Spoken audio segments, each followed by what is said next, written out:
Well, here we are again, XFM on a Saturday, just gone 1 o'clock, Steve, if I'm very much mistaken. But we're not here as such. We're away again, gallivanting around. We've got to do the special sort of best of again. Okay. Which we did a few weeks ago. So this is the best of the last 3 weeks. Which I think is, I think it's the best 3 weeks we've ever had. But I'd like it condensed into 2 hours. Yeah. Yeah, some great music as well in there. Yeah, there'll be some great music interspersed with fine chat that you've already heard. Yeah. Except this bit. This bit's new. We've actually, out of the kindness of our heart, we've come in last week. Yeah. Yeah. And we've done a few clips just because we felt a bit guilty about shooting off. Yeah. Even now, having heard this link, I'm beginning to wonder if it was worth our time. Yeah. Well, should we play a classic link? Let's play, what, from the last 3 weeks? After this is Feeder. Alright, so, here's the first bit. Yeah. Right, okay, Educating Ricky, part 2. Right. I'm committed to this treatment. Yeah. Is one of them. I've got to go for that one. Yeah? Yeah. Or the other one is the police are causing a bit of a stir. He still says it like it's the best thing he's ever come up with, which the way is. It could be. Right, go on then. I'm committed to this treatment. Right. Do you know the saying...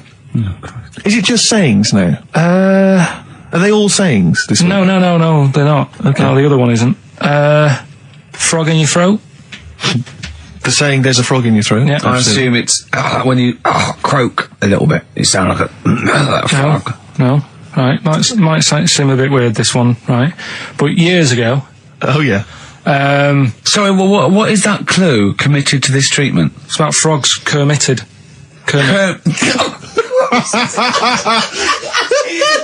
Probably works better with a K and an ER written down. Well, also, if you pronounced it Kermitted, yeah, but not committed. Committed to this treatment!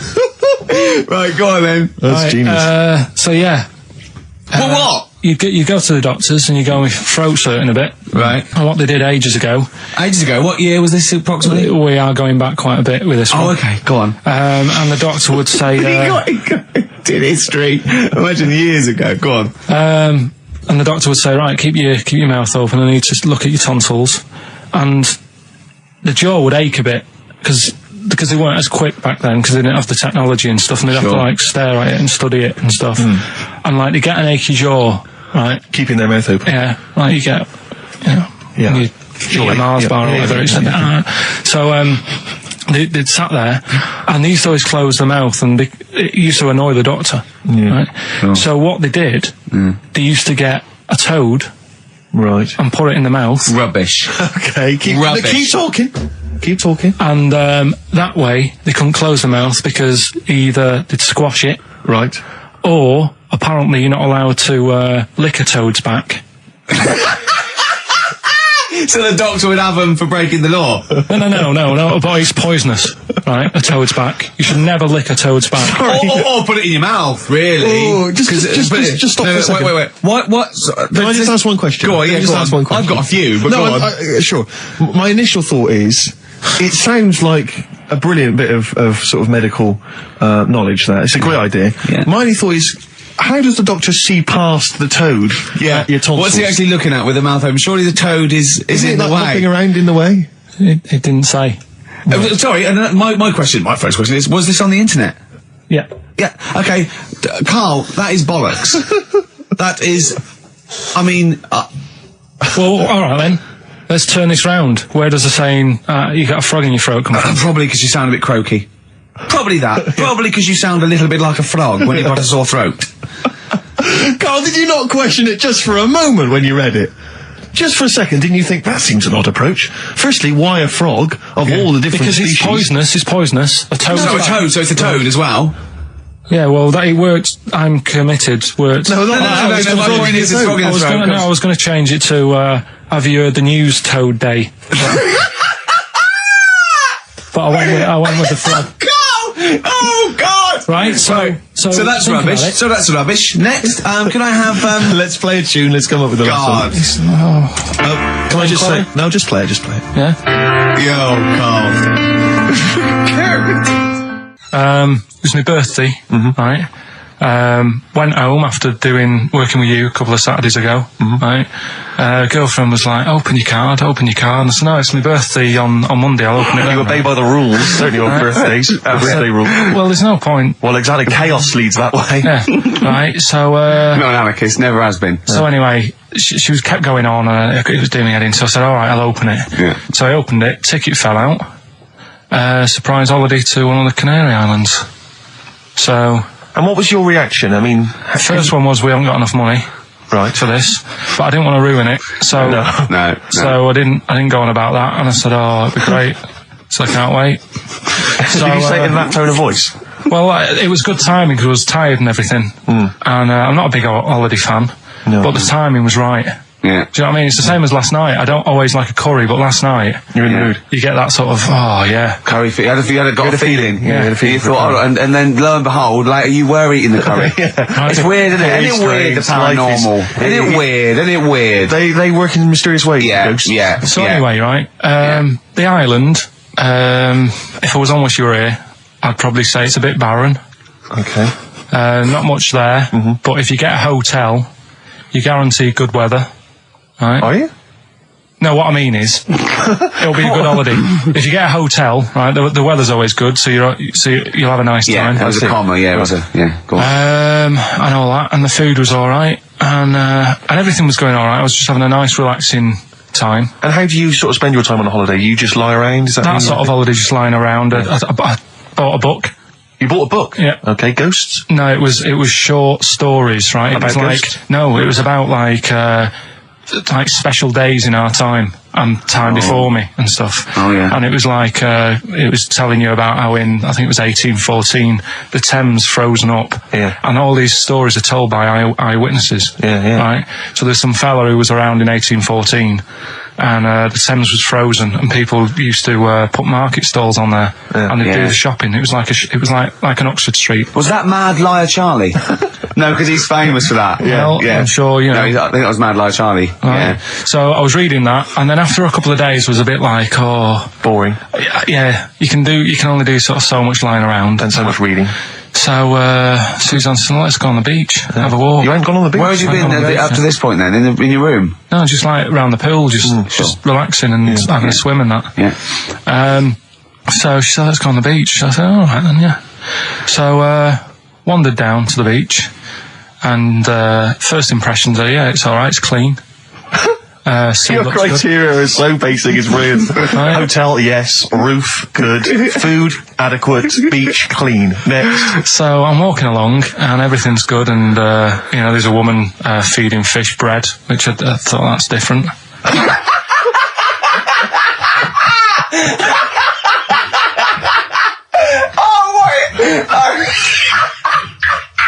I love that. He likes originality. He loves a bit of originality. He was feeding fish bread? This woman was there, like, up to her knees in water. Yeah. And she was stood there. Was that a sea? Chucking, Oh, right, good. chucking this bread, and I thought, what's she doing? And I stood there and watched for a minute, and there was little fish coming up, having the bread. I thought, So we carried on walking, and everything's going well, and then this fella comes towards me. Everything's going well. Yeah, that's I haven't fallen over. Clean feeding bread. 2 points for originality. Fella comes walking towards me. Oi. He's only got no pants on. Oh. So I said, Suzanne, what's going on? What did he say to her? Like she knows more than him. So she said, oh, yeah, it's, she said, yeah, it's a nudity. Is this going to be a long story? Could you pour that coffee? Can you give me that coffee over? Sorry, this is really bad. Yeah, because he's pouring... Thank you. Just amuse yourselves while we sort the coffee. Thank you very much. Dave, do you want I'll have a cup of coffee, Karl. Thanks, yeah, cheers. Cold. Right, good. Okay. So... Great. Thank you. So she said, yeah, it's a nudist beach. So I said, well, why, what? I said, we're all it's all mixed up. Normally on a nudist beach, it's a nudist beach and you don't go wandering on there when you get your clothes on and that. So it annoyed me a bit, because there wasn't any signs. So this fella's getting closer. Well, the knob out was a sign. Yeah. Right, so he's getting closer. And he walked past me. It was an old fella. And he walked past and he had a hat on and a little pipe. And a big rucksack on his back. Right, so he got me thinking... Not strictly naked. I'm walking along and I'm thinking... right, why do people want to do this? So straight away, I wasn't on holiday anymore, because most of the time when I'm on holiday, I don't think about anything. Right? Your mind's a blank. I just switch off. Right? But all of a sudden, this has got in my head now, and I turn around to look at him, and... Check out his arse. And this bag, right, I swear, it was massive, right? What? You had a massive bag? The bag. His rucksack? His rucksack. Oh, right, okay. When he said there was an old couple coming towards me, I said, what was lower, the bloke's bollocks or the woman's tits? And he said, well, that was another point, she might as well have worn knickers. Because you can see it. That's what he said to me. So you saw the bag? So it annoyed me, yeah, because the whole idea in it, this is what I think, I mean, I might be wrong, right? Might be wrong. Chances are you never have been. strong. You never have been before. Being nudist, right? What's it all about? So I'll tell you, on that point, Karl, let's play a tune, let's come back and we'll discuss... What are you going to play? We'll discuss that very issue. We've got some ideas, we did chat about this last week, Karl, in your absence. Alright, well, we'll play the choral. Okay. It's a good one, this. Yeah. Coral, Dreaming of You, on XFM 104.9. I'm Ricky Gervais, with me Steve Merchant and Karl Pilkington. If you just joined us, Karl is walking down the beach, and a man has just passed him with his knob out. Yeah, his testicles out and his huge bag, apparently. Right. Now, we'll sum this up, quick, because we did talk about it last week. You did call me and tell me some of these things, and we sort of mentioned it last week, but you just want to say just give us your thoughts on nudity. Well, what I don't understand is, right, nudity, I thought it was all about, sort of being free. Yeah. Natural, letting the breeze, blow around you and that. That's all I can think of like the bonus of doing it. But you can get that by just having a pair of shorts on, right? Because I'm not one for getting my kit off. It's just something a bit weird about it, isn't it? Normally, if I go for a walk on the beach, I'll put a shirt on. Sure. But leave it unbuttoned. Yeah. Oh, right, yeah, tease the ladies, sure. Do you know what I mean? Yeah. But it just feels a bit weird. So it's best to cover your back anyway, because the sun... Yeah. And all that. Advice, yeah. But when I saw him, and I thought, well, right, is he doing it to sort of be free and be comfy and all that? And then I thought, but he's carrying a big bag, right? I've got a pair of shorts on, and I'm not looking at him thinking, I bet he's really comfy. Do you know what I mean? I wasn't going, I can't wait to get home and get my shorts off. They're really annoying me, these. So...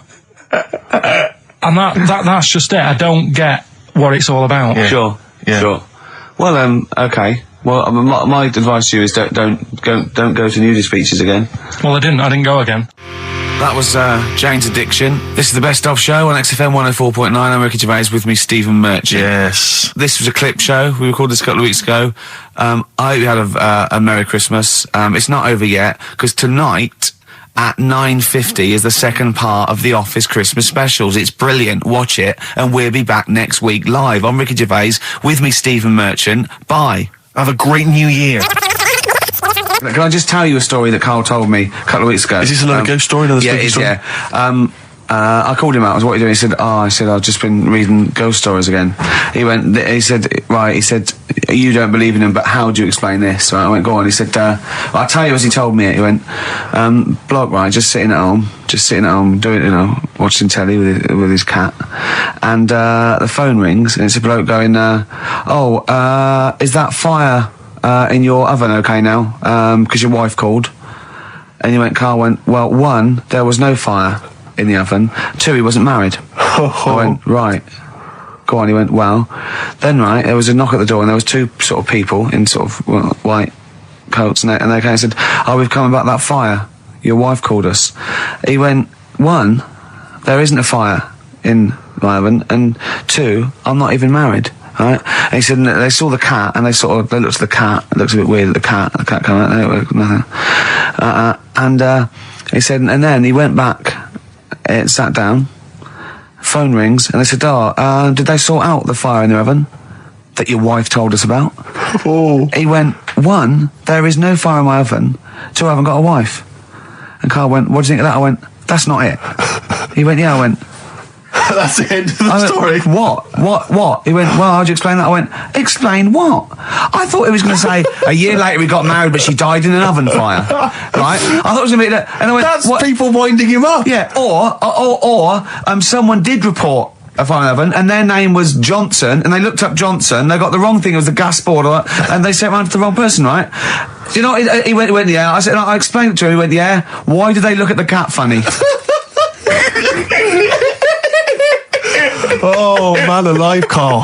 This is really weird, right? I was in my house once, right, and the doorbell rang. Yeah. Right, I opened the door, and there was no one there. Yeah. Right? And then I looked across the street, right, and there were some kids running away. Yeah. Now, how do you explain that? Yeah. There was another time, right, where, like, I opened the door, and there was a bloke goes, you've ordered pizza. I went, I haven't ordered pizza.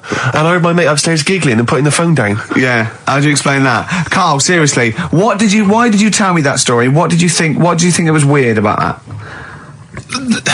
The fact that it was 3 different people. Is this all the information? Is that the entire story? Did you 3 different people. Did you fall hassling asleep him and not read about the end? A fire that didn't happen, about a wife that didn't exist, and a cat that didn't look happy.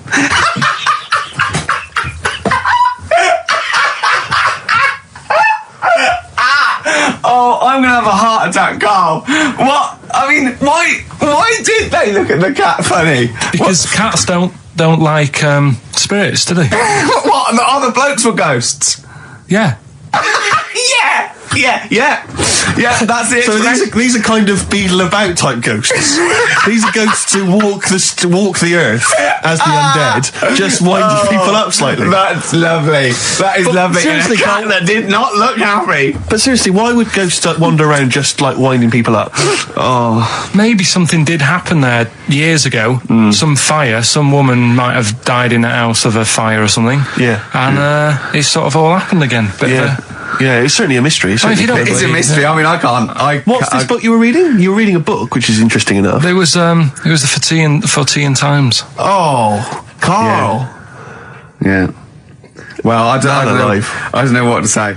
But we're talking about MTV, right? And I was feeling a bit nervous, wasn't I? About like, you know, the way I look. Right. And what have you.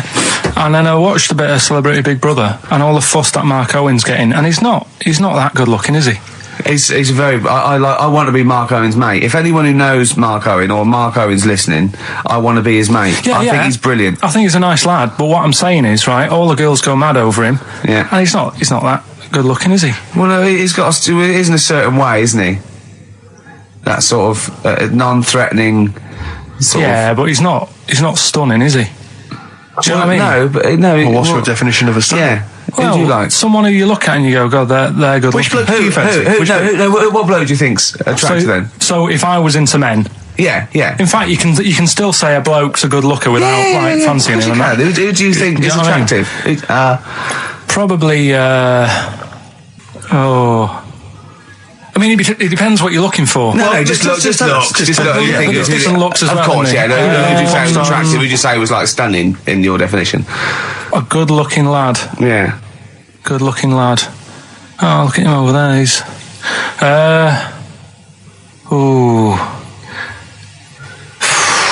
Do you find, Robbie Williams? Do you find him attractive? Boy Next Door. Look. No.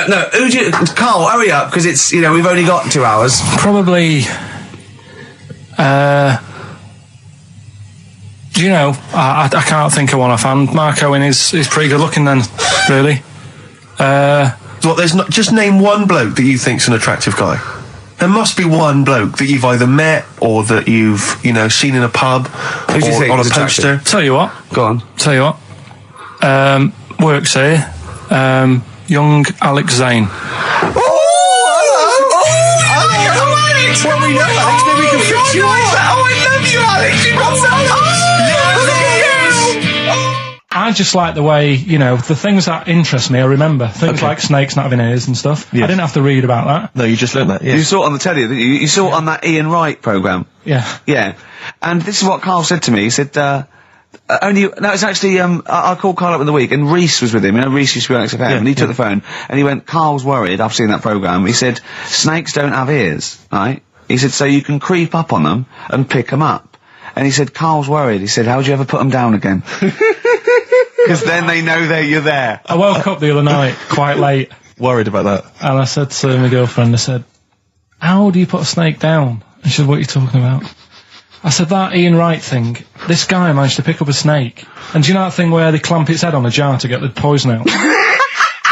I do now. Right? They did that, but they didn't show you how they got rid of it, and I thought it could really get nasty, because it's obviously annoyed that you've had its head pressed in the jar. Yeah. Right? They hate that. Now... Especially as it's in front of their mates. When you lift it off, Yeah. right, you've got hold of it. Yeah. If you go to chuck it down, it's going to turn on you. It's going to go wild, isn't it? So, I just wondered. Well, what you do is you never put it down, Carl. Yeah, that's why that bloke has got about 11 or 12 just carrying him. Exactly. Yeah, you never put it down. You sling it. Who cares? You just throw it, don't you, really far? That's not that. I don't think you should throw. But Carl, listen, don't worry. We're not asking you to get involved with snakes. Like I said to you though, the reason I did this was to get that kitchen, right? Now, brilliant. As we speak now, right? Builder's in the flat. He's been annoying me. Of course he has. Of course he has. What's he been doing? When he turned up on Monday, right? Yeah. Wanders in, and the first thing he says to me is, said, the pub across the road, is it any good? I said, well, it doesn't matter, does it? You're working on the kitchen. Think of saying that to a builder. Probably making conversation. Probably meant, do they do a toasted sandwich? Because I've got a half-hour lunch break. Not an hour, like Karl Pilkington. So I'll probably go and get a nice, cheese and tomato sandwich. Is that genuinely what you said to him? Yeah. The first thing you said so to him? Suzanne had a go at me saying, why have you said that? He hasn't even started on it yet. I cannot believe that. You're unbelievable, Carl. And you say it's us that are rude, crass, I wasn't thoughtless. being rude. I just was letting him know. Do you know what I mean? I know what He they're up knows to. what he was there for. He had it down on his little docket. Do the kitchen this week. He didn't come there and go, what did I come out for? Was it to go to the pub for a week? Why am I wearing these overalls? Yeah. Who's the little bald mank twat insulting me? Let me just check. Let me call the head office. I wasn't having a go though. I mean, they should have finished it yesterday, and they're there now, right, on their own. And what annoyed me is they turned up late today. Hold on, Karl. I've just realised something. They're probably listening to the radio. This, I assume, tuned to XFM, isn't it, in your kitchen? Yeah, but they don't know it's me, do they? Do you know what I mean? No. They'd go, he's got a whiny mank voice as well. So's the bloke who owns this place.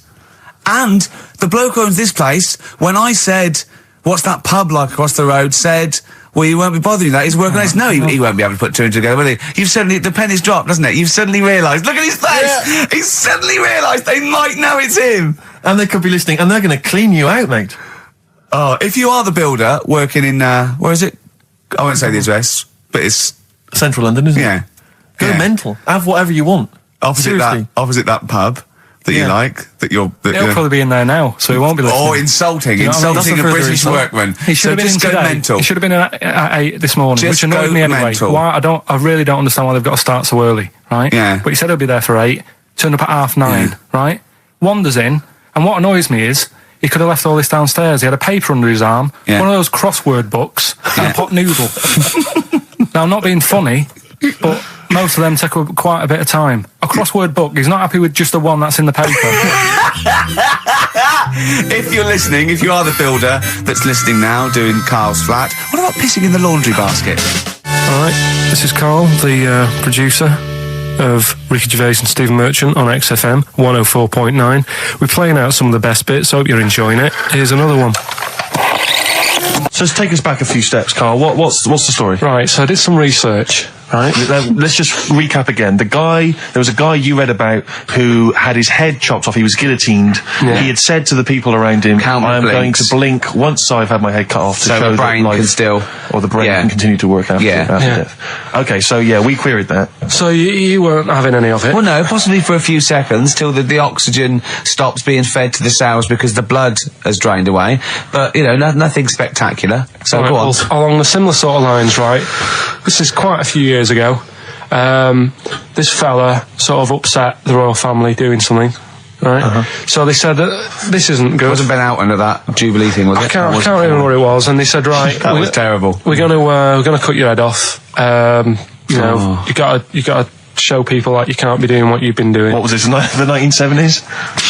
When you say a couple of years ago, you mean maybe sort of... Was it the olden days when the phones weren't very good? Ages ago. Yeah. Ages ago, sure. So yeah, fair enough. Yeah. So... Very philosophical. Yeah, imagine that when you was near school. This was literally ages ago. Yeah, exactly. Yeah, Simon Sharma's History of Britain. Yeah. Oh, and even before that, which is yonks before, when it was all mental and different. Sorry, Karl, go on. So he's having his head cut off, and he's resigned to it. It's a day before. He's kind of got it into his head now that I'm not going to have my head much longer. Sure. So he said, let's make use of this. Yeah. he said, I wonder how long, like, the body can stay alive without my head on it, right? So they were like, oh, I don't know. So, Who were? So the jailers? Whoever he was asking. These jailers with one eye. Yeah. Get out, pal. So he said, no, wait a minute, I've got an interesting scientific experiment, jailer. Well, fair enough. What is it? So, he said, what I want to do, right, he said, you know, surely it's my last right. You know, I'm gonna be dead tomorrow. Sure. So let's do a test. He didn't draw it out this long, did he? Yeah, he said let's test this out. You know, he said do us a favour.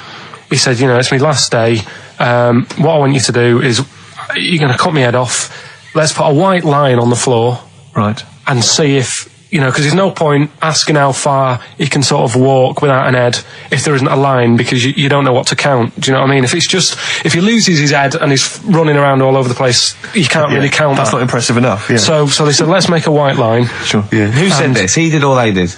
I think they started to join in with him and saying, well, let's make this a... Sure. You guess it. Go on. So... they got Norris McWhirr down. The Guinness people. Oh. Yeah. So they said, let's get this white line. Yeah. And dedication's all he needs. We'll do this tomorrow. And he said, all right, then I'll see you in the morning. Yeah. I'll see you in the morning. Night, sleep tight. Bye. I love the fact that Karl knows exactly what was said. That's beautiful. Yeah. He doesn't know the story or what order it is in or when it was. Exactly what was said. But he knows the intricacies. All right then, see you in the morning. Bye. Oh, kissy. Oh, I'm not like that. Oh, you joker. Don't let the bed bugs fly. Yeah. Anyway. So he gets up. Do you want a paper tomorrow? No, I'm all right. Go on. He gets up and they say, right, you know, today's the day and that. And he said, well, you know, I've got used to the idea. So here's a white line for you. Got used to the idea. Go on. So they go, right, you ready then? And he said, I go on. And they cut his head off. And the body walked 32 steps without a head. Wow. 32 steps. Incredible. And that's the lesson, really. Did it get as far as it walked along the white line, did it? Yeah, it stayed along the white line, did 32 steps, and then started to stumble a bit, and it just fell over. Yeah. But, you know, it was a test that your body can still keep alive for a little bit. Yeah. When you've lost your head. Absolute twaddle. Absolute twaddle. What do you reckon you can do then without an head? How many steps? Nothing. There'd be muscular spasm, right? Yeah. It would twitch a bit. Yeah. You could not distinctly take 32 steps. The body don't. Yeah. Is the doctor still on the line? Yeah. The fella that bought 6 parrots. Yeah. And you know, you could have got 32 steps. Right, so you don't believe that. Doing a bit of line dancing. Right, you don't believe that, but something that you do believe that a cockroach can live a week without an head. It can. Slightly different kettle of fish there. Why? Wow, insect to human is what I'm thinking. Yeah, that difference. There's not that much difference in some insects. Do you know that a snake has a heart and lungs and kidneys and stuff? Go on. No, well, I'm just saying. So? You're making out as if like they're a totally different, like... species. I am making out. I mean, call me old-fashioned. Do you know what you're talking about? I don't want you embarrassing yourself, Rick. Yeah, I am suggesting they're totally different beings. Yeah, that is... Yeah. Now, Karl, the cockroach is a very different thing. The interesting there is that it lives without its head, because a lot of it's on, there's some of them are phototropic, chemotropic, some of them just literally have, irritation and muscle memory. I mean, they do have a central nervous system, but it's very different. So if you lose the head, it bypasses a lot of that anyway. All this is running around. The reason it dies is because it can't take on water. But it's very different to a man, right, having consciousness and then losing that, and the body's still going, no, I think I remember what I was going to do here. Yeah, so I'm going to carefully walk 32 steps along this white line. Imagine just looking down going, oh, missed a bit. Yeah. Maybe the head was in the corner going, left, left, left, oh, he's now, Well, let's just put it out. I mean, if anyone listening has maybe had a relative beheaded, maybe in a horrendous car accident, but they got up, maybe they went for a walk, they had a little chat before they passed on. Karl. Get in touch. Karl, you are my favourite being. You are my favourite species. Now, you, Karl, may not be particularly different genetically from a cockroach. You are. Why can cockroaches do that? Why whoever made them went? Let's play a record. Do you know what? When I told him this fact, I send him little facts on text messages just to inflame his, interest. I just sent him a cockroach can live 9 days without its head. He texted back, "What's the point of that?" Yeah. What's the point? They're not doing experiments. These cockroaches. It's a boring last week to have. And he went, and on top of all that, you're thirsty. So it's the worst week of your life, isn't it? That week without your head. Play a record, Carl. Competition time next. Oh. Look at his little face. Look at his little face. You've not heard Carl's competition. We can deal with that, Ned. Right, Carl. It's a questionnaire about happiness. Oh, yeah. There's one person... Well, that should answer it right where. The first question, Carl. On a happy scale of 1 to 10, where are you on the happy scale? Is it at this moment or in general? Well, I would say generally. Okay. Yeah, but you don't always have to I think I'm happy in that, but I don't always show it. You never show it?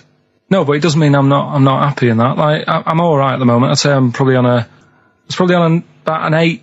I was probably at about a 9 when I woke up, right? And then, sort of fell out with Suzanne over a haircut. Yeah. Right? She went for a haircut and came back with something that I didn't like. Sorry, what did you say? So when your girlfriend walked to the door, she had her hair done, you said, "I don't like it." Alright? She could tell by the look on my face. But don't you say, "No, I'm happy with it. I just can't tell. I'm loving it." Because then she won't have it done again. Oh, Carl, I just cannot get over you. I really can't. No, but you haven't seen it. Right? So then I was fed up, but then I thought... Sorry, what authority have you got to talk about haircuts? Yeah, you had officially from a barber in Manchester above a railway station in a shack, it was £2 a cut, told you have the hair of a Chinaman. Well, you wish you had the hair of a Chinaman now, you got no hair. You're a little bald man with your mouth open, so don't... Is she listening to this, Suzanne? Sitting at home with a woolly hat on? I don't know. But she knows now, doesn't she? What did you say? What words did you do about it, though? I just said you look like someone out of Slade. Interestingly, that's what I look for in a girlfriend. Oh, God. Which one of Slade? That one with the funny... Not Dave Hill. Yeah. The one with the crooked fringe and the goofy... She had her teeth done as well, did she? She had 2 front teeth put in. Dumper. So anyway, So prior to that, you're on a 9. Then you saw the haircut, you're on an 8. Yeah. Yeah. And now what you're on? I'm probably on about a 6 at the moment. Why? What's happened? Well, while Star Sailor was on, bit more head squeezing going on. So, yeah, about a 5 or 6. So generally speaking, what would you say you are? About 4. You're on a 4. Alright. What would you give someone who wasn't very happy? What would you give them? What are you thinking, Carl? Depends why they're not happy. They're low, okay, so what would you give them? I mean, depends, innit? If it's someone who's just lost their arms and legs in an accident, you don't give them a lollipop. Sure, or some mittens. Yeah. You give them a hat. Yeah. Yeah. And dare I say it, a smile. A skateboard. Yeah. Yeah. I don't know. You don't know. You got to answer the question. Alright, so hang on, let's assume that you've upset your girlfriend because you slagged off her haircut. What are you going to do now to go and make her happy? How are you going to cheer her up? And not buy her a baseball cap? I don't know yet. I haven't thought about it because I've got this to sort out, haven't I? So when I get home, get her some gel or something. Oh, God! Oh, Christ. Oh, that's a wonderful, wonderful clip, and a great record that preceded or followed it, I'm not sure. But, could I make some dedications? Yeah. Because last week, just before we had to come in to record this, I popped out trying to get onto the tube, and I had a nightmare because there were millions of protesters, so-called protesters. Now, a lot of them obviously doing good work. There was one fella, I think you'd have appreciated it, because I know you are very politically active, and I think this guy has really studied hard, and he's realised the best way to make his voice heard on the international political stage is to ride around on a tricycle wearing a jester's hat. He was really shaking up the bloody government. I wouldn't want to be George W. Bush about now. Not indeed. Once he sees that. Imagine his aides rushing in and going, George W., look at this guy. Where's that? That's in London, England. Okay, call off the forces. Is that a large tricycle? Yeah. Is he wearing a nappy? Get me Colin Powell. Why'd you call him Colin, not Colin? It's the way he likes it. Don't about. Just call off the troops. There's a in the jester's hat. Call the troops off. Just bleep some of those bits. Well, we're running out of time. We've got to get on with the show. It's near the end. I hope you enjoyed it. I hope the scientists stuck in a big, hut in the middle of nowhere in pitch darkness, 10 of them. I imagine they've been fascinated, Rick, by the finger up the arse discussion. We had Chinese don't age well, gingers, all that. The big fat kid. Well, actually, they're probably secure in the knowledge that if they want to kill some time and it's dark, there's anything better than stick your finger up someone else's ass. Exactly. So enjoy that. But they've been hanging on for Rockbusters clues, I imagine. Here's the answer. So give us the clue again quickly. All right, so the first one was the fella let his wife know how he got the bruise on his legs. Go on. Right, that was Courtney Love. Yeah, Courtney Love. So that's Courtney Love. So that's the first one, CL. So that one's fine. The second one, that Potter lad. What am I doing? Letting that one go? Just let it go, just let it go. Am I just letting that go? Annoyingly, we haven't got time to take issue with it, Rick. Okay. That Potter lad, he's got a lot of bottle, hasn't he, doing all that stuff with the wizards and that. Go on. That's Brave Harry, the Bravery, current sort of XFM band, the Brave Harry, that works as well. No, it doesn't. And the last one. No, it doesn't. No, it doesn't work. The Buddhists. It doesn't work. Won't be able to get in their temple without Doesn't these. work. Brave Harry. Doesn't work. Brave Harry. The Brave Harry. Buddhists won't be able to get in their temple without these. TM. That's the monk keys, right? So who got all them? The monk keys. Who got all them? Right? Which band are called the Monk Keys? The Monkeys. Oh, the Monkeys. Yeah, the Monkeys. From their classic first album, Velvet Underground and Nico, which apparently peaked at a disappointing 171 in the US charts. Think of that. And that's obviously Lou Reed, the Velvet Underground, and Waiting for the Man. Yeah, great track. So we were talking, we were doing White Van Man, and we got onto genetically modified babies, but and then somehow Karl started telling a story about someone with a horse, and then he got onto, he was trying to make money selling flowers. Just do the flowers briefly. Well, hang on, I just want to recap slightly. So there was a family, and who had the horse in the family? It was... Because you lived on an estate in Manchester. So the mother was a right pig, apparently. Well, I don't know if that's relevant. You don't need to go that far. But what I'm trying to do is make a picture for you so you understand. What did she look like? Who did she look like? Bit of a, and no disrespect to her, bit like Pauline Quirk. Quirky, yeah.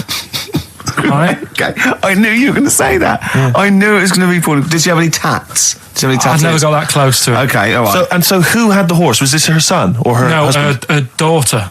Her daughter had stolen a horse. Yeah, from I don't know where. There was I think it was some stables down the road or something. And they kept the horse in the house with them. They kept it in the house. Did they didn't get have caught? it for long. No. Sorry, and you said you were in the house one day and you saw the horse. No, what happened was I was. They did this thing at school about raising money for charity, right? For some local charity, and they said you can do anything to raise money, and they came out with all these ideas, and I thought that's good. What was the charity? Well, I don't know. I thought forget the charity.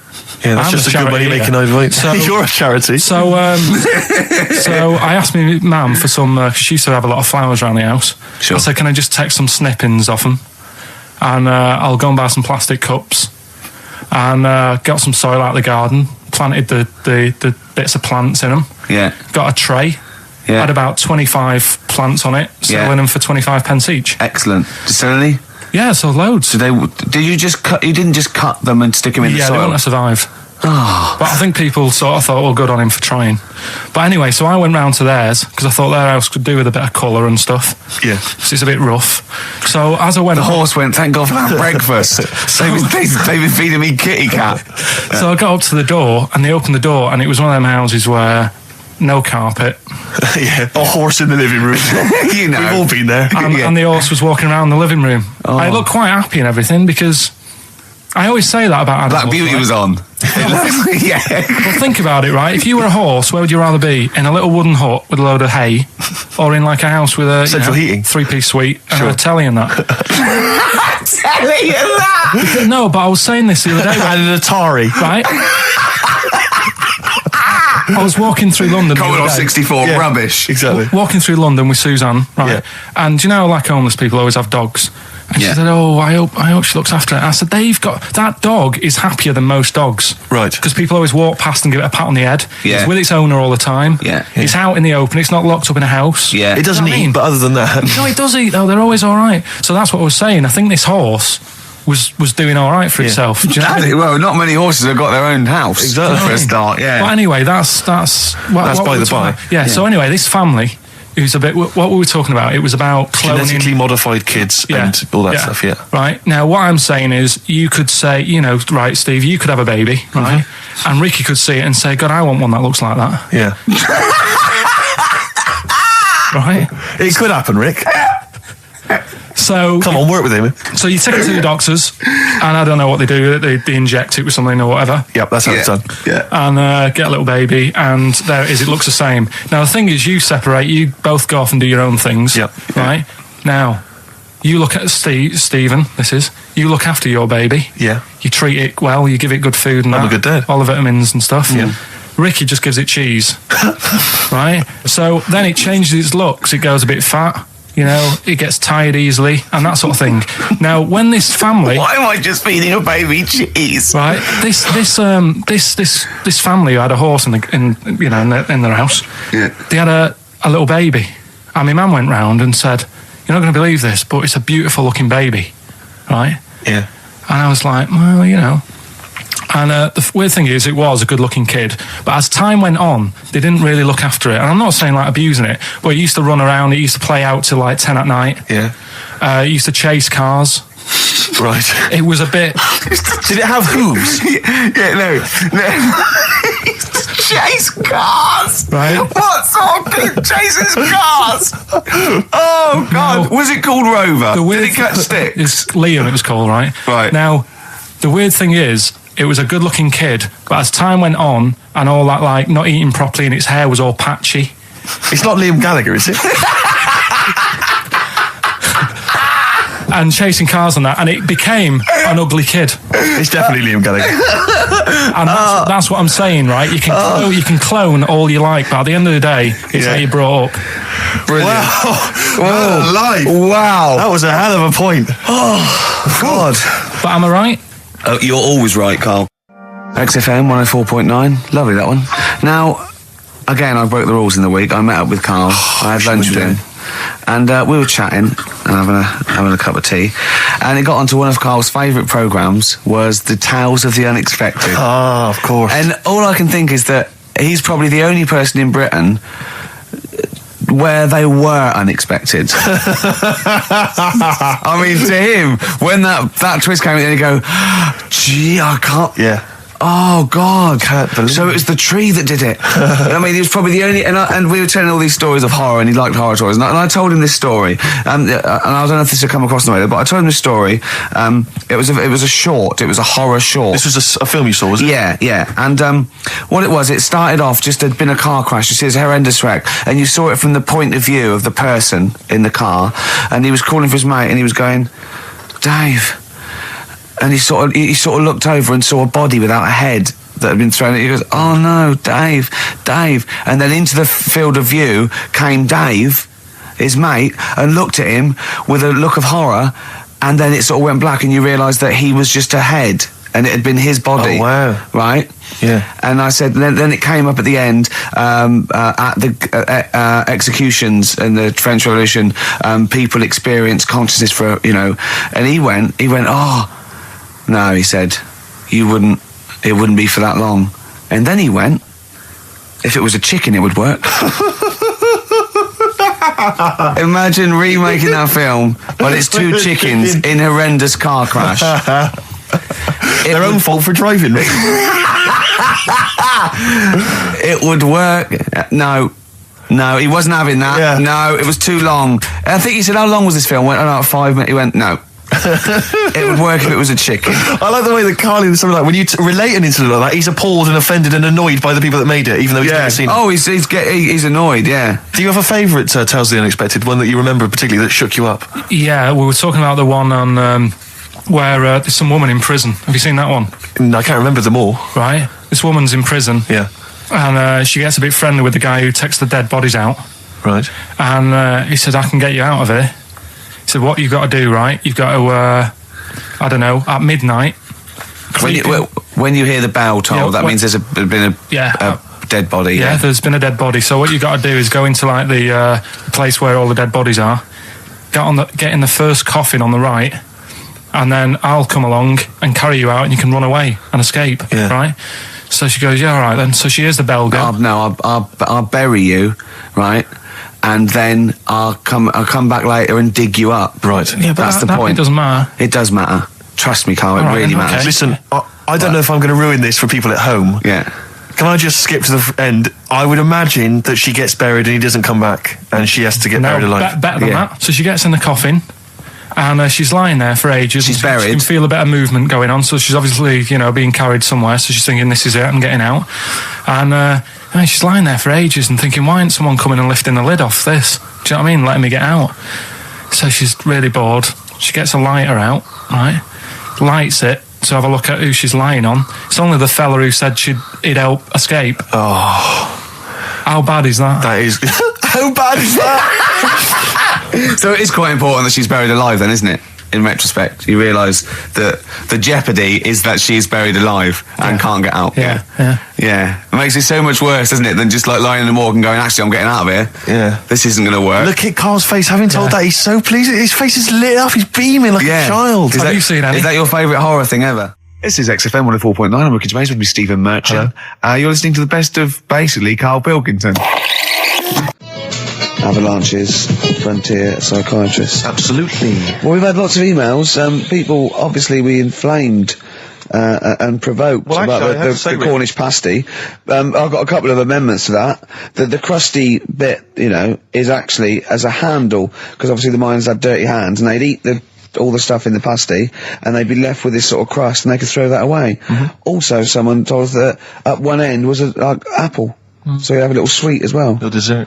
So, there you go. You noticed how, over the years we've been doing this, way back when we started XFM, no one ever contributes when we ask about the music, when we ask about hip-hop, or their, opinions on that, anything important. But start talking about pasties. Yeah. We've had about 5 phone calls. Yeah. And someone phoned up to confirm. They used to work for Upper Crust, and basically, Karl got all excited. So it is true. Well, I don't know if it's true. I've read the same sign you did, Karl. Interestingly, there's an email here that says, which basically offers a history of the baguette, and talks about after the revolution, the government decreed that all of France must eat the same bread. And it was up to the bakers to bake this bread of equality. And then Napoleon kind of made sure it was a particular, he kind of set in.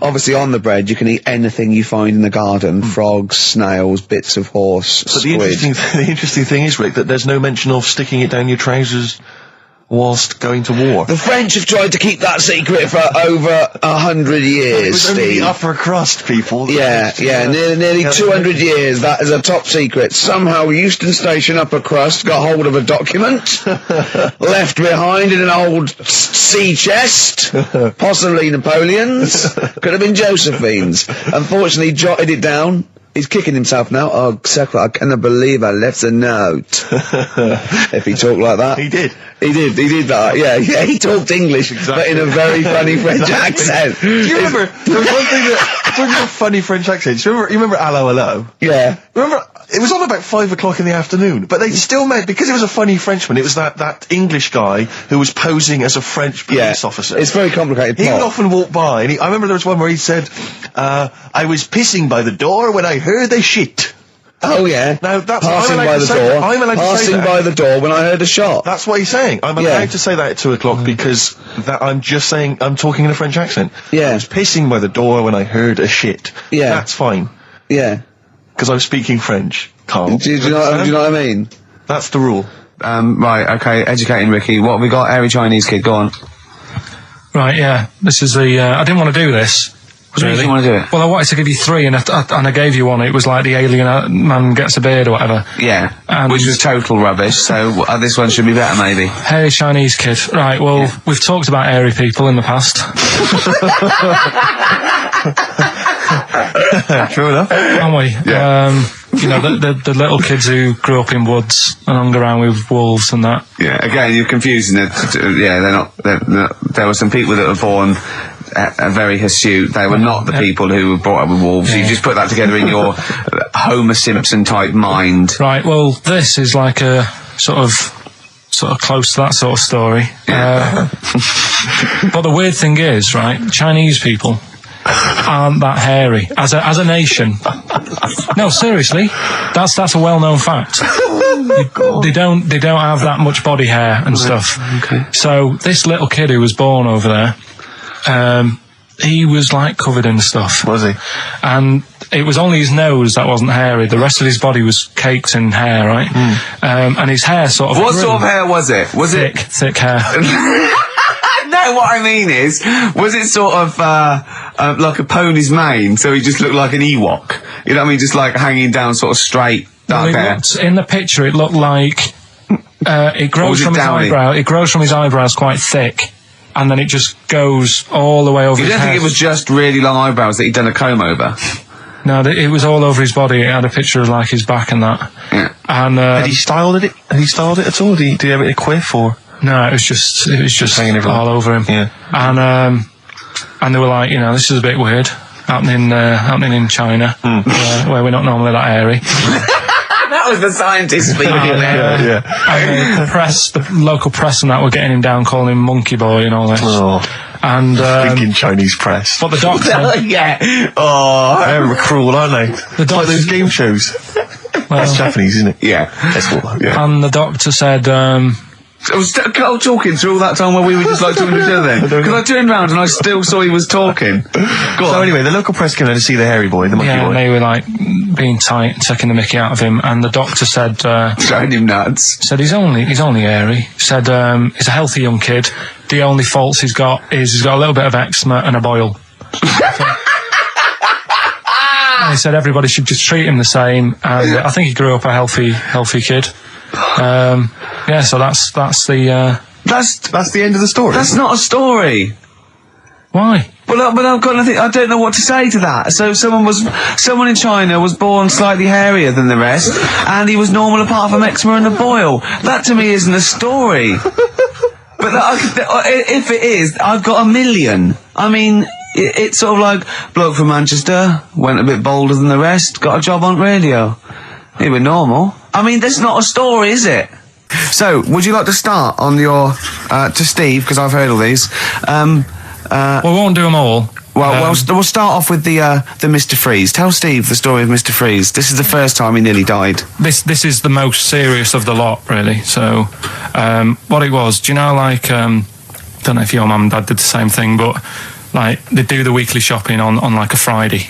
Yeah. So when you got to Thursday, there wouldn't be much stuff left in the cupboard. It'd just be like, your Jacob's crackers and stuff like that. So when they'd been to the supermarket and they came back, I was like, what's that saying? Like a pig in. I loved it. It was like loads of food coming in, loads of biscuits. What is that saying? He nearly said pig in shit. Right. Is that the saying? Yeah.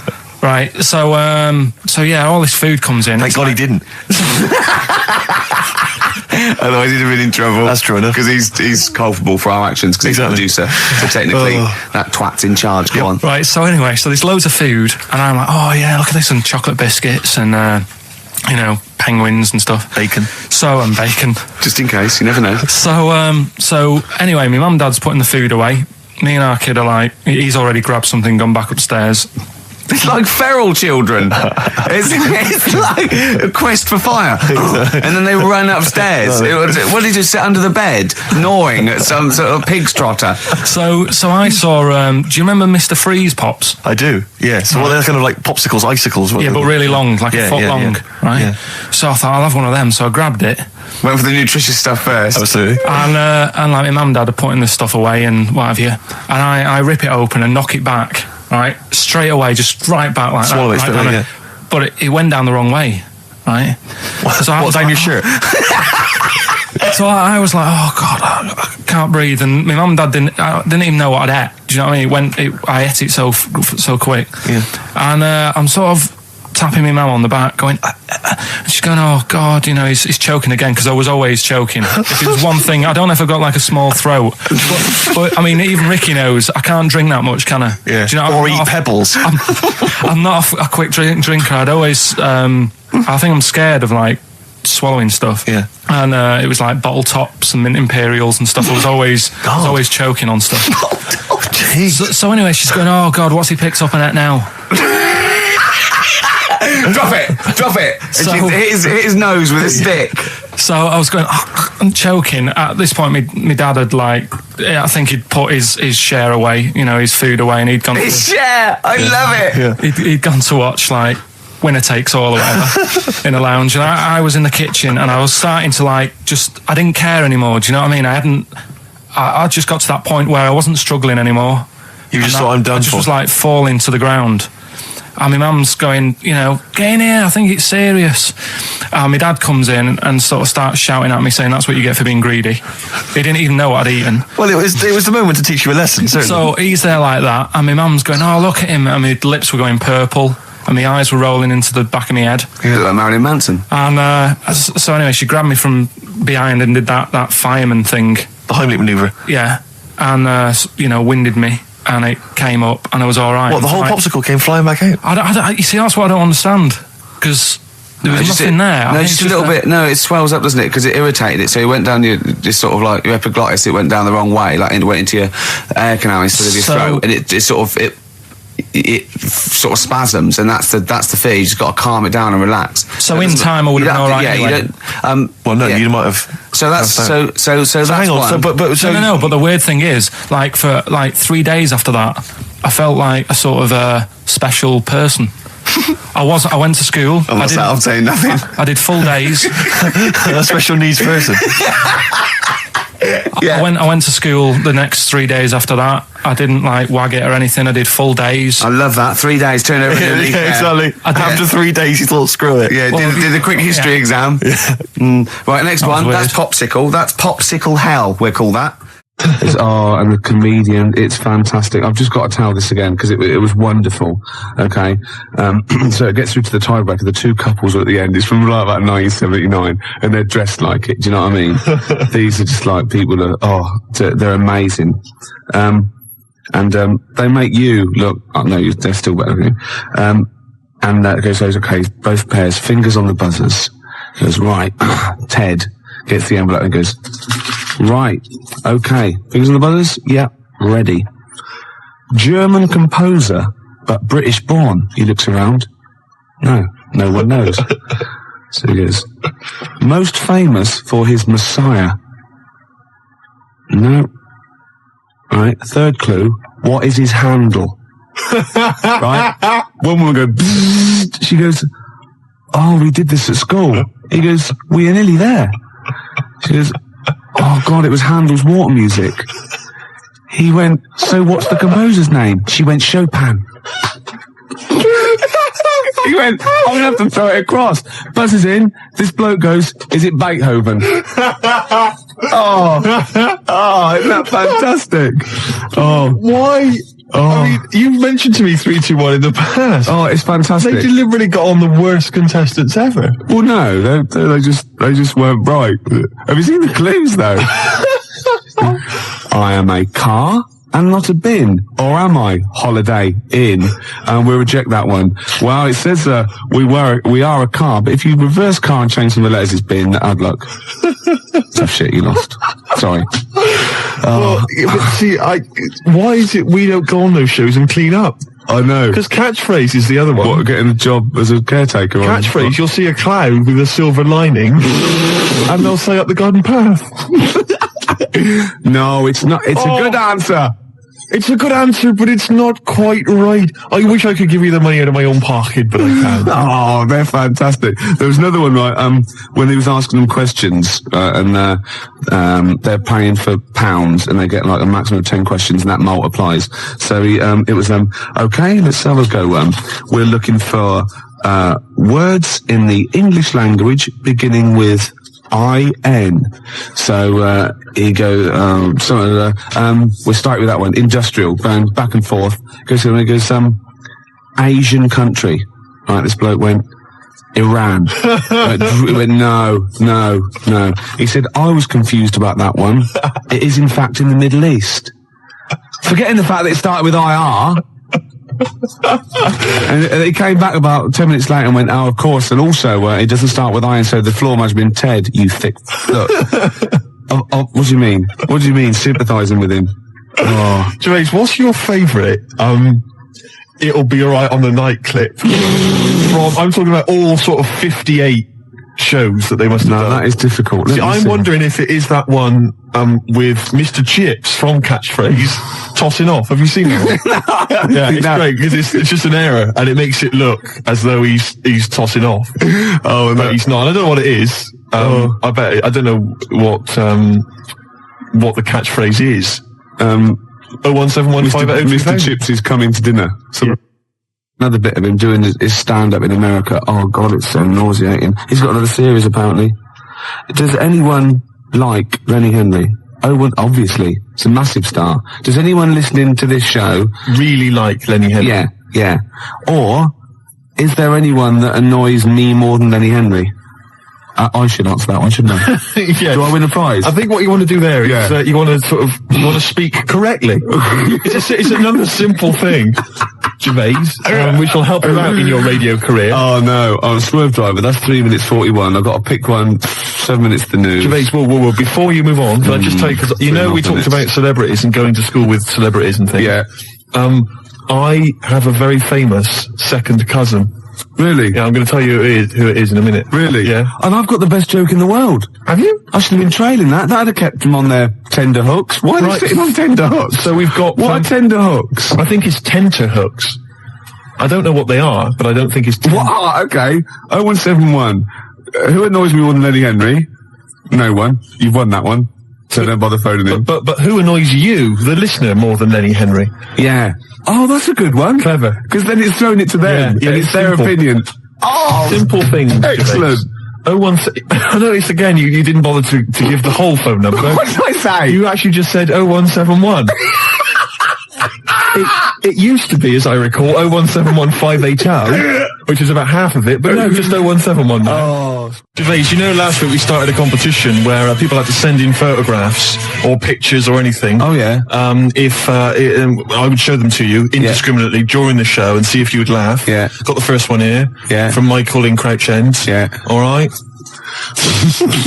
You liar, that wasn't it. Well, it could have been. You did that. I did that myself. But that's the idea. Yeah. That's the idea. Facts. Can I just say facts? Oh, God. Facts. I'll admit, I drew that one. Right. Wait a minute. And I could never, not only could I not tell them what that was, I could never explain it well enough. No. There's nothing you could do to explain that picture. No. Suffice to say, if you've got a picture that you think can make Gervais laugh, and we will hopefully give a prize to somebody somewhere during the show. It's specifics like that make this show sort of, you know what I mean? The vague promise that there might be a prize.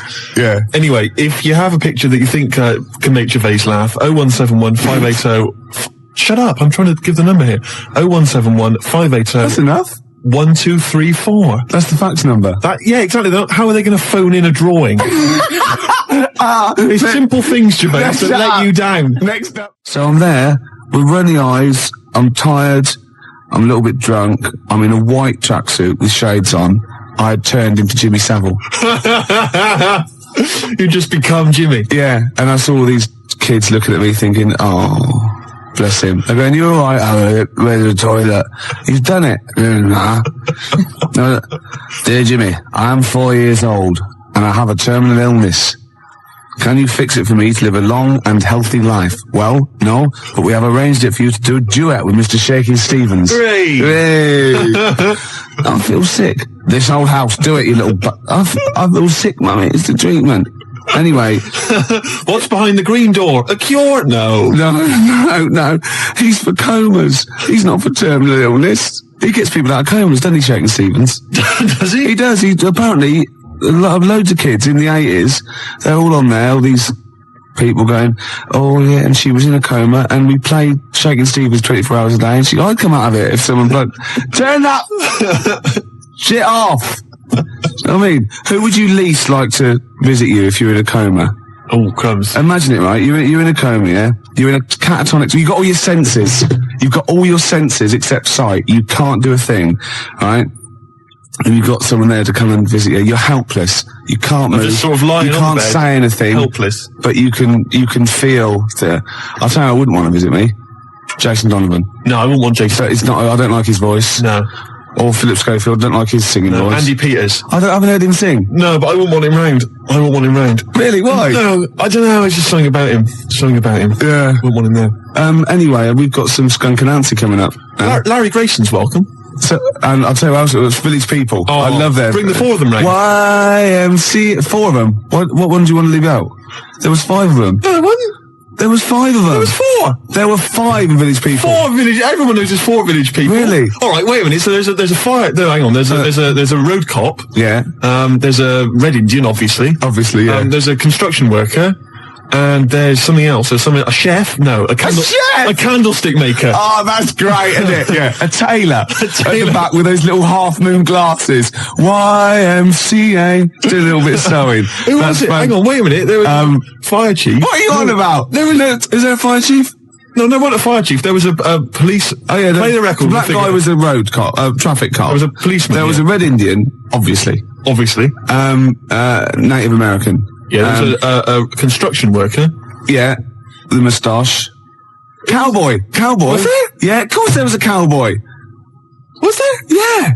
Well, who was the 5th one then? I don't know if there was. I might have made that up. Maybe I just dreamt of one. I thought of maybe a bloke dressed up as Judy Garland.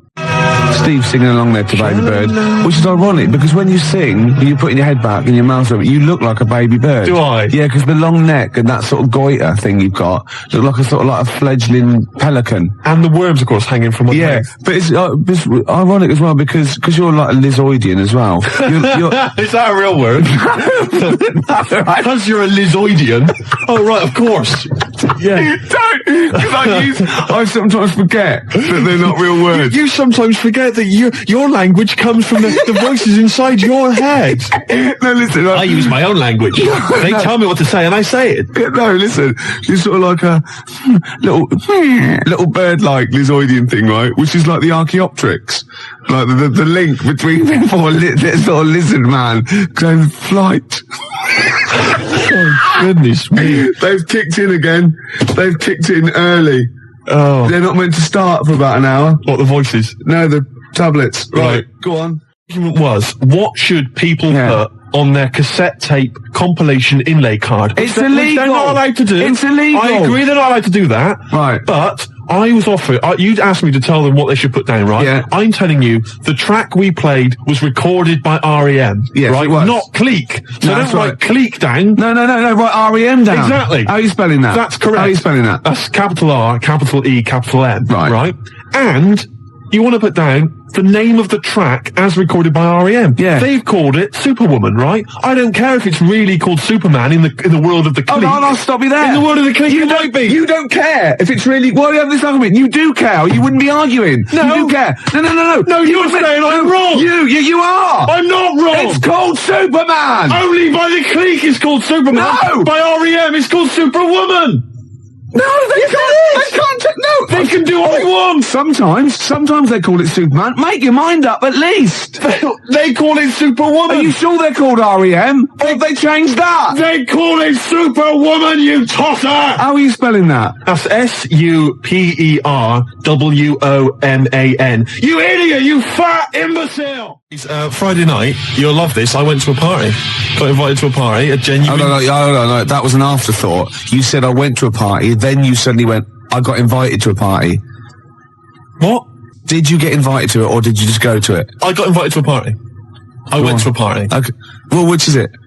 I was at a party on Friday night. Okay, right. Okay. And it was people I know. It was up in North London. I live in South. Not that that's particularly important. And what I'm saying is I left my... Yeah, you weren't in your... What you were saying is you weren't where you pay rent. Exactly. No. So I got there, and there were a few people there I didn't really know. And I got introduced to this girl, Christine. Right, and I'll be honest with you, I don't know if anything might have happened. Do you know what I mean? It could have, do you know what I mean? All I'm saying is we were getting on well, things were happening, alright, we were having a chat. Okay. Hey, Gervais, you're interested already? Yeah. Anyway, she wanted a packet of fags, right? And a few other people wanted a little bit of grub or whatever, because it was late night, it's about 1 a.m. When you say she wanted a pack of fags, did she say, oh, I'd love to talk to you all night, but I've got to go and get these cigarettes? No. Go on, sorry. I won't interrupt again. We were going on well, and she said, yeah, a packet of fags. So I went over to, the guy told me who runs the party, or had the party, he said there's a sort of 24-hour, little sort of 24-hour supermarket thing. You went for it, did you? What? You went for it, did you? I went on her behalf, right, to the supermarket place. One of those little sort of 24-hour 7-Eleven places. Yeah, I'll get the right? picture. So I go there, and I'm going to buy the fags, and people wanted a few sausage rolls and all sorts of stuff. So I'm there, and I've got all my stuff, right, and it's quite late, but there's two blokes in the place, and, I don't know whether I think they were from Italy, but I can't be certain. But anyway, they caused a bit of a ruckus because they were after some ciabattas. They were saying, "I want 2 ciabattas. I want to." I don't know if that's no, I'd say that was sort of like Kenyan. right. Okay, but anyway, Okay. They were yeah. Anyways, they were 2 ciabattas, and they were causing a bit of a rumpus. They were saying, "Not those, no. How much are they? How much are those a pound? Oh, we ain't talking about pounds. I don't want. No, I'm not paying for those. I love those." So anyway, they got their ciabattas. They Turkish, went up, maybe. They went up to the counter, and the fellow who was next to me in the queue, he'd put down a jar of coffee. Right. Oh, yeah. So anyway, the fella said, ciabattas, you have the pound for the ciabattas. And they're 2 of them, they're brothers. And he puts the ciabattas in the carrier bag, and he picks up the coffee as well, secretes that in the bag, right? Walks out. What? Well, the Italian bloke licking someone else's coffee. He stole someone's coffee, right? There in plain view. So he gets outside, and the shopkeeper says, whoa, wait a minute, come back in, mate. Whoa, you picked up this fella's coffee. What? What are you accusing me of? What are you saying? What are you accusing me of? You say I'm stealing? Well, no, Definitely Turkish. Probably works in a prison. You're stealing? What, you accusing me of stealing? You accusing me? Yeah. And the fella said, well, and he says, look in the bag, ciabattas. Where the coffee? I'll be honest with you, he'd hidden it outside. He'd already got rid of it. It was smooth. Right, so anyway, now he's getting a bit violent. No ciabattas. Well, I buy the ciabattas. They're not very nice ciabattas. I eat them. They're not nice. He's accused me of stealing coffee. He's pushing things off the counter. He's throwing the ciabattas everywhere. Really? Right? And it's terrible. And Was he smashing plates? He wasn't No, because I'm just getting a hint from the accent. Go on, sorry. Right, yeah. So anyway, he's accused. You accuse me, and it looks like it's going to be a fight, Gervais. I'll be honest with you. I'm nervous, right? Because I'm stood next to him in the queue. Yeah. I'm thinking any minute he's going to turn around. What are you looking at, fish monster? Yeah, they've sent you out because they thought you wouldn't get attacked. Exactly. And, how ironic. So I edge backwards towards the frozen goods section. Yeah, you're thin against the fridge. I'm hiding. I'll be honest, I was hiding. I'm not going to lie to you. I'm a cat. Really? So, anyway, the Ciabatta brothers, they're causing a bit of a rumpus, and it's all going on. So, they decided to call the police, the shopkeepers. Yeah. Right? Well, now the Ciabatta brothers are nervous, so they go, no, it's all right. Don't keep the Ciabattas. We're not paying for them. I don't want my money back. It's all right. And so they move towards the door, but a little Probably fella, spent some time in Delhi as well. little fella, he's barricaded the door. He's used some of the display units. He's barricaded it, right? Fantastic. So the Ciabatta brothers are trying to get out, right? They can't because he's holding them off, right? They can't get out. They're caught. They're smashing the place up. Really just throwing things on the floor, right? And he's going to me, help me keep the door closed. He's from Italy as well. I think he was. Yeah, probably related. Go on, yeah. He's saying, help me keep the door closed. I'm saying, well, I can't, the leg and everything. I can't help out. No, I can't. I just got to be over here. The dialysis machine, if I don't get back, the battery runs out, I've got to, So anyway, eventually the Ciabatta brothers, they actually knock the stuff over and they get out the door and they leg it off down the road. Yeah. And anyway, it's terrible commotion, the food and stuff everywhere. The shopkeeper's in tears. It's absolutely terrible. Yeah. And everybody left, right? And I said, can I just pay for my goods and these fags and go, please? And he went, no, shop closed, we can't serve you. And I went, listen, I've just been stood here. I almost got in a fight. I want to pay for my goods. Yeah. And he was in tears. I can't. He probably selfish wanted to shut the shop just because he'd been robbed physically and attacked. and then you'd been waiting there patiently not helping. Exactly. You must have been there for about 10 minutes not helping. Yeah. He should have served you before then, really, before the fight. It was crazy. So anyway, I that's terrible, isn't it? demanded he serve me. Right? Yeah. I bought everything. Was he crying as he served you? He was crying. I left the shop, got back to the party. Yeah. Christina gone. Because I got caught up in some bloody dog day afternoon scenario. I missed out on a possible. How's your father? Will you say? Well, I missed out on a fag at least. Yeah. And the letdown of her saying face to face no. Yeah. I mean, at least there's a little bit of hope when you get back and go, there's your Benson's. Ooh, do you want a drink? Yeah, there's a little 7-Eleven just the other side. Go across the road, go the other way. I'll be about 10 minutes, love. It didn't happen for me. It will. A game show, right, that I came up with. Yeah. Okay. And it features me, but I think it could be perhaps a vehicle for yourself, Gervais. Yeah. All right. I'm going to tell you, it's called Ricky Gervais Meat Rations. Right. And I like it already. You like it already? Because there's a part in there for me. Yeah. Could I play the Ricky Gervais? Yes. Yes. Fantastic. It was originally called, basically, let me just summarise very briefly. I'm not going to tell you all the games, but it's basically recreating the heady days of the war. Right. Right. That's fantastic. It's beautiful already, isn't it? It's got the nostalgia thing. I've got a game as well. But it was originally going to be called Ricky Gervais Fag Rations, but apparently cigarettes weren't rationed in the war, so it's called Meat Rations now. Excellent. And I'll tell you some great games. My favourite is, what's it called? To be perfectly Anne Frank. It's a great game. It really is a great game where you've got to pretend to be Anne Frank and hide from sort of snooping Nazis. Oh, that is fantastic. It's a great game. And there's also, of course, let me go into it. There's also Dig for Granny. I'll dig for victory, if you like. And what happens is you're scavenging through rubble, right? Can I just say, these are copyright. Anyone trying to rip me off? I mean, I've got the Penis Puppet Theatre. Yeah. I've got a stake in this, surely. Oh, certainly. Ricky Gervais Meat Rations. You can have a bit of my Penis Puppet Theatre. That's lovely. Yeah. And I've also got a new game that I'll talk about after yours. It's called Tip the Balance. And it's sort of like a game for 4. And it's like, I'll send it off to Waddington, see what you think. I mean, there's teething problems with it. Well, listen, Gervais, look, let's play Don't Fear the Reaper. Let's play that tune. By Blue Oyster and his cult. It's a classic. Yeah. And then we come back and we try and make some money. Let's make some cash. Andrew, there must be some sort of fun with, like, gas masks. Yeah. When you can all put them on and dress up as, like, I don't know, one of the banana splits. Yeah. What could that be? Gas? Who snork? Yeah. Yeah.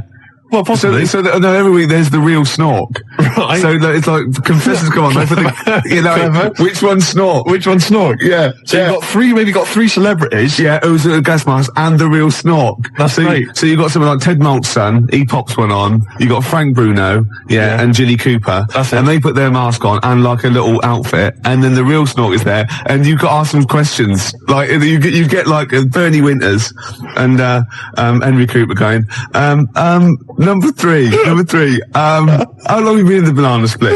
And Jilly Cooper goes, about 6 years ago. I don't know. I think the banana split's been going longer than that. No, I don't think it's number 3. What do you think? And Bernie Winters go, number 1. Number 1. How did you get the job being in banana splits? And it's from Ted Malt's son going, I answered an advert in the paper. That's not right. They were born. You know what I mean? And there's Chaz and Dave in the corner just going, na na na na na na na na na na na na na, yeah. Yeah, with the real snorks, and they always the lights go right, and the one stands up and he sits back down again, and then the real snork, and the others all take their masks off, and they go, "It's lovely, Julie. What are you doing?" Well, I'm appearing Puss in Boots down in Brighton. Oh, that'd be fantastic. What? Jilly Cooper? I don't know. What does she do? Oh, she's a novelist. Oh, yeah. Now appearing in Panto. I'm not letting you book the guest. Oh, God. But wait a minute. What? I mean, I love your idea. Yeah. Who snork? Yeah. It's a bit odd, isn't it? How we started off with a kind of wartime nostalgia show, but now we've sort of featured sort of quite bad 70s animal things. Nothing wrong with the banana splits. But I like that. That's a good game. Yeah, okay. That can be like a special feature. So I'm just going to make a note of it because we've got Dig for Victory, to be perfectly Anne Frank. Yeah, and who's snork? Who's snork? Yeah. Well, I'm full of ideas. I could probably help you on this. Oh, this is great. Well, what other? Yeah. Maybe we'll come up with some other ideas as we go. Yeah, we've still got Tip the Balance to go. But can I just say, I did actually once try and pitch this. When I appeared on Blockbusters. Yeah. Well, I obviously met with a producer there, and I said, I got an idea for you. Have we talked about this on air? We talked about me on Blockbusters, but not about my pitching this. No, thing. go on. And I said to her, sit down. I said, I've got a great idea, and I tried to bill it with me as the star. She said, who are you? Steve's Meat Rations. She said, why are you in it? I said, I am. Don't worry. I'm the only one who can pull it off. Yeah. And she said, right, go on. What is it? And at that time, I had none of the games. All I had was the title. And she went, I like it. Yeah. What are the games? I don't know. She said, if you'd have just said, well, stop me there, love, and just popped a gas mask on and said, who am I? She'd have gone, snork. No, it's not. I used to write when I was at school. Oh, yeah. Now, I didn't watch sort of kids' programs when I was growing up. I watched sort of crap adult ones. You know what I mean? ITV on the telly from 12 midday through to like midnight. And I'd watch all the all the police series, Police Story, Charlie's Angels, Steve Austin, and Teen Knight Rider. Teen Knight Rider, yeah. And I wrote this essay at school once, and I just couldn't stop, and I started serialising it. And every time I just kept writing, I was sort of like, you know, people were reading it at school, and it was about a cop, a New York cop, who was as hard as, you know what I mean? Yeah. And I worked out what his name was. Now, God, this is how television influences me. Because it was one word name, which is his surname. That was the title of the book, title of the series, and that's what all his friends called him. Wait till you, right. It was called Jezuk. Jezuk? Yeah. Jezuk. Yeah, I thought it had a Z and a J. Jezuk. Jezuk. Yeah. Do you know It does sound so close to like Pillock or Jesse. Yeah. Or Nonce. No, nonce. There's no nonce. Well, do you know what I mean? Cross between sort of Jezuk. like Pillock and Jism. Damn you, Jezuk. Yeah. You're off the case. Give me the badge. Keep the stinking badge. I don't need a badge to be a cop. It was all stuff like that. And he'd first, yeah. And so he'd look at his gun and go, "This is my law." Oh my God, it's Jezuk. How did he find us? Yeah, it was great. There'd be shootouts and everything. Oh, fantastic. Let me just ask, did he have perhaps have a broken marriage? He was hard boiled. He played by his own rules. Didn't he? Yeah. I imagine. Simultaneous with this. He was a bit of a drunkard as well, had a bit of drink. No, he didn't drink, Oh, no. good, He was a good. good looking fella.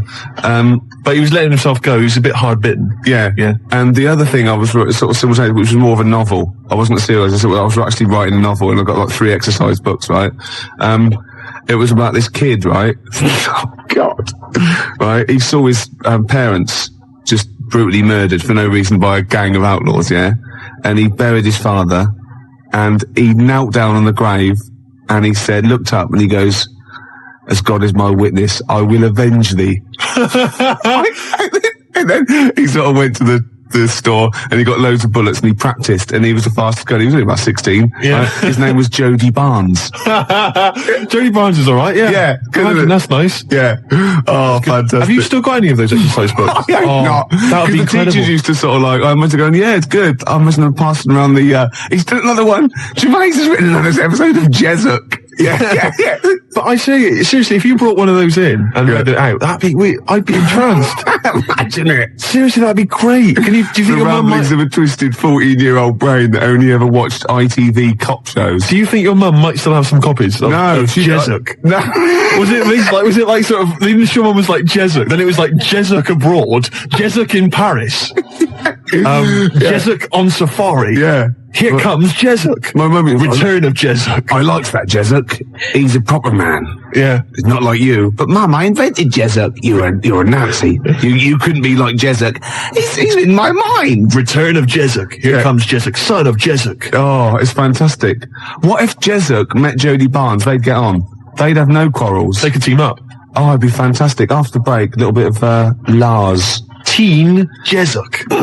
This is 5 minutes. The news. I'm looking forward to the news. We've had a great couple of newscasters the last couple of weeks. Don't piss him off because Jezuk came in here. Oh my God, he would not stand for it. He'd arrest the engineer. He wouldn't stand for it. He'd soon figure out whose fault it was. Yeah, and he'd Get me Jezuk. They'd be down the precinct, wouldn't they? Asking a few questions. Jezuk, you're off the case. I don't need a stinking badge.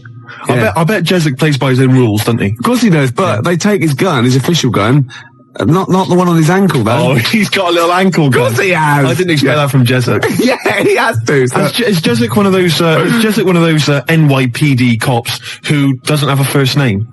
Yeah, I'm thinking him now. I think he might be a little bit Latino, maybe. Really? Hispanic. I don't know. Hispanic. Yeah, Jezuk. The Hispanic cop. Czechoslovakian Hispanic. Yeah. Yeah, Jezuk.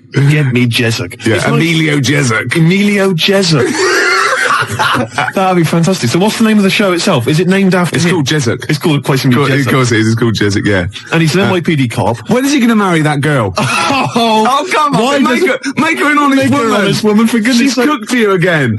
Jezuk. Christ's sake, Jezuk. God. But you see, he's hard boiled, Gervais. He's already had 2 failed marriages. I know. And I'll tell you what it is. It was because of the fact that he was a cop. Because you bring that stuff home with you. Yeah. All right? You can't just leave that at the office, Gervais. I'm worried about his kid, 16. team. Really? Yeah. Is he going off the rails a bit? He's on smack. Is it? I don't believe it. I don't believe it. He could have been a great cop. He could have been a football player as well. Well, of course he was, because he was great in college. He was great in college, And now he's hanging out with the wrong people because Jessup can't give him enough attention. I know. And of course, Jessup's ex-wife, of course, is dead, so he's got to raise shit on his own. Is she? Oh yeah. Is she? Well, she got. Oh no. What did she die of? His first wife, the marriage broke up because he was heavy drinking. Oh God, yeah. And the fact that but that's because of the things he has to go through every day of his life. I know. Listen, you're facing smackheads coming at you, coked on crack, right? Oozes, right? You gotta let your hair down in the bar. He killed a young kid. I know he did. Twice. Yeah. His first wife, Yeah. I think what happened there, Gervais, as far as I'm aware, is that they got divorced, Yeah. but really they still love each other, don't they? Let's be honest. Yeah. She's the only one really that stands by it. Well, Jessup says, well, I can love two people. Yeah. And he has done. Yeah. Well, I had to cut those scenes out. And his second wife, she's dead, isn't she? She got killed, didn't she? Yeah. You know why? Why? He hesitated after he'd killed the young smackhead boy that was coming at him. Had a grenade.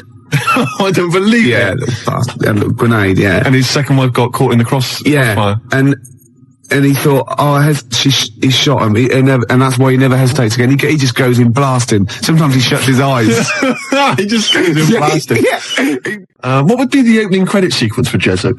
What would happen? Would it be Rockford Files style, where he's in the supermarket, buying food and all the sort of it? I think he'd be, I think it would be like split screen. I want he'd be turning round in like a mall, like firing. On the other one, he'd be dropping the toast and his wife would be ruffling his hair in the morning. And he'd be going, and he'd sort of like be getting crumbs off it. Well, it wouldn't be his wife, it would be a lovely lady he probably picked up the night before. No. Remember that? He doesn't do that. No, he does, he does not. He doesn't. He's estranged from his wife, and his second wife's dead, you idiot. Yeah, but we established he's got a new one. He hasn't got a new wife?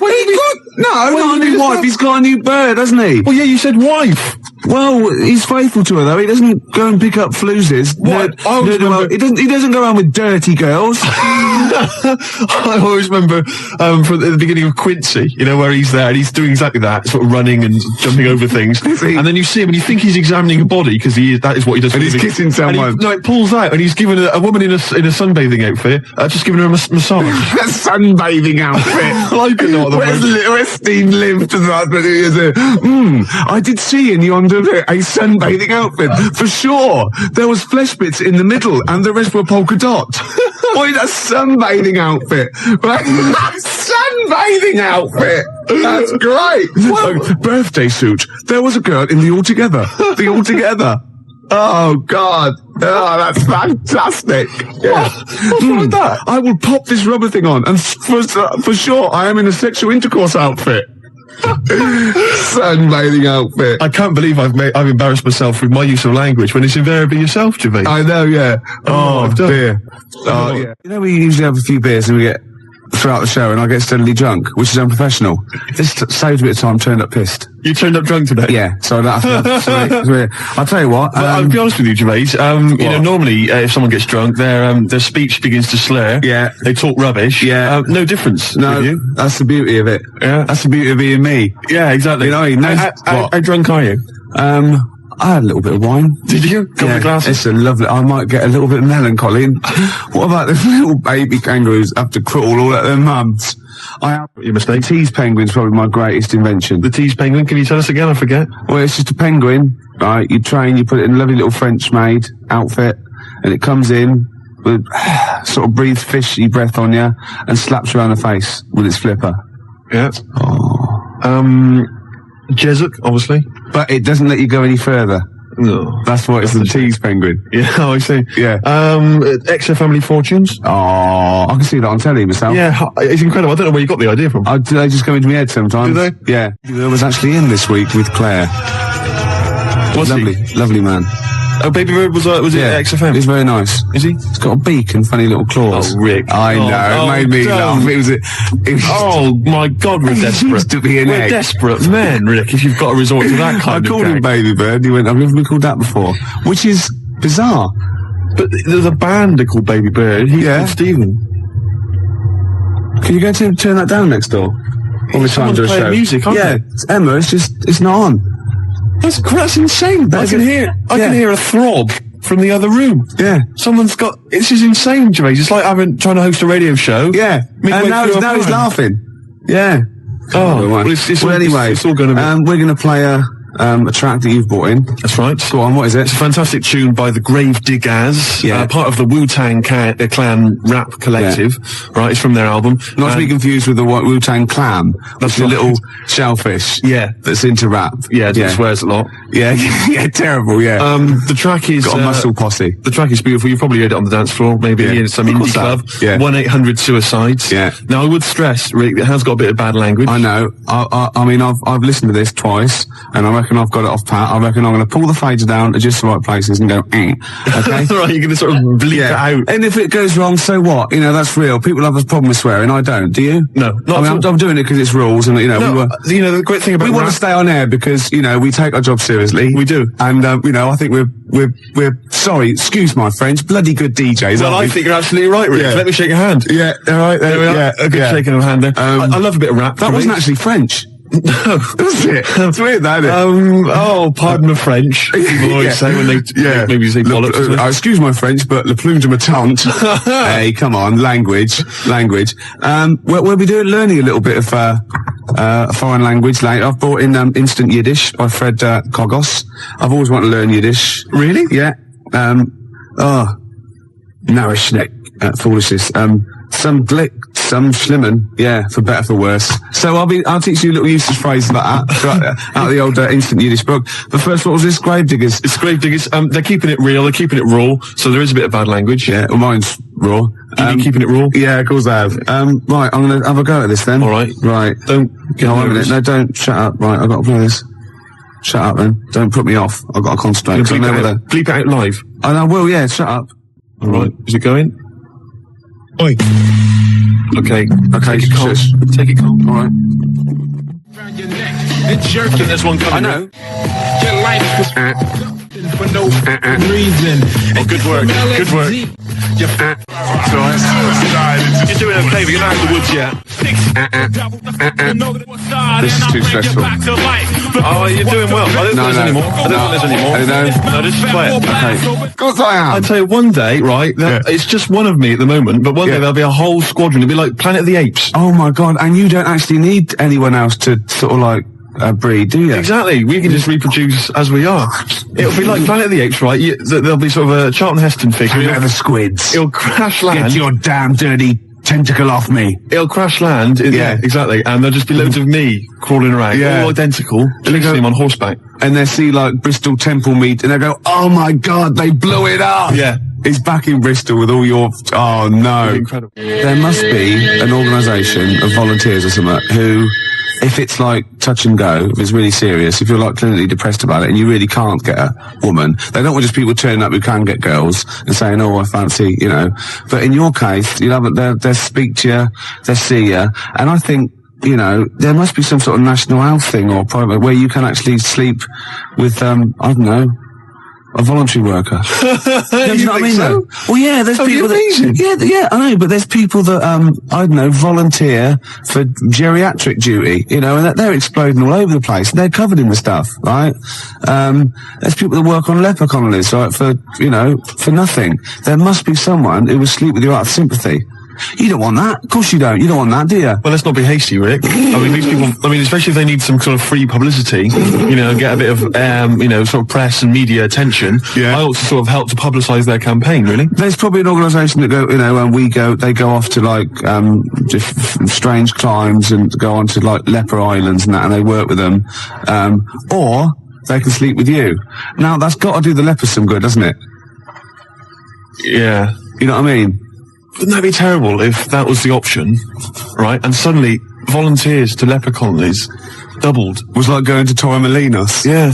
Let me on the bus. Sorry, there's no room on the bus, but you're at the back there. Yeah. Going, well, then here we go. Here I am then. Yeah. I'm sorry. I signed up for the lepers. Yeah. Licking their wounds. Well, sorry, but... Geriatric duty. Yeah. Scraping it out. Oh, dear. I heard a song in the week, right? I've heard it before. It's by Ween. And it goes, push little daisies and make them come up. And I don't know what it's called. 0171 580 2000. I don't know where to look. Push the little daisies and make them come up.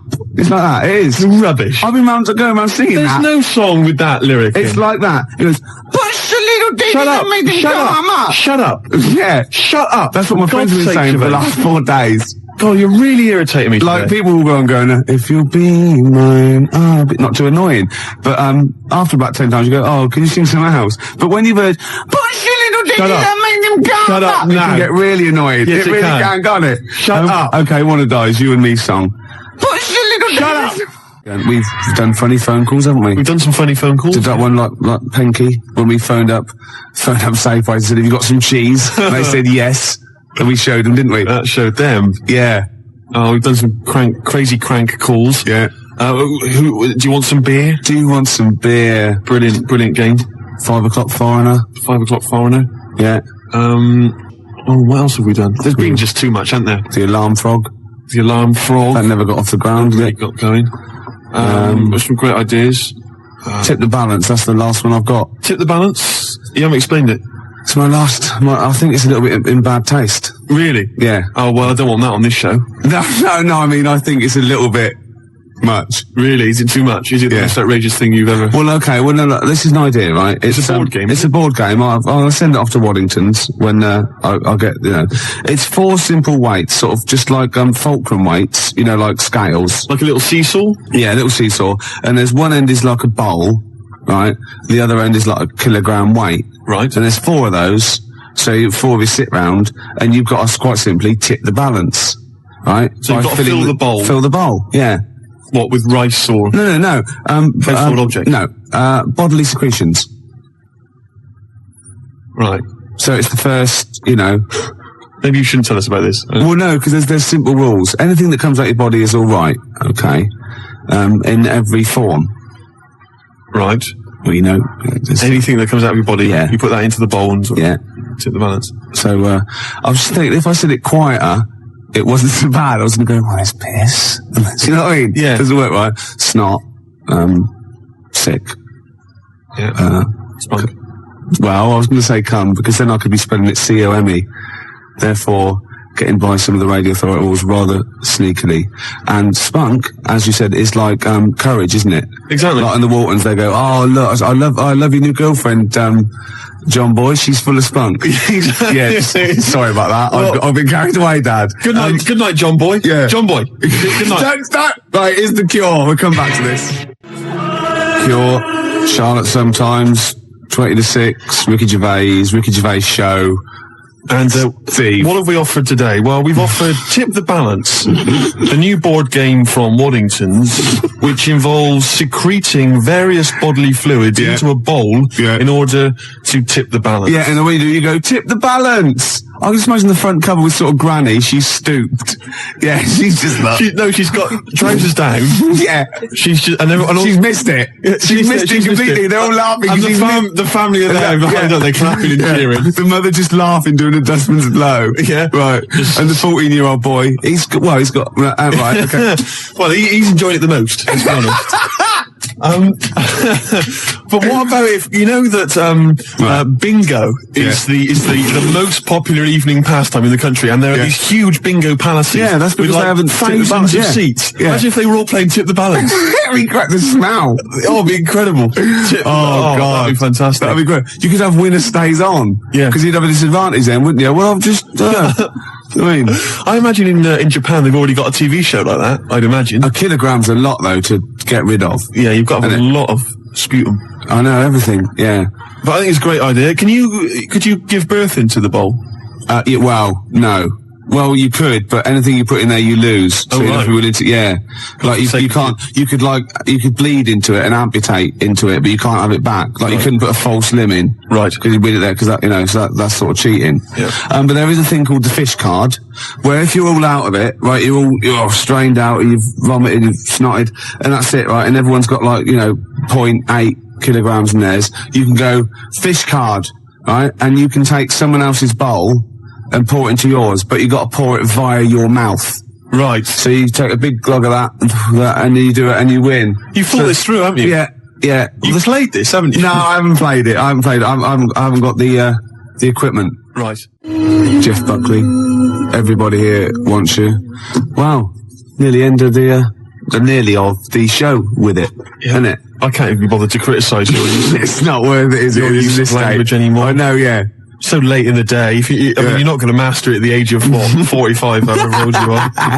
I mentioned, I guess we could call it Freak Show or something like that. Yeah. Where celebrities with deformities come on. That was Nigel's from Tottenham. Nigel in Tottenham came up with the idea. Suck the most deformed. What would you put forward as your most deformed bit? Well, luckily, sucking my most deformed bit would be curiously enjoyable for me.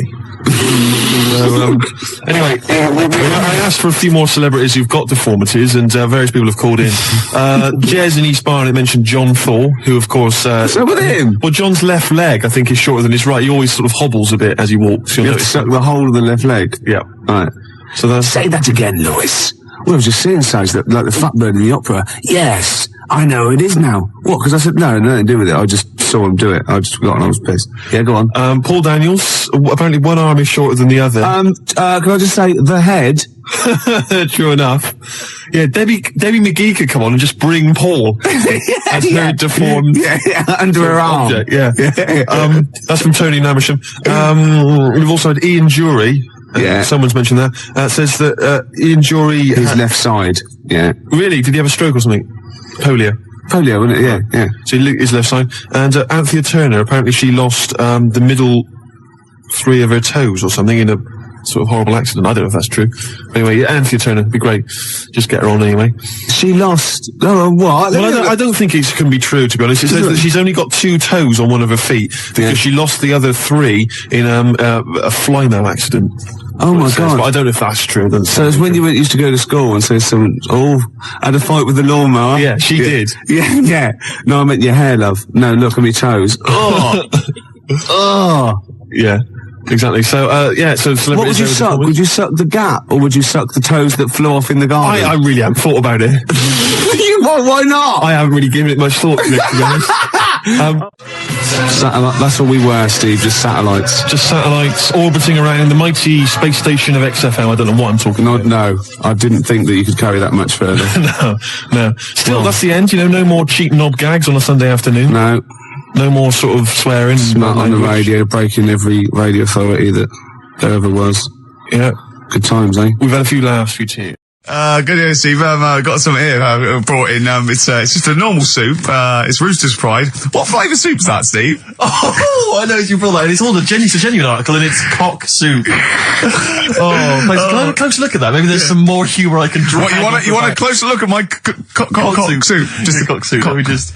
It says here delicious, appetising. 3 to 4 servings. You know what I'm thinking of when you're talking about the soup. I'm thinking of innuendo. I'm just thinking of a man's cock. Penises. Yeah. Let me just. It's the darkness. Use Rooster's Pride cock soup as a snack with crackers or toast. Still thinking of a normal knob. An appetiser, again, or a soup base. That doesn't really work as an innuendo. No, whisper. That's disappointing. We'll work on that, though. The darkness growing on me on XFM 104.9. Going well, isn't it? I've enjoyed it so far. It's been a bit naughty and everything. Yeah, a bit smart. Nothing wrong with that. No. I was on the way in today, right, Steve? Mm-hmm. Walking in, always walking in. I get left early and stuff. I like to get in early, get some bits done, Monkey News, songs of phrase. that sort of thing. And living in London, right, there's a lot of shops that open early and stuff. Do you know what I mean? People say that's a good thing about London. Yeah. It's almost like 24-hour city and stuff, right? I'm walking in and there's you've got your news agents open. Obviously. Selling newspapers and that. That's good. They've got to be open early. Yeah. Then you've got your coffee shops, your Starbucks. You have a cup of coffee in the morning. Do you know what I mean? They're doing well in the morning. Yeah. Then you see the odd restaurant and you think, well, maybe they sort of got the doors open but they're preparing for lunch, so you think, fair enough. Yeah, I'll let that pass. Yeah. Carrying on walking down the road. Bondage shop. Open. Sure. About 10:30. Yeah. Busy, was it? There's a couple in. Really? Some good offers. About 10:30 for a bondage shop. I'm assuming if you're into bondage, though, you stock up at any time, day or night. I mean, you don't... Yeah? Well, I assume it... I suppose you get up and you go, I've got nothing on, I need to be a bit tied down. Yeah. I need some rope. These clothes are too baggy, I need more belts. God. I need more straps. Yeah, get some rubber on my face. Weird, though, isn't it? What were you doing in there? So, just having a browse. But, it's a bit worried, really, because the things that I've noticed this week, like that's probably a little bit small. You've brought your soup in. I just found it out there. Sorry, yeah. It is Rooster's Pride cock soup, noodle soup mix, chicken flavour. But I mean, do they not know that is obviously just going to be used on the Graham Norton show and Chris Tarrant when he's doing his show abroad? Yeah. I mean, do you know what I mean? How could they call it cock soup in this day and age? Don't keep saying it. Well, no, it's fine, because you can say cock as long as it means the male we've done this. Oh, do you mean the chicken? Yeah, look, it's a picture of a chicken. Yeah, sorry. What did you think it meant? No, I don't know. I thought it was in my head. Okay. Sorry. Yeah. But, there's something else that's a bit sort of... A bit blue? A little bit blue, but then it's real as well, do you know what I mean? Well, it's a problem. excuses it. Go on. There's a programme We couldn't have said the cock soup if we'd made it up, but because it's real, it's fine. Yeah. We also couldn't have said the cock soup if we'd have meant a male penis. Thankfully, we don't. So. We mean a little chicken. You go on. This programme was on. It was Wednesday night, something. About this little lad. Yeah. It was a fella and a woman. At the same time. What do you mean? Like a cartoon with a secret identity. By night. What do you mean? He had both By day a sex? boy, by night a woman. He had it all. What do you... Sorry, wait. So he had male and female genitalia. So what do you call someone that's born like that? Weird. Now, what's the term for it? Go on. You know it. We've talked about it before. Aphrodite. Really? So close. Hermaphrodite. Yeah, hermaphrodite. Yeah. That's weird, though, isn't it? Yeah. And he had the ball. Yeah. And he had the... Well, what happened was he was born, right? Obviously. And the doctor said, there you go. Lovely little boy and girl. So the mum was like, what? So he said... No, I don't think the doctor was sarcastic. Yeah, what? I don't think the doctor was sort of dissing them. Yeah. There you go. What do you mean, doctor? I'm gonna have a look. Exactly. There's a cock, there's a minge. All right, see you later. What are you going to call it? But doctor, what do you mean? Have a look. He wasn't sarcastic. He didn't give Doctor, clues. tell me what you mean. Give me a straight answer. He probably went, oh shit, she's got a cock. He didn't go... He wasn't sarky to the parents. No, but I'm just getting across. Do you know what I mean? I always had a little bit just to... Yeah, I know you do. Yeah. You should be a newsreader. Be brilliant. So there's a little kid lying there. Yeah. And the mum says, you know, what am I going to do then? So the doctor... I mean, I'm condensing this. It was like an hour long. Sure. Yeah. So he says, she said, what will I do? And the doctor said, well, he's not sort of well hung. Right. Oh, so he's not sort of well on. This doctor has been, I assume, has been struck off since for saying these things. It was a real doctor. It wasn't Dr. Fox. Yeah. Right. So the doctor said, so I recommend that we make it a woman. Right. So they sort of do a little bit of jiggery pokery. Yeah, a little bit of work. And I don't think that's true, Carl. No, it is. It was on the programme. But I think they can tell really what they were meant to be from their chromosomes, can't they? They can tell whether they're X, Y, Y, or yeah, it's not very well hung. No, I tell you what, because back then, when this was going on... Yeah, no, I'm just thinking they might not have had it. The doctors then thought if you had a kid, right, and you thought, it's a bit ugly, maybe it'll have a better life if it was a fella. If it was a girl and it's a bit ugly and you think it's going to get hard time. Right, don't talk shite. What? What?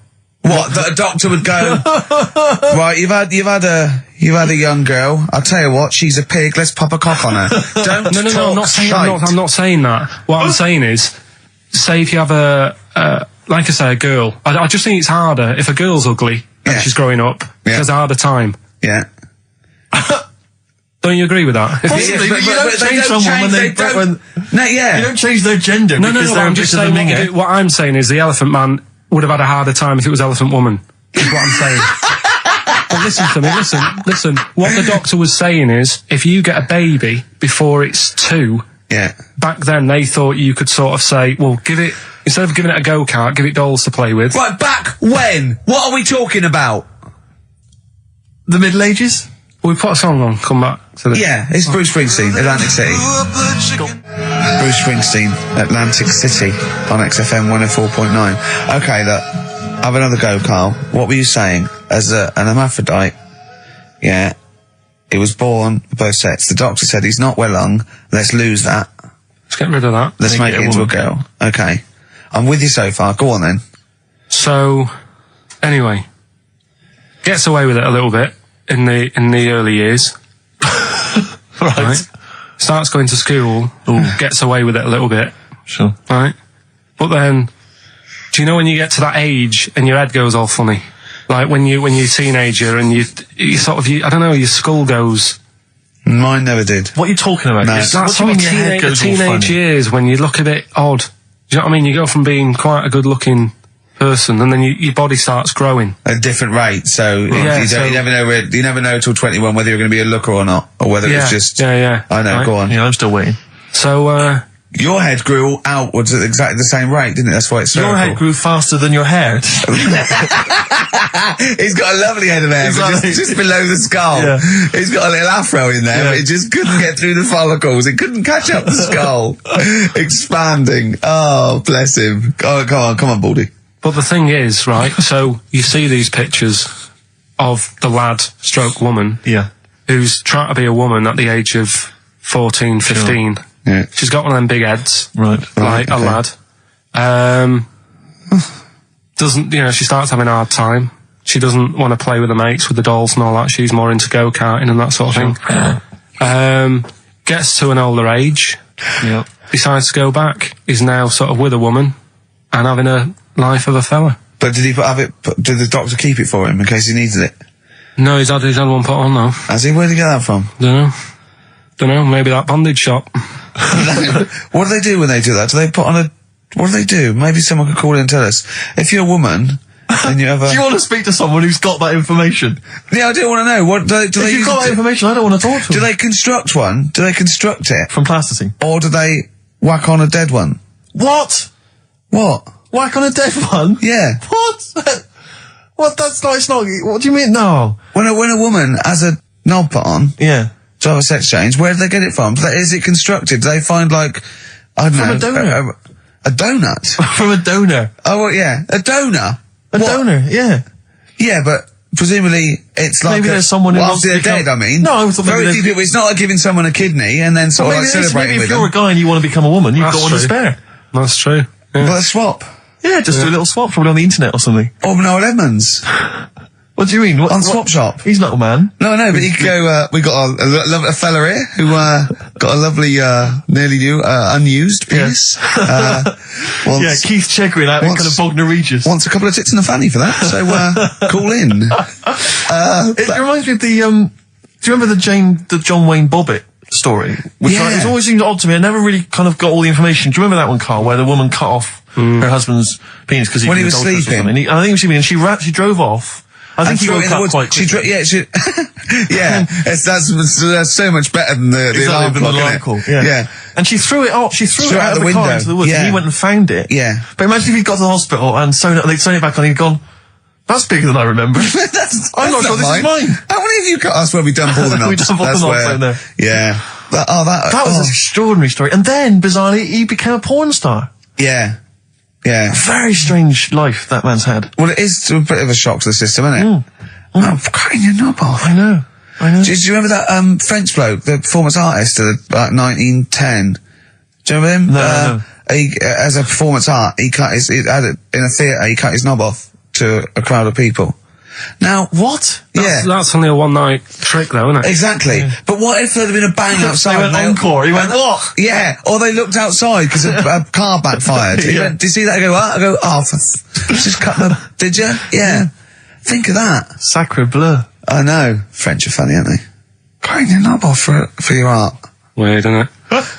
Longview. Further on XFM 104.9. As we're having so much fun with penises, Yeah. I thought perhaps I should just mention... That's a slogan. we should just mention this story, briefly. It's in the paper today. A Russian is selling what he claims is Hitler's mummified penis for £12,000. Yeah. Ivan Zadurprov says his ex-Red Army soldier dad hacked it off as a souvenir after storming the tyrant's Berlin bunker after his suicide in 1945. Yeah. Not... You convinced? Why did he wait till now? Yeah. He's found out that that might get a bit of £12,000. Which doesn't seem a great deal. Doesn't seem a great deal of money, really. Well, it's useless, isn't it? True. You're not going to be able to use it. It's not going to be able to. It's not going to be a donor. Imagine that if you walked round. Yeah, you'll never. Making love to a girl, you'll never believe who this is. Yeah. You never believe who's doing you, love. Exactly. This is going to freak you out. This is, just relax. Exactly. Okay, sit down now. Was that I got all a right? little surprise for It was you. brilliant, yeah, so you enjoyed it? Yeah. Right, are you a fan of the Third Reich? Exactly. Well, no, awful racist. Okay, let's go a different tack. Yeah. You did like the sex. I love the sex. Okay then. Yeah, it's not going to be Hitler's knob, is it? But, I like the idea that, I mean, you're you're in the Red Army. Yeah. You've just stormed Berlin. Yeah. 1945. You crash into the bunker. You've gone through terrible. How you've lost 20 million comrades. Unbelievable. Oppression It's been everywhere. going on for years. You're in there, you see the man. Here he is, he's dead. He's dead, the figurehead and leader of one of the most despicable, You turn to your friends, there's a tear in your eye. Yeah. And your immediate thought is, I ought to chop off his todger. Yeah. Well, no, I said Bagsy. I said Bagsy's Winkle. I said Bagsy's Winkle outside. Whoever it was. Yeah, I didn't know it was going to be Hitler. Brilliant. It's just, I can't, it just doesn't make sense. It's ludicrous. And I don't know how is he expecting to prove this? Because I want some proof. Well, I think that's why he said that. He probably started off with, I've got Hitler's face. And they went, brilliant. Oh, let's have a look at it. What do you mean let's have a look? Well, just check his Hitler's face. Obviously I know what he looks like. Oh yeah. No, it's not. You know what no, it's not his face. What wouldn't you know what it looked like? Well, I mean, no one's ever seen his genitals. That's what I've got. Yeah. I've got his. It's got a little swastika on it. Is that proof, is it? Yeah. Have you got his ball? Well, no, the Albert Hall's got one, his mother's got the other, so I don't know. See, the Albert Hall, I would have thought, would probably be paying that £12,000, because apparently they've already got his ball. Yeah, they got one of his balls. They got one of his balls in the Albert Hall, his mother's got the other. Yeah. But if they got the Todger if they can track down the one his mother's got, they would have a complete set of Hitler's. I'm just hoping it doesn't fall into the hands of some kind of crazed genetic scientist. What, I could clone it from his knob? Could clone Hitler. Back to, I don't even want to think about the future if that's the sort of way we're going. Exactly. If that's the sort of way we're going, Karl, I'd rather not know about it. What do you make of it, Karl? Weird, isn't it? It is weird. I mean, I don't want to go on for this too long. We've probably got about a minute left for the first half hour, and I reckon should can this sort of... What, 30 minutes of genital talk? Just quickly, on a Saturday afternoon? There's one in a museum, I think it's like that London Museum. What? One what? Well, do you know like how people are buying weird stuff and that to put in museums? Yeah. There's this device that, I mean, think about it, years and years ago they used to torture people, didn't they? Yeah. Really badly. Mm. And the device that they've got... There's no real good torture, but go on, I see your point. Yeah, but this device, right, think about it, you've done something really bad years ago. Yeah. Right, and you're thinking, what are they going to do? Do you know what I mean? Could do anything here, it could be the end for me. The device they've got is this thing that you put on your bits, as a fella, and it's sort of metal, so it means you can't sort of, get excited. It puts a stop to you, sort of... That wasn't a torture device. I think it was a Victorian thing to stop adolescent boys wanking. They used to have things like wrist things as well with like spikes on them. It's not a torture device. Isn't that? Well, not really. Imagine that being captured by you're never going to get hard on again. All right. Not really a torture device, is it? And there wasn't that many nice looking women wandering about anyway about them, was there? You didn't get excited about stuff. What are you talking about? Well, they filthy, they stunk and everything back then. What are you on about? Right, we've covered that. No more of that talk now, right? Let's move on. Filthy, all Victorian women, filthy and stinky. Yeah. Oh dear. Better Rolling Stones and get up the old songs of phrase. Yeah. Stones, Beast of Burden. We've not played it before. It's an absolute gem. You're saying that a bit gay? No. Is that what you're saying? No, but what was... Suzanne accused me of that in the week. Why? For being a bit gay. She said, I'm sure you're gay. Why? Just because I was moaning about stuff. She said, you're a drama queen. Right, well that's what were you moaning about? Not having enough gay sex? No. She didn't have a knob. Yeah. It's going, why don't you get yourself a nice little knob? Yeah. I mean, can I call you Frank, please? Could you wear this false beard? Yeah. It's just, well, we'll talk about it later. It was about the Seven Wonders. I just wasn't that impressed. He wasn't impressed by it. He said, Well, we'd say that, yeah. Well, we got a top show coming up, haven't we? But if you are a little bit, kind of, just a little bit sexually, you know, don't be afraid to let it out. I mean, if you want us to relieve you of it. I'll tell you what. Let's have a little bit of Maggie May by Rod. Oh, it's a beautiful day. Killing a Georgie. That's your favourite song, isn't it? Oh. That's weird, isn't it? Strange, isn't it? That's weird. I'd like to hear Rod Stewart singing about a lovely lady, please, Karl. As would I. You can picture whatever you want. Bit of Rod. Maggie May on XFM 104.9. On Ricky Gervais with me, Steve Merchant and Karl Pilkington. Steve. Well, I've only just read about this, and I don't know anything about it. This naked rambler, Steve Goff. Yeah. Is he doing some kind of, he's doing a walk from Land's End to John O'Groats? Is he completely nude? Yeah, he's been arrested 10 times on the way, apparently. Right. It says here that Nora Goff, his mum, she's in her 70s, she's begged her son not to walk naked from Land's End to John O'Groats. She said, I don't know where he gets this from. Certainly not me. I am and have always been quite conservative. He would never have been allowed to walk around the house without covering himself up. I wouldn't go as far as to say I'm ashamed of him, but I do not approve of what he is doing. Having said that, it's good to see him on the telly. yeah, it must be. It's not about anything, it's lovely. It's not embarrassing until they're famous with Exactly. it, however embarrassing it is. But, I can't believe my son's a serial killer. Nice to see him on the telly. he looks like one. He's not, obviously, you know, I mean. What is he doing? I don't Steve understand. wouldn't say he was, and he's not. He's just a rambler, but he's there, right? What's his motivation? He's just walking to, I don't know, it's just a nudist, I suppose. Right. And there's a picture in there, and Karl looked at it and he went, oh, what's the point of that? He went, well, look at him. He's got shoes and socks on. He's got a rucksack on. He's got a hat on. He's not nude. He's just got his knob out. Yeah. But he's got a full beard, thinking, oh, I want to hide some skin. Whereas this little chap needs the air. I'll pop him out all the time I can. They really annoy me. Because it's in the supplement today as well, with the Mirror, right? And they've done a bit about nudists and that. Yeah. Again. Same problems all the time. Go on. There's like an old fella sat there, just. How do you know he's old? Well. Why are you looking, Karl? Looking at his face, aren't you, presumably? Yeah, I'm just saying he's old and he's sat there smoking a pipe. Sure. With his sandals on. Yeah. Quite normal, just with his knob out. But look, he always made the same mistake. He's got a little white deck chair. Yeah. If you're nudist, don't go for white. Why? Sitting on that, getting a bit clammy and stuff. White, don't go for white. Go for darker colours. I don't know what he's talking about. So do I, but I love it. I love the fact that he's just got loads of pictures of naked men. Yeah. Walking around with loads of pictures I'm of just naked saying, a dirty arse on that. I think we've discussed the news before. I don't understand the impulse at all. I do find it bizarre. I mean, there's a picture there of 3 men nude in a pub. Yeah. Just having a chat. Yeah. Just having a chat. Oh, look at Karl carrying But around what's those pictures. I mean, okay, fair enough walking around outside, but indoors? In a pub? Nude? Well, it must be a nudist Pop on a pair pub. of shorts. That must be a nudist holiday, I assume. As opposed to, like, the local. There is, though, isn't there? There was a thing in Bazaar magazine the other week where there was a picture of some people. They've got an airline of their own now. What, nudists? Nudes. Nude airline? So you can get on there. And your holiday starts as soon as you get on. Sure. And, but what's the point? Well, I'd be worried just about banging against things. You know. So to speak. Yeah, my shoes and things. Or spilling when the waitress comes along.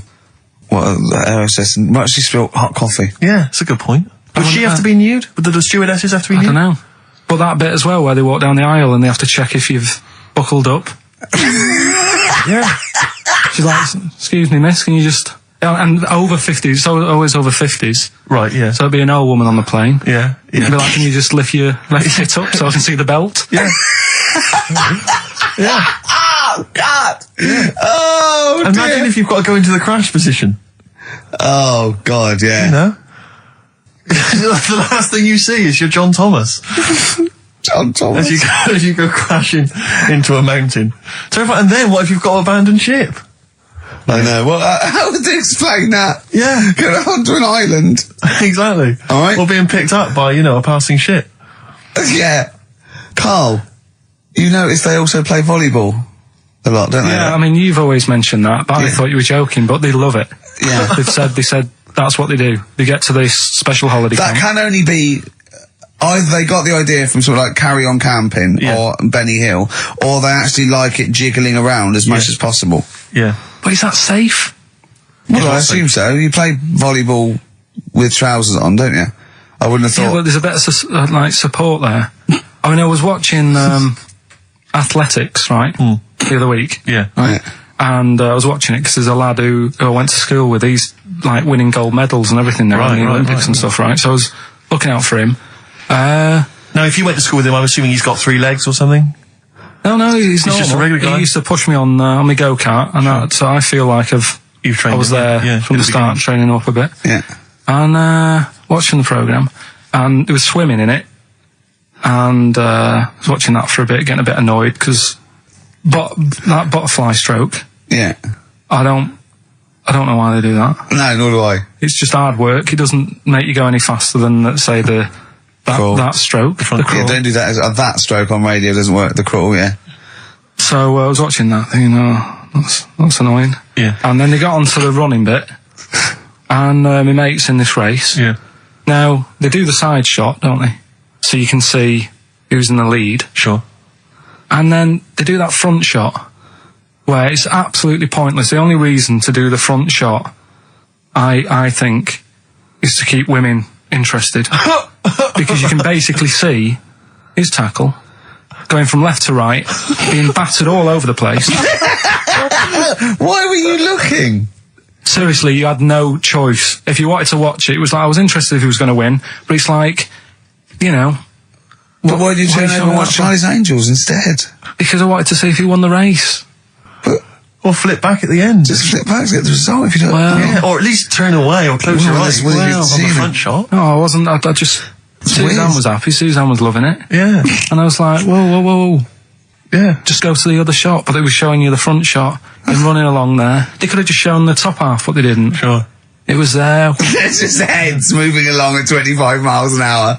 Yeah. Well, I think you're meant to see the running, the actual legs moving. It's athletics coverage, isn't it? It's not like... But they don't show you a shot from behind. Did you want that? And I didn't want that either. It sounds like you were disappointed. Yeah.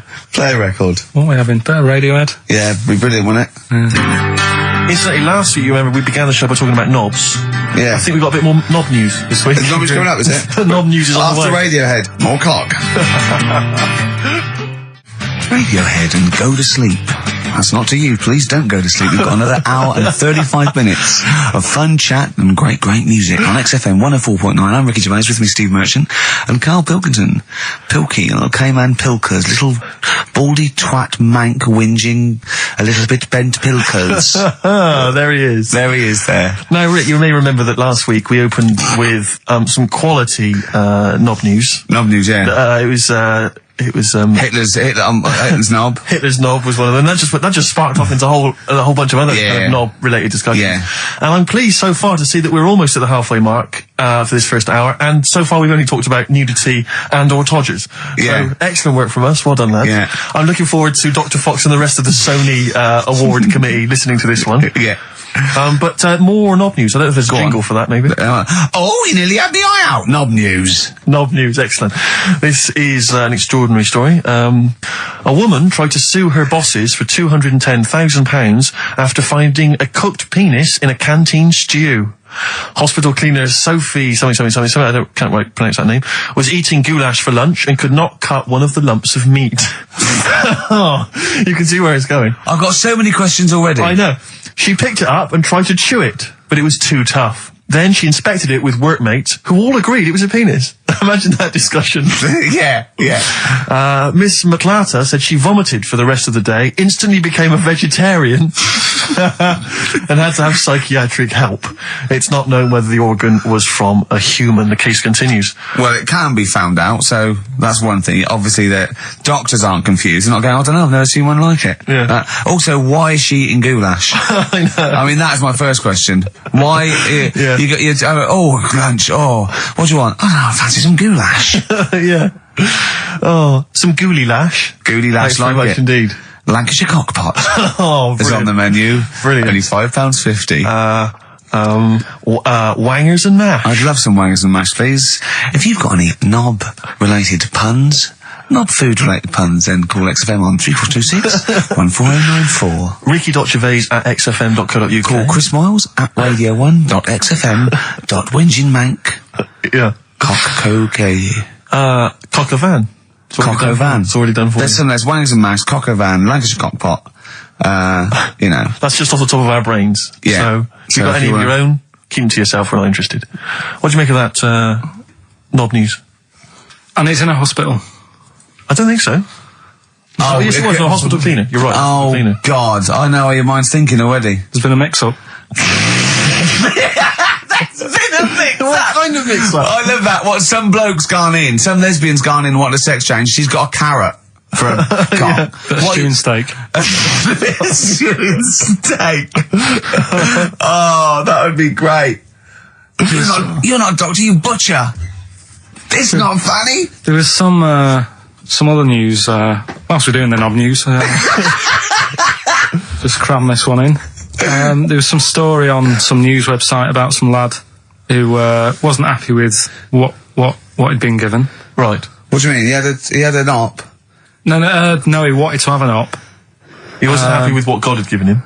Yeah. Yeah. What the Lord had popped downstairs for him? Sure. And, Sorry, no, wait a minute. Was he a bloke who wanted it? yeah, a fella. And what he wanted, he didn't want a knob, or he wanted a bigger knob? Wanted a bigger one. Right, okay. And, cost $5,000. Right. And they made a mess of it. Well, how did they make a mess of it? Don't know, it came out smaller than they went in with. Well, no, what do you mean? I don't know all the ins and outs. Oh, God. It's just he borrowed the money off his mum. There's been a slight mix-up. He borrowed the money off his mum? I love that. How bad is that? What do you want for your birthday, son? Yeah. Interesting. Thanks, Mum, for asking. A couple of bits of news as well. Hello, Doctor. How did it go? Well, firstly, don't look under the bandages and don't have the goulash for lunch. It was smaller than you went in Mum, with. we got $5,000. Why? Just give me tell me what it's for. You can have it if you tell me what it's for. Well, look at that. Oh, you need a bigger one. Yeah, definitely. There's the money. Yeah. On you go. Nothing can go wrong. What did he say to the doctor then? That's rubbish. I didn't read all the ins and outs. I just, like I said, I saw Just it. look for the picture. They want a picture. But you just thought, well, thanks for it. You just thought you'd pop that one in. Thanks. Yeah, that's the end. Knob News Extra. Yeah. Play record, Carl. So if you've got any knob news, we've got one more show left. Send that to ricky.gervais at xfm.co.uk and we'll hopefully get that knob news on there next week. Yeah. All right. Some Dizzy Rascal. Oh, Dizzy Rascal, yeah, he's one of the hot new English rappers. Let's play it. Dizzy Rascal, apparently, according to Karl, he hails from Bow, if he's listening. Good work. You have a number 3 hit with that. XFM 104.9, Ricky Gervais reading a magazine, Carl Pilkington, in a good mood today, so everything to play for. Some adverts. Excellent. Steve reckons, in ancient Greece, right, it was better to shag a bloke than a woman. And I went, well, yeah. I mean, that's about the male being sort of a first-class citizen. Yeah. Much better, wasn't it? An aspiration to sleep with a beautiful man than a beautiful woman. Women were lower-class citizens, so therefore men were seen as higher class. So to have sexual relations with a man there was no shame in that. No. In fact, it was looked upon. And I said, well, ancient Rome. I said, Nero, he'd sit in his big jacuzzi and he used to get, pretty boy men to go into the water and just nibble at his testicles while he was having a wash. He didn't do that. He did. No. Yeah. And he's not a gay fella. No, well, no. I mean, I don't know about Nero, but I mean, it wasn't a case of a big delineation between what was heterosexual and what was gay. It was just, whatever you. So what did this fella do then? This one who's having his. Well, he was pretty much top boy, Nero, for a while. He was in charge. And, and you did what you're told. If Caesar or. But why were people going round there? Why didn't they go? Oh. No, they weren't dropping in. It wasn't like the door was opening. I'm just going to see what Nero's doing. It's not like when I pop in here to see you. Normally what would happen is he'd say, "Come back to my place. I got a book for you." Yeah. You'd pop in. But he'd come out in his pants. Elton John would be on. You'd have probably been like a delivery boy or a stable boy or something, and you'd have popped round there and you'd have gone, "There, right, Nero. There's the tablets of stone you wanted." And you go, "Pilkington, why you are here? pop under, I don't know why he's French. What is that? I don't know why he's French. Just pop under the water and nibble at my testicles and you'd have done it. Because he was Nero. I wouldn't. You would have. There's no way I would have done. Well, you would What have. have I done? I've dropped a pizza off. Yeah, you why put am I under there? Nero's face with the pizza. Right. Right, I'd say I've done my job. Right? Yeah. That's not the sort of tip I wanted. No, he'd have said, get the little baldy chap to nibble at my testicles, and you'd have been under the water. I wouldn't have done it. No, Well, you put me head on the you wall. hadn't done it, right. No, I wouldn't have done Well, it. can I just say this, Steve? Not only would you be nibbling his testicles, you'd have been going mad. You'd have been noshing him just for extra. You'd have been doing everything he wanted. You'd have been going, he'd have gone, I didn't ask you to do that. You'd have been going mental. They'd have been chewing, slurping, smacking, poking. You'd have chopped, you'd have gnawed his packet off. You'd think you're eating Walker's crisps. There'd be bubbles, there'd be flood. Oh, it'd be horrible. The Beatles from the soundtrack to The Yellow Submarine, actually, and that's Hey Bulldog. On XFM 104.9, our last show, maybe. Me, Ricky, Steve, and little Karl. Alright, Karl? But that book, that wasn't a fake. It wasn't like just a ruse to get you back to show you me and dancing in my pants to Elton John. It's that. What was your girlfriend doing during that, instantly? I think she was just getting on with sort of like packing up sort of boxes because we were moving. So sure. I don't think. Well, she's seen it all before. Yeah.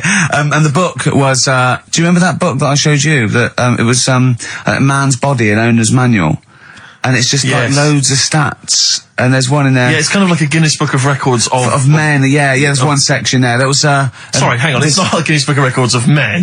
That just sounds a little bit like you and I were sat around your house looking at a big book, pictures of men. The big man book. The big man. He is a big man, isn't he? Yeah. He should be on the front cover. Yeah, it was a book more about the kind of physical body and exactly. about biology and social and sex and all that sort of stuff. And but we didn't look at the sex. Which is where we got the knob news for today from. Right, this is true, right? I read that you'll have someone's eye out, knob news. Then you've got the jingle. Yeah. I read that the smallest ever functioning penis, right, was under 3/4 of an inch when erect. Extraordinary. That is bad luck, isn't it? And Yeah. it's a micro penis, so it's perfectly scaled down. Just a little look at Karl's face. Well, couldn't the fella have said, look, right, I'm not happy about it, so don't print it. It's not the sort of press people want, is it? There wasn't a picture of him. It was anonymous. They didn't read the book and at work next day and go, look at this, Frank. What? Smallest ever penis, half an inch. He didn't go, it's me. He just went, yeah, loser. Yeah. You know what I mean? Anyway, let's have a shower. I'm alright. He must have had to have a little jod with a pair of tweezers. Yeah, presumably. Because you couldn't even get a fist. I mean, No. that is bad luck, isn't it? Was he a good-looking fella? What would you do, right, if he invited you round and said, right, and he was like the king, right, and he went, oh, Karl, can you just go in there and just nibble at it? And you've gone under the water, and you're just about to nibble at it, and you come up and you go, that's tiny. Would you be disappointed or relieved? Right, well, that wouldn't happen. No! Karl, I'm saying if it did, would you be disappointed? Would you go, oh, I can't even I don't know where to start with that? Or would you go, oh, thank God it's not a big one? You've got to remember that he's the emperor. So you've got to do what he says or he'll have you killed. What would you do? Would you go, oh, I lovely set of tackle, or, oh, it's not as big as I wanted, or would you secretly think, I'm glad it's not big because I didn't want to, because I'm not that guy? I'm not even gonna think about it, because I wouldn't do it. I know I wouldn't do it, even back then. Even back then? What do you mean? Even when When was Nero at it? What? Well, the Roman Empire was sort of like 2000. Well, it's straight up for to you. about, yeah. So, it's a long time ago. Yeah, I wouldn't do it. You'd have to. I always remember, we're still doing knob news? Yeah. Just It's just Knob a News Extra. Knob News Extra, excellent. well, I didn't do that well at school and that, right? But we had biology. Mm-hmm. And I didn't take much of it in, but there was one day when it was about, knob news and stuff. Sure. And it was all about how, blood, is what makes... Engorges the erectile tissue. Sure. Yeah, it was all about that. And, there's this girl in our class called Paula, right? we were sat there watching it, and she fainted. You just heard her go, oh! And she hit the floor, right, because we were all sat on top of the desk watching this. I wasn't that interested in that. No. I wasn't looking at it and that. But Paula, right, she fell over. And the funny thing was, right... What was it, a video? Yeah, a video of, like, this flood doing the business to this fella's member, right? And she fell over, like, and everyone's like, oh, what's up with her? And the teacher was trying to, like, wake her up and give her water and that. And it was really weird, because then the nurse came in, and yet this video was still playing. And the nurse came in, what happened? Well, have you seen this? Yeah. And you could hear, like, you know, then it was going on to, like, sex education on the video. It was all done from start to finish. What happens? Da-da-da-da. And by the end, and she was still out cold by the time it got to, like, and then they had a baby. Yeah. Yeah. Right?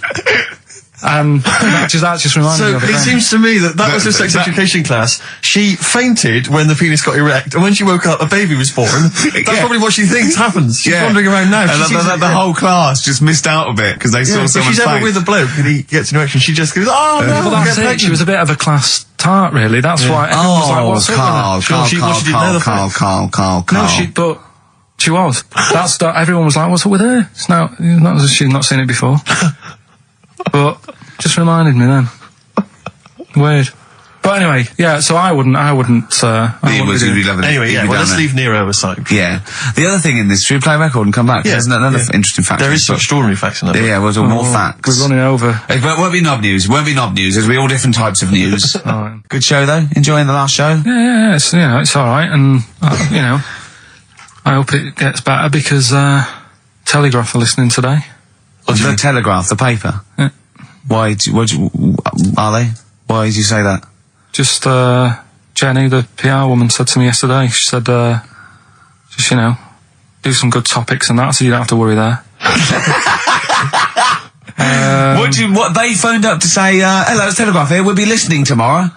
I don't know what they're doing. Are they doing a review of it or something? I don't know. Why would they do that?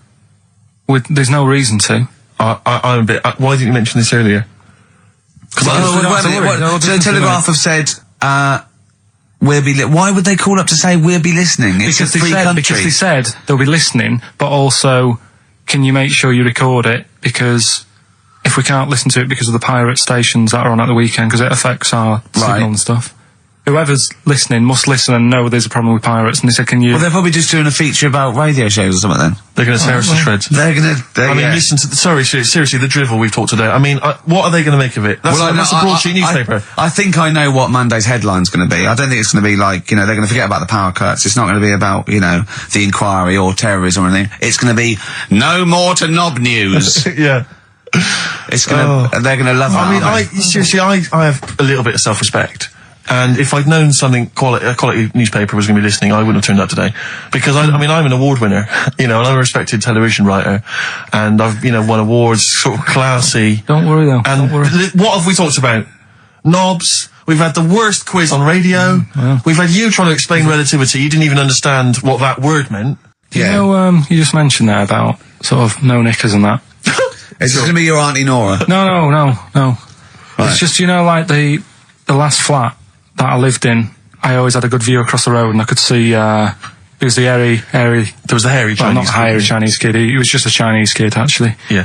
Running about. Because that's rare, isn't it? Hairy Chinese kids are very rare, isn't it? Yeah. There's only one official sighting, isn't there? In one of those shit little magazines that you buy. Yeah, he was running around in his underpants. You just swore ironically. I mean, I imagine if there's any newspapers listening, you did that. Because he's sort of jokey and... Yeah, go on, let's not swear. And there was the old woman who didn't move, she was just sat there reading a book all the time. Who we think possibly died and no one came round for weeks, But, and now I've moved, right? And it was quiet for a bit. I always look at what view I'm getting, right? Looked across and it was just sort of empty, sort of flats ready for people to move in and that, right?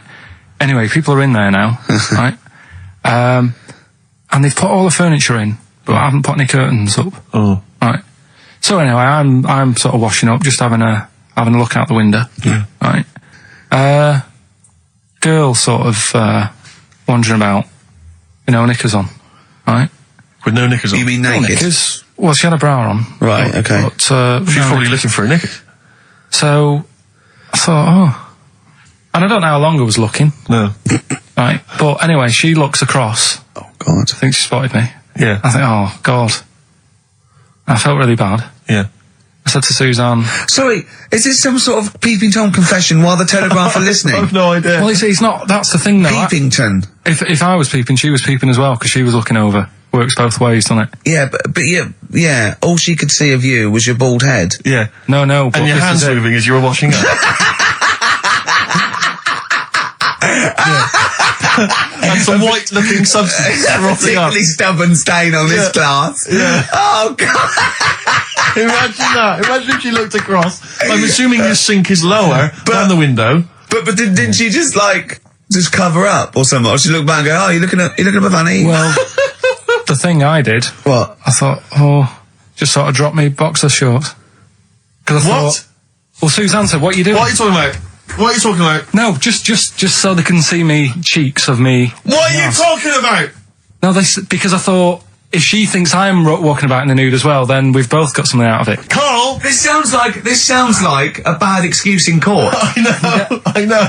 This is all the plot of a film on Channel 5. I mean, this is like the doctor who got done, right, for exposing himself to a patient and then painted that little thing that you look down their throat at pink. Yeah. And go, this is what they saw.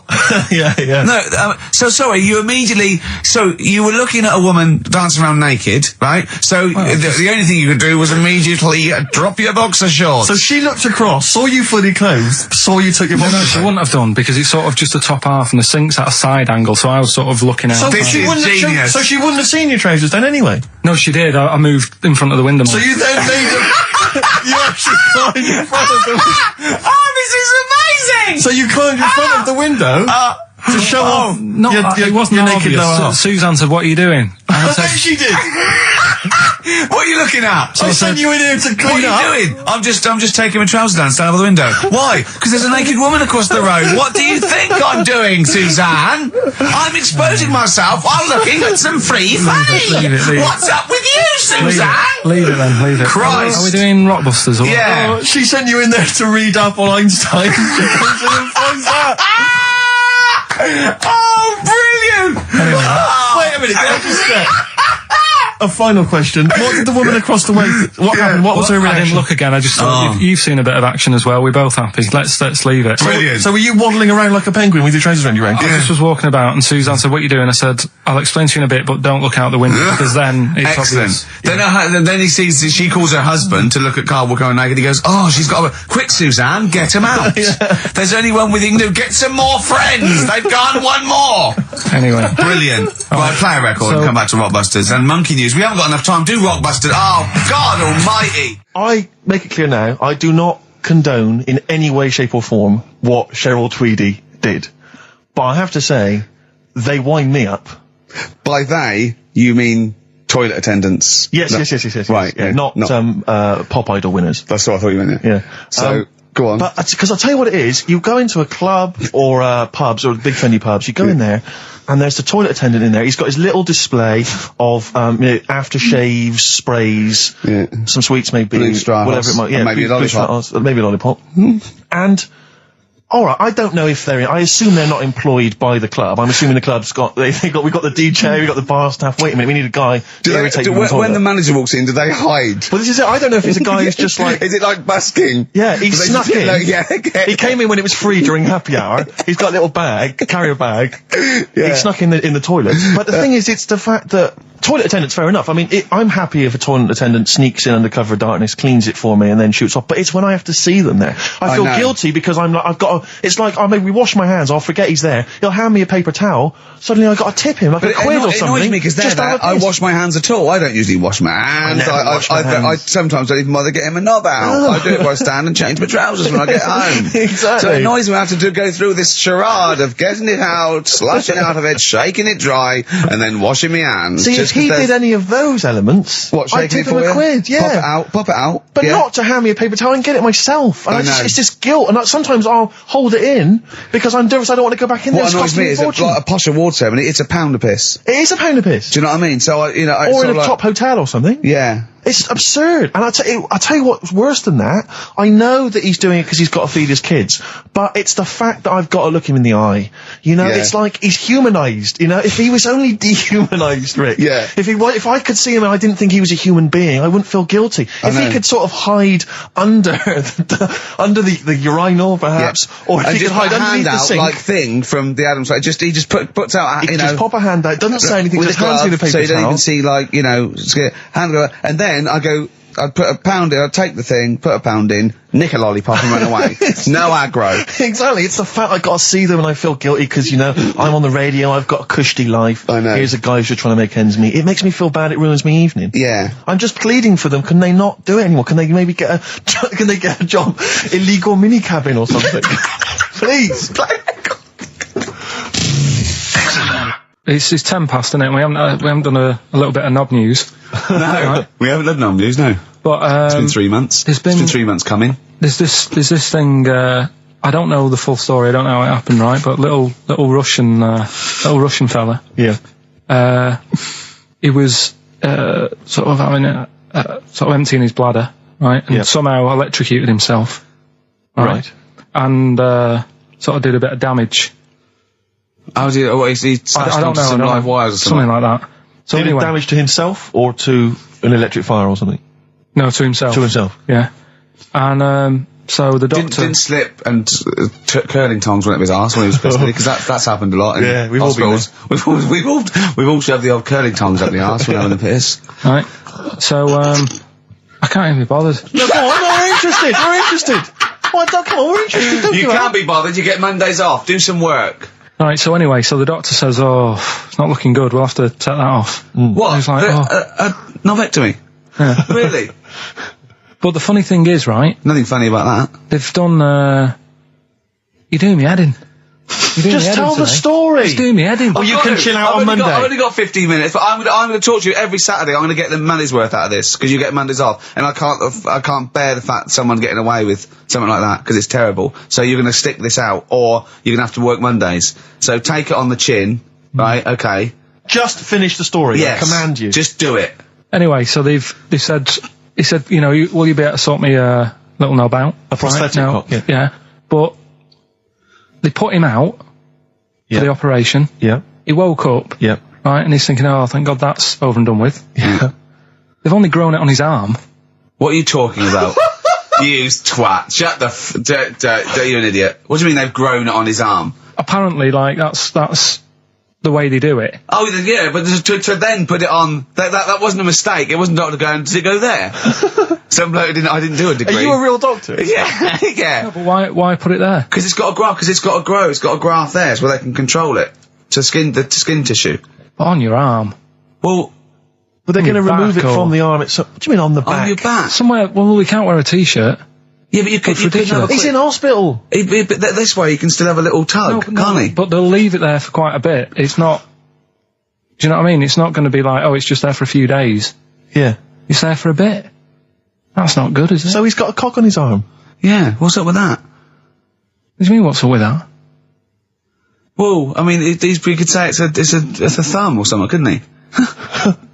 Yeah. But they remove it. Be good And for attach hitching. it down wouldn't below later. If you had a knob instead of a thumb and you went hitchhiking, just tickle it, and they can see it like a mile down the road, couldn't they? Posting. Yeah. If I'd lost my knob, I'd go, oh, I'm not going to have all that stuff. Just whack a pair of tits on me. Do you know what I mean? I think, oh, just forget it. But why not just put it where it should be straight away instead of messing about? Where should it be straight away? You know. On the forehead.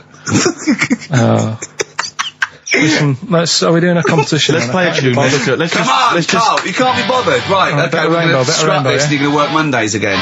How did you meet your girlfriend? Through work. What, through her work?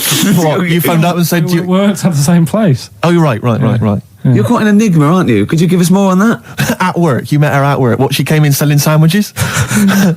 She was going through the bins outside. What do you mean you met her Why at are you work? having an attack on me? You're the not one having an who's attack sad and lonely.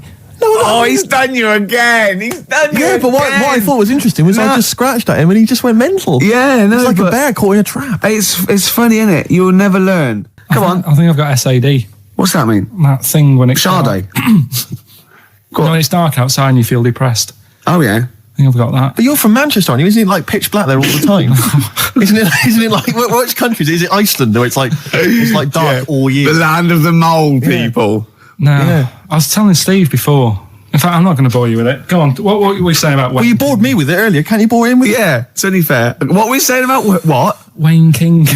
Carl, play a record. Oh, that's a disgusting, Carl. You're a pervert. Tickets for K-Fest. Right, go on. What's that? It's like a rock thing that's going on tonight. Right. If you're into that Welsh. Right, well, name some of the bands. Names of the bands. Niall. Go on. Right. That's one of the bigger ones. Mark Lanigan. Who? Not Lanners. Is Lanners playing? He's not really. Yeah. Mark Lanigan really playing there? I think so. God, who's that? What? Who's that? Who is Lanigan? Is he someone you went to school with? Who is Mark Lanigan? Who else is Who on? is Mark Lanigan? Is he the promoter? Oh, Is there a baguette-shaped gap left in their holdall? So let's make some bread that you can fit down your trouser leg. What? That's not true! No, it's not, I read it in Euston train station. I was waiting to go back to Manchester. Where did you read What, these? scrawled on the wall in graffiti? Yeah. Do you know the Was it also meet me here for cock fun at 12 o'clock? The Upper Cross Sandwich Shop, Euston Station. It's on the wall. Ages ago. Yeah. Only people with money had drinking or something. That's like one of my film reviews. Years ago. Welcome to History Now. Now, ages ago, only people with money had drinking or something. Keep going, Carl. Keep going. Like spirit and stuff. So they'd it's like businessmen. It's easy for you to say. This is getting to be cruel, isn't it? This is amazing. Yeah, go on. Why Go did you on. open your mouth, Carl? What were you hoping was the best that could happen? Because you were trying to make me look stupid before with the planet, so I'm not Whereas you know... Yeah, go on, no, come on. Businessmen with money. I've got to drink and ching. the pigs come, if you like. Sorry? What did you say? What did you say? What did you say? When you do what, Carl? What? What did you say? No, what did you say? Because I don't want to have to go to the radio authority again. What did you say then? just remember. We are going out live, Carl. Yeah, remember Tom Binns, right? What did you say?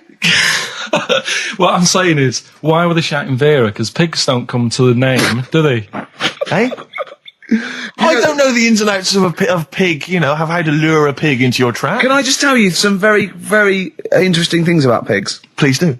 Right. One, everyone knows they have a corkscrew-shaped penis, right? A corkscrew-shaped Yeah. penis. That's the tail, isn't it? Two, they can't look up. They can't put their head back and look up, right? Three, they can have a 30-minute orgasm. Rick, is it only pigs that have got a corkscrew-shaped penis? No, and landlords. Okay. Very handy. And it was a Christmas play, and I managed to get a part in it. And, Did you audition? got a part in it, and I should have been playing the drums to the one about Kings. We Three Kings. Yeah. I was meant to be doing that, but Little Donkey came on, and it was one of the. What do you mean came on? That was like next up on the next song. Right. And it's one of them songs that you can't help sort of Tapping along to. Yeah. Do you know like if I was to go Yeah, you'd have to finish it with. yeah. Do you know that they actually send that into space? Do they? And What, hoping that aliens will respond with that? yeah. They do that because apparently it is one of them things that you can't help. What, even if you're an alien life form? Yeah. They know that, do they? But anyway, What, because they watch Star Trek or something? Hello. Knock, knock. Yeah. seriously, Is it true, like, if you send out knock into space, yeah, they have to say that? Oggy, oggy, oggy. Oh, that is You great. look into it. Seriously. Oh, hold on, what's something out there? Was a little green fellow? That is great. Yeah, so anyway, That is Little Donkey is like one of them tunes that you can't, and I was there and I had the drumstick and I thought, oh god, The drumstick. I could feel myself, and anyway, Just wanting to do it, yeah. I started going along and playing Little Donkey, which I wasn't meant to do, but it went down such a storm. Okay, the film review. Gladiator. It's alright, nothing great, it's like an old, sort of an old version of Rocky done in the olden days, really. Right. A bloke fighting other people. Sure.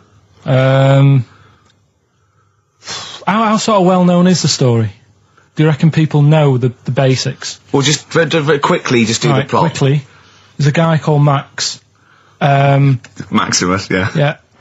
There's Caesar, and there's Caesar's kid, and Max goes to war, sort of wins it, comes back. Caesar says, "You're good at what you do. I wish my son was as good as you. So I want you to be in charge when I die." His kid finds out, a bit annoyed about it, kills his dad, because he don't want anyone to hear that he said that he wants him to be in charge. Yeah. So his kid gets in charge and thinks, "I'll show you. You're not going to be king, I am. You're going to be a slave or something."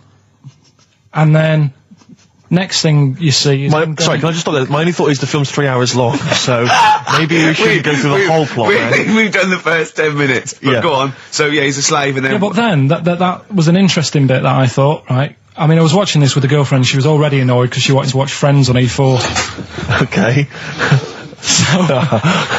Yeah. It was a good episode as well this week. Was it? Yeah. Don't tell her that. Okay. Right, so she was annoyed and she said, "Come on then, put it on." And I got it wrong straight away because it says on the back 149, so I thought that was an hour and 49 minutes. It turned out it was 149. No, I thought it was 1 hour 49. Yeah. But it was 149 minutes. Sure. So it overran anyway. By 40 minutes. Yeah. People got sick of him and they said, "Oh, we'll have to get rid of him." So they tried to, he loved cakes as well as women. Okay. So they said, "Let's poison a cake." And they poisoned a load of Easier than cakes. poisoning a woman, wouldn't it? And he ate these cakes and it just didn't kill him, and they were like, "God, what's going on?" And they kept giving him more and more cakes, and He was suspicious. and that didn't work, so the fella said, "That's it, I'm going to shoot him." So they were like, I'd be there sort of punching people in the arm. That's a great game. Oh, I love that, punch people in the arm. Is that part of the Olympics now? it's I think it was exhibition this year. Right. But it's going to be a pro next year. It's going to be the Winter Olympics because you've got to do it in just a cap sleeve shirt in winter. Yeah. So you're also playing that? But whilst I But was she didn't doing appreciate that. She used to go, "Ow!" I always think whilst I was doing that, they were like the Charlie's Angels, and they'd be sorting out a mission somewhere because they were really like there was something about them that you thought, they're special. They were private detectives. What do they work for a man they never see? I don't know if you saw it. What did you make of Posh Spice's Warts and All documentary? Yeah, I saw a bit of it. What did you make of it? I mean, people are slagging them off, aren't they? Saying, she's daft and that, but Don't make you. she's. I think they're all right, honestly. Yeah, they'll be all right. She's all right. I mean, I think David's really a decent bloke. Sure. Tell us the story. What have you learned? Do you want to ask some questions? No, not really. Just sum it up in a minute. What do you Can't do it think? in a minute. Well, can I ask some questions then? Where was he born? Austria. Tell us about his early life. Right, he was a young lad. Brilliant. What in his early life? Okay. Yeah. What's the name? His mum was his dad's second cousin, which is a bit weird. Yeah. That is weird. They had 5 kids. Steve's going, yeah, it's usually first cousin where I come from. Oh, that's unfair, isn't it? There's no need for that. No, What do you do in your leisure time? I like, going out for food and that. For foraging. What do you mean going out for food? They come have a little hole and go hunting. Yeah. This is Karl. He's hungry. He knows he has to get to the greasy spoon by 11. Wow. Many of Karl's close friends have never made it across this road. There was a zebra crossing installed just for the safety of Karl. Beep, beep, beep, beep, beep, beep, beep, beep, beep. Can I have a bacon butty? And Karl is enjoying his wow, but he has to get back. His girlfriend's asked for one as well. She's home with a PlayStation 2. Wow. We just had a call from someone saying his company would sponsor Karl, right, to be raised by all these balloons if he could have a walk-on part in the office. And we immediately went, we're worried about that sort of thing. You can't really promise that artistic, And I was worried about the legality of it as well. How can you promise someone that for personal gain that's a private and all that sort of stuff, right? And I went, I don't know. And anyway, put the phone down to him and Karl went... I love the fact you're more effing worried about that than me being raised 30 feet in the effing air.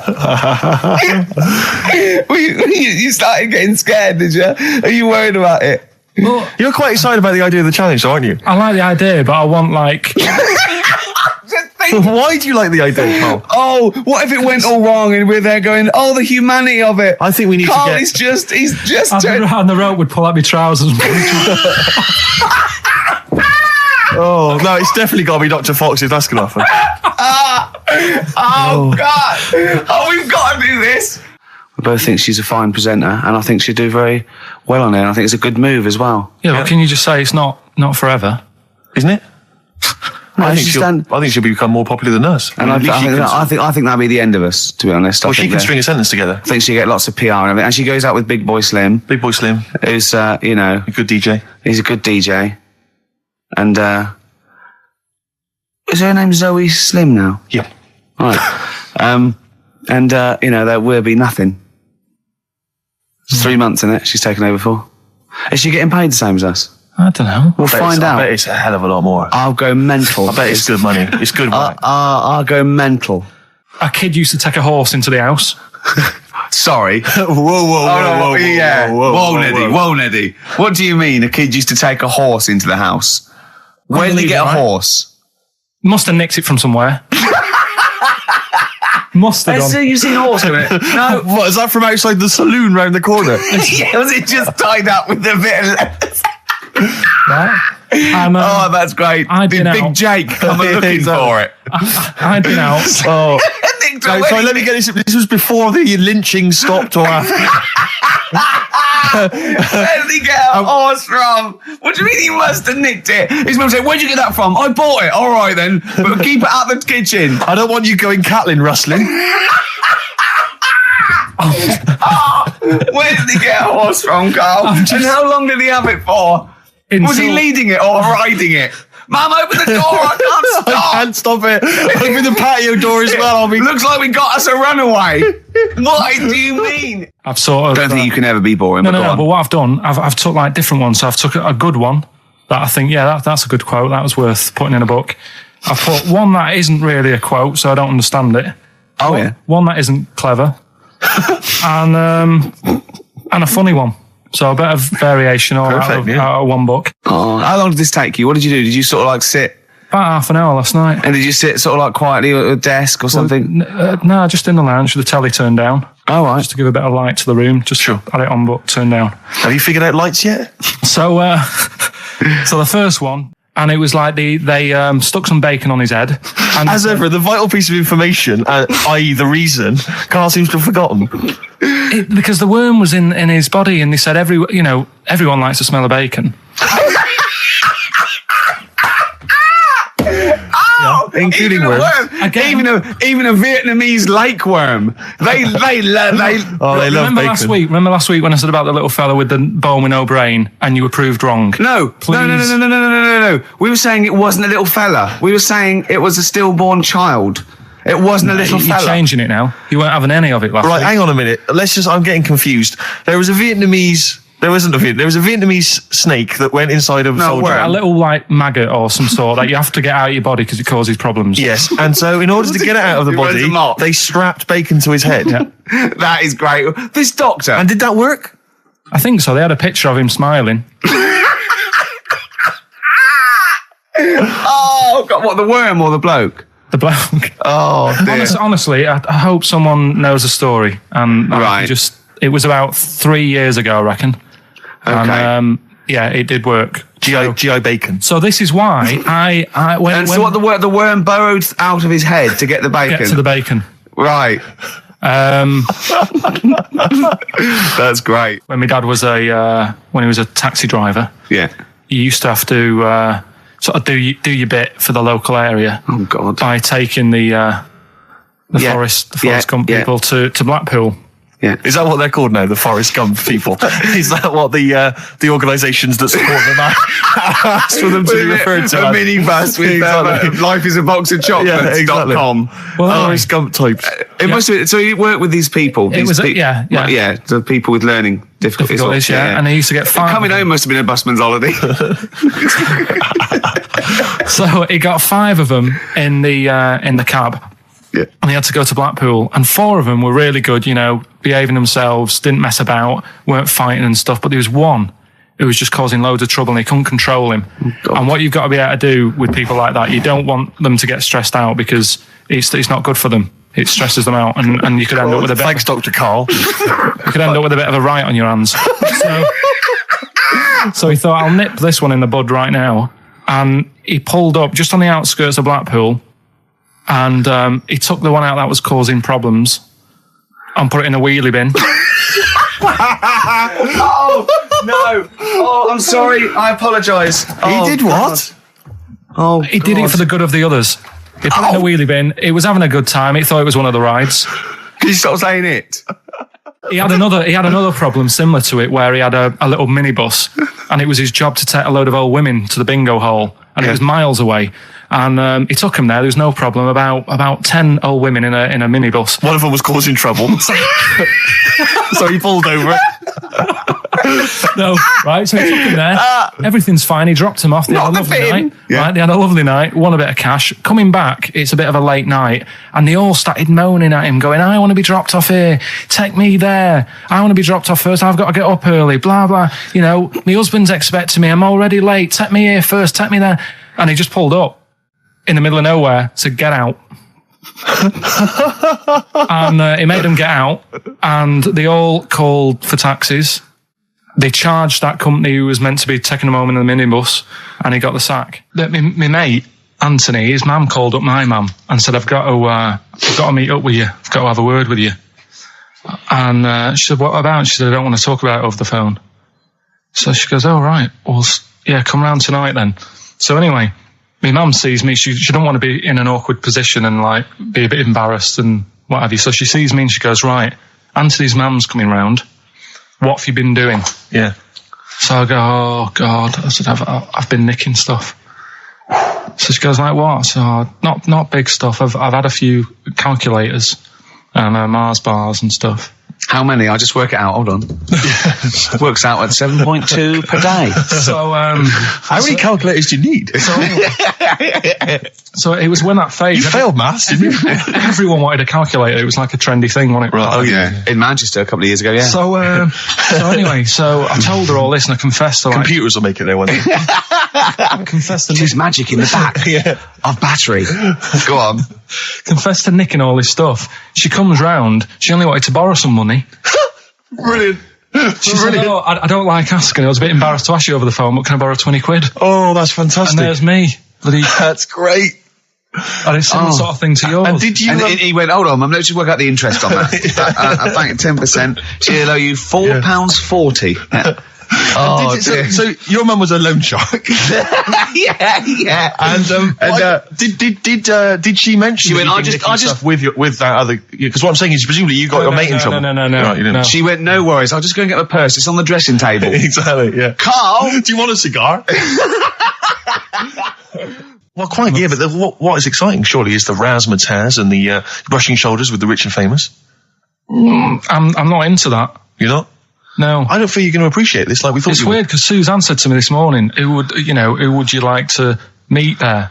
Yeah. Is there anyone who, like, you can get close to and it's like, God, I really admire your, big fan of yours or whatever. And it's me and Steve, so you're here now. Well, I really admire your big fanny. I didn't... What did you say? What did you say? If you're a big fan of it. Oh, right. Yeah. And, sorry.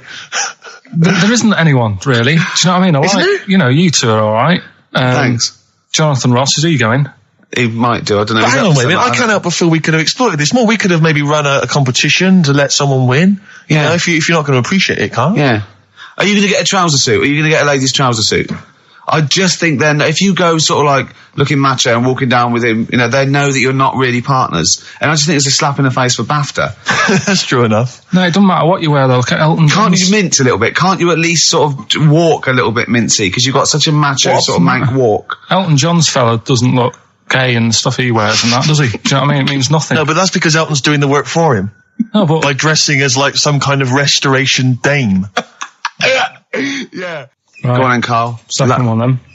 This is a bit easier, but I still think it's a good one. So this is, we should explain what this is if you just tuned in. It's one of those stupid lateral thinking problems. That Karl himself has created. Yeah, that was his homework. Right, this one. It's a fella. He has a normal day doing stuff. Nothing wrong with him. Right. And it's the twist in the tale. It's just like Tales of the Unexpected. Yeah. Just a normal day, nothing wrong with him. Hold on, though, he's got the legs of a fish. Go on. So that's what he's been hiding his legs. So Go on. He does his the legs of a fish. Sorry, Karl, carry on. He has his working day and that, and then he gets a bit tired. Goes to bed. He puts the light on, leaves it on, goes to bed. Oh, that's crazy. That's mental. I can't think what's happened. Anyway, here's Radiohead. Right, okay. The question is, why does he put the light on when he's going to bed? He's had a normal day, he's come home from work. Is that right? He's come home from work, or he's not been working? Yeah, he's just been out? No, he's been working and stuff, I think. You think? You've made it up, Karl, you can decide. So the question is, why has he put the light on when he's asleep? There's a reason that he's put the light on when he's asleep. Has he gone to sleep? No, Karl, don't shrug. You're meant to answer these questions. He put the light on before he went to bed. Yeah, and the question you're asking me is why? What's the scenario? And the light's on and that, but he's gone to sleep. Yeah. He started reading and then he fell asleep. No. Did he intentionally, for some reason, put the light on? Every night. It's mad. Sounds mad. That's Karl, doesn't it? Every night he does it. Yeah. He puts the light on when he goes to sleep. Karl, is the point of this, he puts the light on for a very good reason. Not for us, but for some people. He's blind and it's always been on and he thinks he's turning it off, but it was on in the day and he thinks he's turning it off, but he's turning it on because he's blind. That'd be stupid. That works. No, that works great, Rick. Yeah. Thank you, Karl. So you've got to come up with... Hang on. If you're blind, why would you put a light on? No, he thinks it's off. Yeah. But why would he turn it on anyway? Just think so he doesn't get burgled, so people know he's in because he can't see him. So he just he puts the light on when he's there, then he turns the light off when he goes to bed, so people think it's fine. But he's got it out of kilter, and actually he's walking around in the dark all day. I don't believe that if you're blind, you turn your light on. I don't think you'd be living on your own, would you? I'm not having that for a second. Do blind people live on their own? I'm not having that for a second. Well, some people do. Lonely blind people live on their own. No, if you got bad eyes. Any of them women? Are there any blind women who are living on their own? Well, never mind your concern for the partially sighted or sight impaired people coming to London. Get on with this. Yeah. So there he is. Yeah. It's like, a bit tired. Yeah. Just put the light on. Get to bed. Yeah. So he turns the light on and he goes to bed. Yeah. Oh. Should we play a track? He's not sleeping on the job. He's a lighthouse keeper. Well done. Is he a lighthouse keeper? That's not it, Karl. He's a lighthouse keeper. Right. Why wasn't the light on all the time? Because it's light in the day. You idiot. Play a record. What? Play a record. You're a buffoon. No, actually, the light isn't on in the day, is it? No, it's not. I think you're the buffoon. Yeah. Karl has won!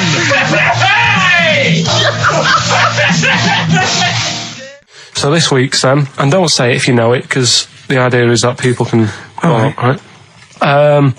There's this bloke, and he buys a new house, right? And he's well happy with it. His girlfriend moves in with him and stuff, and she says, right, let's clean it up a bit. Yeah. And, straight away it'll be worth more money. Good idea. So he says, right, you do the kitchen and I'll do upstairs and that. She's stripping the kitchen down and he goes upstairs and he's in the bedroom and notices little hole to the attic. Oh, right, brilliant. Right. So he goes, I wonder how much room's up there. I've never weighed it up. So he goes up there and it's all dusty and a mess. And he goes, this could make a good bedroom, this. Yeah. So he starts cleaning it all out, puts all the rubbish, bins the rubbish straight away, and there's little boxes with bits in that don't belong to him. So I wonder what's in here, right? So he opens one of the boxes, it's like a little lamp. Oh, right. He goes, this might be worth a few quid, right? And he rubs it. Magic lamp. And all the room goes all sparkly and stuff. And he goes, oh, what's going on? And then this fella appears, right? In a nice sort of pair of 501s. Right. And he says, what do you want? I know already. So all the first bit is irrelevant. Yeah, but it's about building the story, isn't it? So don't say anything. Do you think you know it? Steve, do you know it? I don't. So I just quickly recap the end there. I almost missed the end. So there you go. He's in the attic, right? His missus is still downstairs. She's not up there. Okay. Right? He's on his own, and he cleans this lamp, right?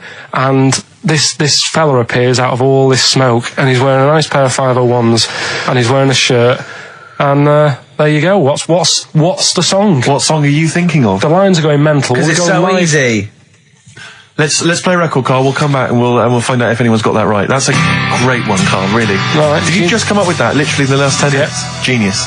This is genius. Definitely. I mean, if those calls aren't from major TV companies, I don't know.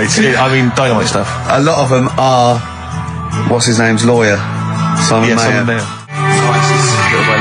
That's my favourite thing I've done for years. Yeah, not bad, not bad. That's great. Back to form there. So, okay, line. The lines are going mental just because it's easy. Go on then. So I first one to get it. The first one to get it, but...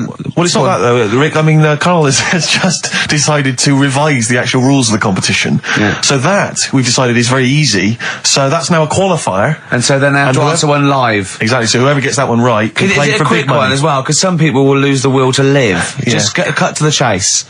And because they've got to qualify now, we're throwing an Office DVD that aren't ready you'll sign yet. that, won't you? Yeah. Yeah. No. That increases value by 42 pence. Right, go on. We'll just go live, yeah? Hello, XFM. Yeah, hi, how's it going? Not too bad. Not too bad. Listen, A very, very quick recap, Karl, if you will, please, for the people listening. Very quick. Right. A man ends up in a loft. Man's, after moving into this house and that, he's in the loft, and he's tidying up. His missus is downstairs doing the kitchen because that needed doing. He's up there, he's cleaning up, emptying the boxes. He finds a little... He rubs a lamp, a fella comes out wearing 501s. What's the song? What's the song, mate? are you talking to me? Yeah, sorry, yeah. Well, look, I'm sitting in this bar, right? I'm not ringing up relating to anything that's going on right now. I'm after one of these armbands to go and meet Bowie on Monday. Can you help me out? What? What? Piss off. You can't say that to our public. Yes, I can. What I can't bear is people begging, Rick, on the radio. You know, I can't bear it. Is that the Australian People bloke just who's got the Bruce scrounging Springsteen stuff. tickets? Hello, XFM. Hello. Hello. Are you phoning up for an armband? No. No. Okay, great. Gene Genie, of course it is. Well done. Well done. Right, what's your name? Everyone else can ring off now because this. Well, she might not take the challenge. What's your name? Hello. What's your name? Christina. Christina. Right, do you want to take on the challenge? Yeah. Yeah? Oh, so this is for. She's already won a couple of CDs. This is for the Office DVD. Right. Okay. Signed by Ricky Gervais.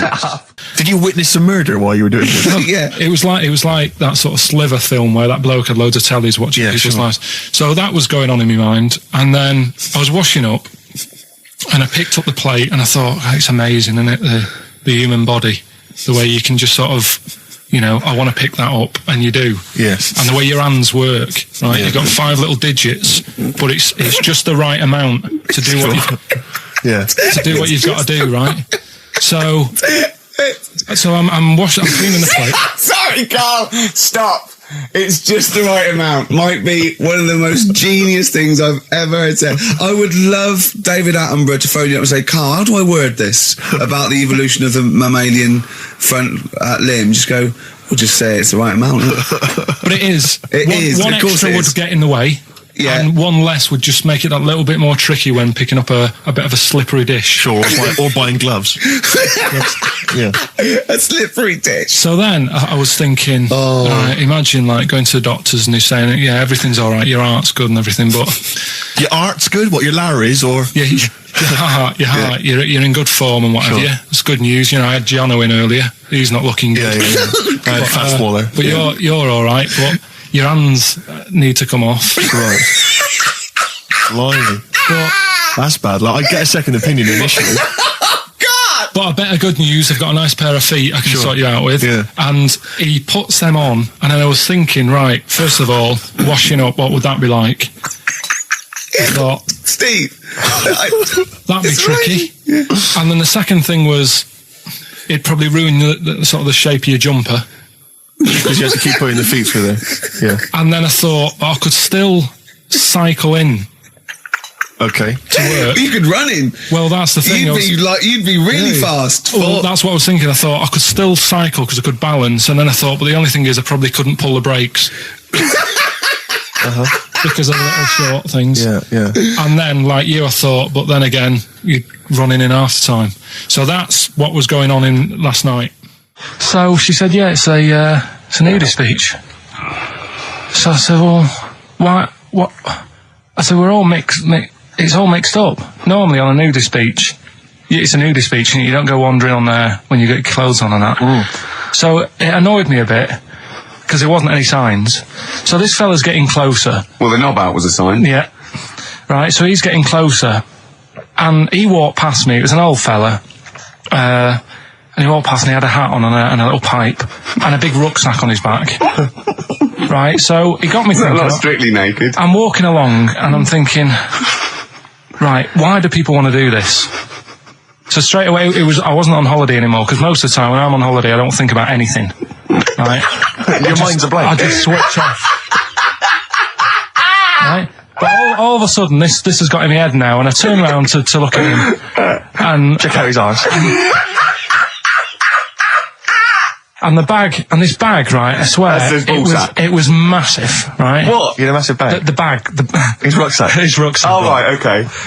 When he said there was an old couple coming towards me, I said, what was lower, the bloke's bollocks or the woman's tits? And he said, well, that was another point, she might as well have worn knickers. Because I was so late, you can see it. That's what he said to me. So you saw the bag? So it annoyed me, yeah, because the whole idea in it, this is what I think, I mean, I might be wrong, right? Might be wrong. Chances you never have been. wrong. You never have been before. Being nudist, right? What's it all about? So I'll tell you, on that point, Karl, let's play a tune, let's come back and we'll discuss. What are you going to play? We'll discuss that very issue. We've got some ideas. We did chat about this last week, Karl, in your absence. Alright. Well, we'll play the choral. Okay. It's a good one, this. Yeah. I'm sure if there's a doctor listening or a nurse, they will clarify that if they pump you with all sorts of stuff, it wants to come out. Right. So you're sat there having a serious chat. It's a quiet hospital. The woman next door with the blue hands suddenly starts seeping gas, right? Well, I start laughing. Because if there's one thing that makes you laugh, it's that. It's a 98-year-old woman with blue hands farting. So you try to hold it in because it's a really quiet hospital, and it'd be obvious that I was laughing at, and I didn't want to be mean, but it was funny. And then it got me talking about my auntie, because my auntie Nora, she same thing, pumped her with loads of drugs. She used to have a cabinet next to the bed is like boots. She's got loads of stuff, right, for all sorts of stuff. And I mean, she's not that old, but she's on loads of stuff, right? She's a bit coked up, is she? She called up my mum once. And, yeah, you told us this. Go on, tell it again. And she said, "Oh, how are you doing?" And that. It's all right. Bit worried though. My mum said, "Why? What's up?" She said, "I've been breaking wind." So she goes, "Well, you know." She says, "No, but this one is going on and on and on." And she was like, she was like, what do you say? What's like passing wind, farting for 5 minutes. One thing, not like, you know, trumping and then nothing. Yeah. Continuous drone of a fart. I'm eating. Hey? I'm eating. So am I. Karl, you have to carry on. Right, yeah. We're all eating. Those crisps, food crisps.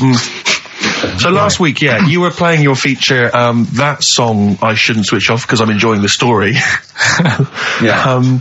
And we played Living for the City, only you played the single mix, which doesn't have the entire second act, if you will. Yeah. So, Karl, you've not heard it before. You're excited. Before. You're excited to hear the second act, because as far as you're aware, there was a young guy, he's living with his family, they're fairly impoverished in Mississippi, but, you know, they're happy, they're getting on all right. But you're not even aware that he's moving to the big city. No, it just fades out. Well, that's the city in question. I mean, I've liked this song for, must be, 3 or 4 years, and I've always listened to the single version. I had no idea that I didn't know the full story. So, yeah. It's not, I mean, and I know your attention to detail, you like to know the full story, like, where everything was. Well, the whole idea of the feature is to say, you've got to listen to the song. Where was the lead plate thing? Where was the lead plate thing? That was like a few years back. Where was it? In Britain and Scotland. Yeah. It was a problem all over the world. They had to deal with it. You're making it up now. Is it something you saw in Lord of the Rings? Yeah. Right. So anyway. Yeah. So the Lion and the Witch, yeah? Go on. Go on. So far then, what did we learn in this story from We learned so far from Stevie that there's a young lad, he's, as I say, he's got a family, he's fairly happy, except they're very poor, and they struggle to get by, but they're happy and they're doing it anyway. He's moving to the big city. Carl, this is the bit you didn't realise. Just play the track. Okay, here we go. So this is halfway through. This is halfway through the tune now. This is, you've not heard this before, have you? Let's go. Sorry, I accidentally played an episode of Kojak. By mistake. We were going to play a song. Carl, what did you make of that then? Yeah, what's happening there then? Eh? He was living with his family, he was fairly impoverished. He went He's on a moved bus, to the that new... bus he was on, was it? Right, so what's your take on it, Carl? After hearing that, what I've worked out by it, the first part that we heard last week, everything's alright, but it's not that great living in Mississippi, right? So he goes, I'm going to go to New York. There's plenty of work there. Yeah. They'll sort of accept me as, and everything. So he goes there, and the weird thing is, he's hardly, been in New York for a second. He gets on a bus, all of a sudden some copper's arresting him. He's like, what's going on? And then he's got 10 years. I mean, what you can't hear, because the levels are quite bad. I mean, I work with sound. I can't really hear what's going on. You're criticising Stevie I'm sort Wonder, of guessing that he didn't pay his bus fare or something. And 10 years. He got 10 years for that. I really don't know what was going on. And the last one. I've got that one. That's terrible. That's terrible. Okay, quickly. Oh, God. And the last one is that bloke who does... Come on! It's making me laugh. Come on, Carl, be professional. Right, the last one. Right. I can't do it, it's making me laugh. Oh, come on, I'll come and read them then. No, hang on, Come on, Carl. Right, here we go. They don't do this on Blockbusters on TV, do they? No, come on. Right. That bloke who does sport on telly, he's got a little kid, right? Initials DC. What? Is that, was I'm that the completely clue? confused by that. Was that the clue? Yeah, that bloke who does sport on telly, Yeah. he's got a little kid. Initials DC. Okay, is that a band? Or an artist? It's I'm not A gonna tell you. cheese. I'm not This gonna is tell a you. well-known sandwich. Is it, what is it? Is it a band or an Right, artist? so just quickly recap. That's, Okay. it's a Come B. on, Carl. Right, Come on. quick recap. The first one is B. I don't think them birds should be around in this area. Right, that's B. Right. Second one, he doesn't like women, yet he's got a few kids. It's a bit weird. That's PD. And the final one, that bloke who does sport on the telly, he's got a little kid. Right. DC. Alright, and it's ricky.gervais at xfm.co.uk if you want to enter for Hellraiser. Oh, I'll tell you what, continue to do a little theme of some old stuff people haven't heard of. If you're under 30, you probably never heard of this band. It's also a new thing I want to introduce.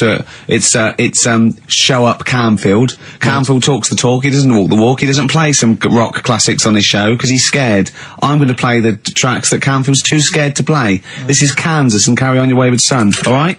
Kansas. Carry on your wayward son. No, again, I spoke to you in the week, and I had much better things, like when I tell you about Brian Blessed climbing Everest, and for some reason it made him, it played havoc with his belly, and he followed through, and he had to clean up. Shut himself? Yeah, using ice and snow. Why are you telling me that Brian Blessed, in what way is telling me that Brian Blessed shit himself once in any way educational? Because I was saying how he was climbing Everest, right? Right. I give it to him, he's an actor and that, but he gave that a go. Yeah. Right? It played... What's the point of that, you'd say, wouldn't you? You'd say, God, he's he's so he's alright. Me doing a boxing match for no reason is rubbish, but him climbing Everest and shitting himself, Yeah, he did that. It's commendable. Right, and he's only going to, go and do it again. He's going to climb it again. Yeah, but he might not shit himself this time. Yeah, what's the point in going? Nothing's changed up there. Yeah, good point. Yeah, What's it been? Well, it has. They've probably cleared it up by now. Right, but it's slip on it. I can't even be bothered telling you this one, because... Come on! To be Just honest- do it, or do it now! Steve, how we doing? Look, no, never mind that. Look, just tell me what that means. Oh, he's a nuisance. Oh, this is so annoying, Carl. I'm gonna go mental. Right, talk. Right, listen, I'm just putting Right. this in here, right? Right, nuisance is a bit of a nuisance. Yeah. Apparently, the old fella who used to hang people... 1700s? Yeah. He used to be able to tell somebody's weight just by looking at them. Right? That's a bit of a bonus fact. We'll be the judge of that. The thing that I wanted to tell you is money for old rope. Do you know what I'm saying?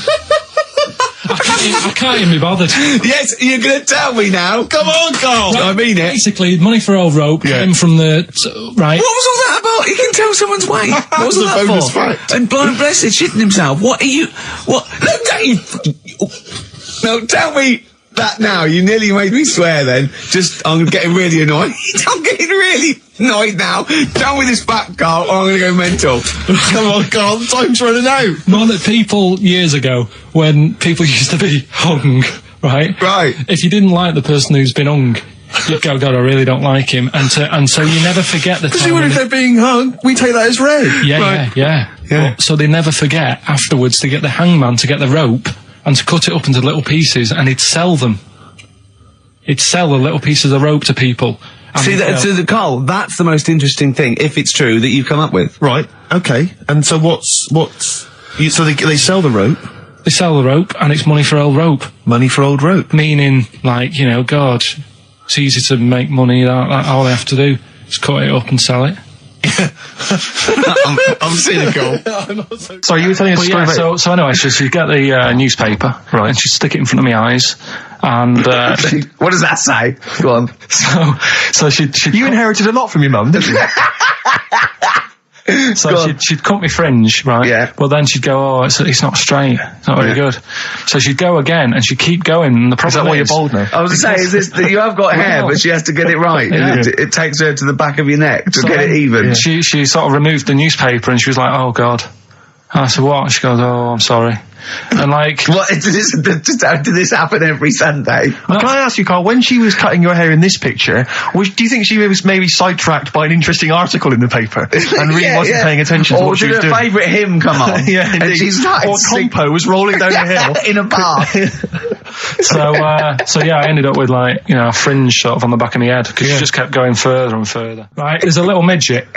Right, there's a circus. I'm loving it already. Circus going on somewhere. I think it was in America. And is that present day or old times? I'm talking like in the last 3 weeks. Okay. Right, little midget, circus, really packed out show. People are loving it. Steve, you're asked the same question I did. I know. So there's a little midget jumping up and down on a trampoline. That's what circus is. Right. I pay good money to see it. So everyone's clapping, and he's getting carried away.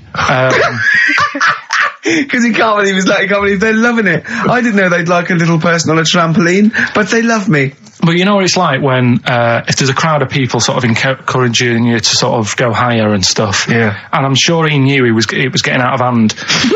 But he was jumping, and he was coming down the road going, higher, and he's going really high in the air, right? So he's doing this, crowd are clapping. There's a hippo, right, just sat next to the trampoline, getting ready to come on and do his act. Oh, right, I thought he was in the audience. Getting ready to do his act, Steve. So he's a ventriloquist. What do you mean he's sitting by the trampoline waiting to do his act? Because why does he sit in the dressing room and they go, 5 minutes, Mr. Mus, 5 minutes, Mr. Mus. So anyway, right, so the hippo's there. He's getting annoyed, is he? Because the midget's he's going, how can I follow this? This is really annoying. They're going to be, no. So he's thinking, he's already done the trampoline, my pogo stick act is never going to work. Yeah, go on. So there's a hippo waiting. See, it's a great story, and I just know he embellishes it or it gets slightly wrong. Go on. So there's a midget jumping up and down. The hippo's getting annoyed. The crowd are going mad. The midget's loving it. Can't believe his luck. Although you think he probably knows he's dicing with danger. Yeah. So next thing you know, they're all saying higher. He gives it one big, like, heavy sort of landing on the trampoline. Goes really high, but goes off at a funny angle. Oh, hypotenuse. Okay. Yeah. And sort of flies up. Hypotenuse! Sure. Flies off at a funny angle. Ooh, Hippo's there, swallows him whole. Crowd are clapping, thinking that's why the hippo was waiting there. Rubbish. Rubbish. Right, that's Aqualung. Good time's gonna come, innit? Right, Carl, come on in. Educating Ricky. So, don't let the cat out of the bag. That's where that comes from. Comes from a crafty butcher. Right, go on then. So the next little headline is Wash Up With You. Wash up with you. Go on. You want to know about that? Yes. It's a survey that they did this week. They. Yeah, some university did some survey. Brilliant. Did a world test on washing up. Yeah. And each country were given 140 pots to clean. Brits were the quickest. Yeah. Turkey were the slowest at washing up. The Turks. It's not because the little fellas that work in the kitchens with no... Is it? They can't reach.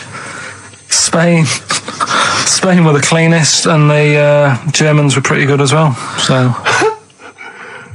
I don't know where to start with this. Honestly, Steve, I don't know where to start with that. Look at his face. It was really light, right? We've had the parrot, right? These are things that I found. Found the parrot, right? I've told you about the dog in the car wash. Right, you didn't tell me about that. You said there's a car wash for a dog. That's all you told me. Yeah, the but parrot, you said there's a parrot. What? It's a problem at funerals. Yeah. That's nothing. That's nothing. That's nothing. Do you understand? And they used to eat cats. what else have we got? Travis on XFM 104.9 on Ricky Gervais with me, Steve Merchant and Karl Pilkington. We're doing Educating Ricky. Right, final one. Come on, Karl. Right, what was it? It was, why don't they just get a diary or some paper or something to write on? Yeah. Because snappy. I couldn't think of a heading for it. It's basically Go on. people who have tattoos. I've never understood it, right? That they have something put on their arm. Right, sorry. Have we started the educate? Is this part of it? Are you educating me? This is something that will be useful in my life that I didn't know about. Yeah. Go on then. No, it's just that they've got a machine out, right? That does tattoos. Tattoos. You come up with a design you want, and you sort of this machine scans it, and you put your arm in this thing, and you press print or whatever, and then it does the tattoo on your hand or on your What, like arm. loads of little needles that follow a pattern? Yeah, the computer, basically, yeah. Is it a real tattoo? It's a proper. It's a proper one. The fella said. Well, as long as it goes out, it pierces the skin with a. I just wondered if it's one of those kind of, those kind of. No, it must be lots of little needles or a moving needle that can go Sorry, along but it. how is this cleaned? Like in between each person? Don't know. Probably. I don't know. Well, no, as long it's only that. If it's one needle, it's just the head, isn't it? If it's one needle that moves, does it like loads of little? What are we gaining from a machine doing it?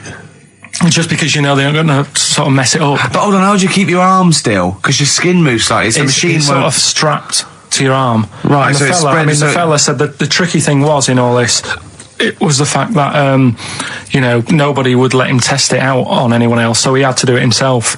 But did it work? Because the thing is with the tattoo Yeah, it artists, works, they can see when your skin's moved and they can see what they've done and they keep wiping it and looking, whereas a machine's just got to trust itself. So I think one needle could go wrong. If it was a lot of needles, that it just came down, like, 1,000 needles that was an imprint. Yeah.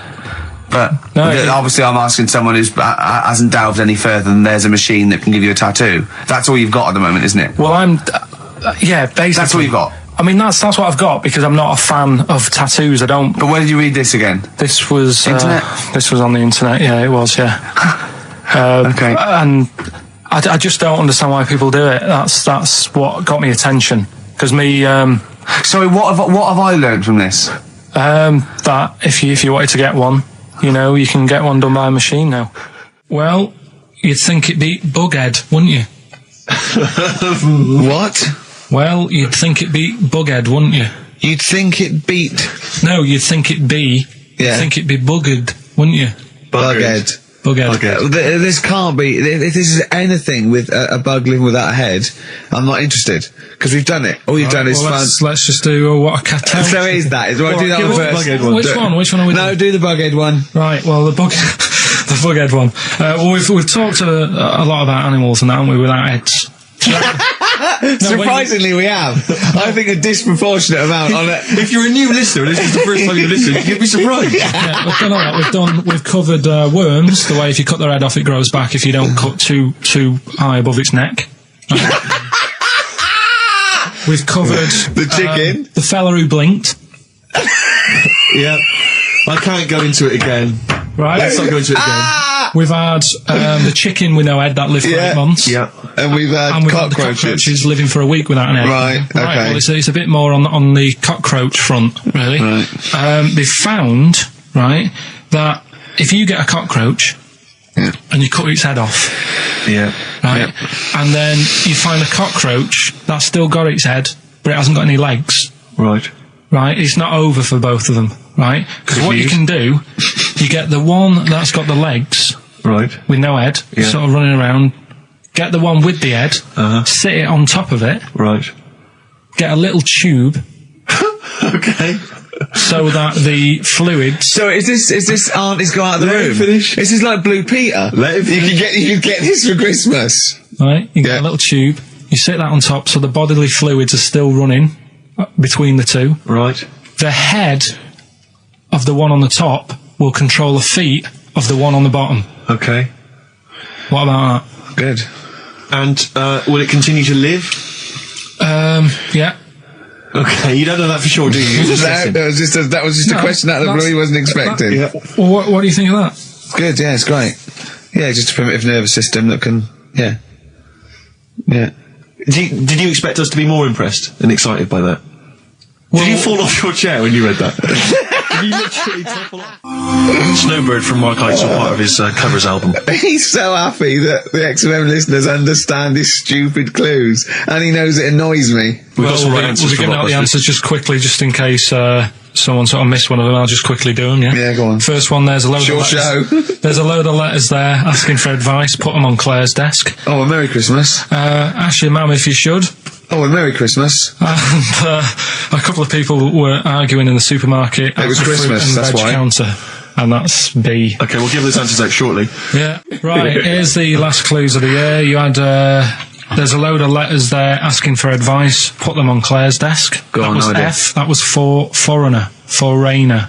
I don't know what you mean. Claire Rayner. She took advice. She gave people advice. So that's a foreigner. That is shit. Right. I'm sorry. That might be Christmas. That is absolute A dark. lot of people got the right answer. I know. Yeah, well, well, that they don't annoys like- me even well, more. Number The two. second one, ask your mum. Foreigner. Yeah. Foreigner. Second one, ask your mam if you should. That was S. That was Shalimar. Shalimar. Right? No, bizarrely, what was the clue there? Ask your mam if you should. No, we got a lot of people saying Smashing Pumpkins as the answer to that. But I don't know who's saying that today, Mum. Smashing Pumpkins. Merry Christmas, Mum. Smashing Thanks Pumpkins. very much. Nice bollocks. Yeah, exactly. Oh, that's great. That's great. Right. Smashing Pumpkins. Wow, here's a bit of a turn up for the books. Karl Pilkington on the line. Right. Yeah, where you been? I'm off ill, aren't I? Right. Okay, what's the matter with you? Just a bit bunged up and that, and got the shakes, got that sort of, that shaky thing I get. Yeah, that's because you didn't eat last time when Suzanne was at work. Yeah, well, I think that's what brought it on. Plus, she was away in the week, and I put some wet jeans on. And I think that's what's caused the problems. When did you put them on your head? No, they were just on the maiden, and the legs felt dry, but they Just were on the at what? work, I On the what? Have realised. you got the maiden? What was she doing there? What do you mean? On the maiden that you put clothes on. What? Your clothes horse. Maiden. Your clothes horse. Well, yeah. Right, okay, so you put wet jeans on, yeah? So that's why I'm ill and that. I'm Right. not having a good time. I've been watching the football. So you're just sitting at home watching telly where you could have been sitting here? Well, I would have been better off there because I've got a chair there. I've got no chair at home at the moment because Why? I sold it last week. Why did you sell a chair? What, you only had I one was chair? telling you. What? Look, can't we just, I just was calling up to let you know I was alright and that. We're not interested in that, we want to know about the chair. I sold it. I had a little two-seater and I sold it because I'm getting a new one, but I've got to wait another month. So you've got to sit on the floor for So a you month. sold a chair before you had another one? Well, she might not have wanted to buy it in a month or something. So I got rid of it whilst I could. She was alright, buddy. We'll talk about that next week. Oh, you're going to be in next week? I look forward to that then. That's a dynamite piece of radio to tune in for. The Yeah. day Karl sold a chair. Brilliant. Alright. So you alright then? It's going alright? But why did you take this long to call? We asked you to call since the very Because I was beginning. We've been watching phoning you. Why is your phone Yeah, switched off? I heard the beginning. I heard the beginning of the show. I thought, yeah, it's going alright, the there and stuff. Turned it off. You turned it off! No, I put a tape in though, because even though I'm ill, I'm still showing an interest in it. Well, you're not, if you're watching football and shaking. Yeah, well, I'll listen back to it later, so I hope you haven't been dissing me. No. Right? Definitely not. Don't listen back to it, it's not worth it, but we haven't been dissing, you know. The darkness growing on me on XFM 104.9. Oh, it's all going well already, isn't it? The microphones fell apart. Carl's shouting because he got headphones on. His music's turned up too loud. Canfield level. God, it got pre-out. Look at him giggling. Look at him. Look at him laughing. That's so funny because I got a letter here from who was it from?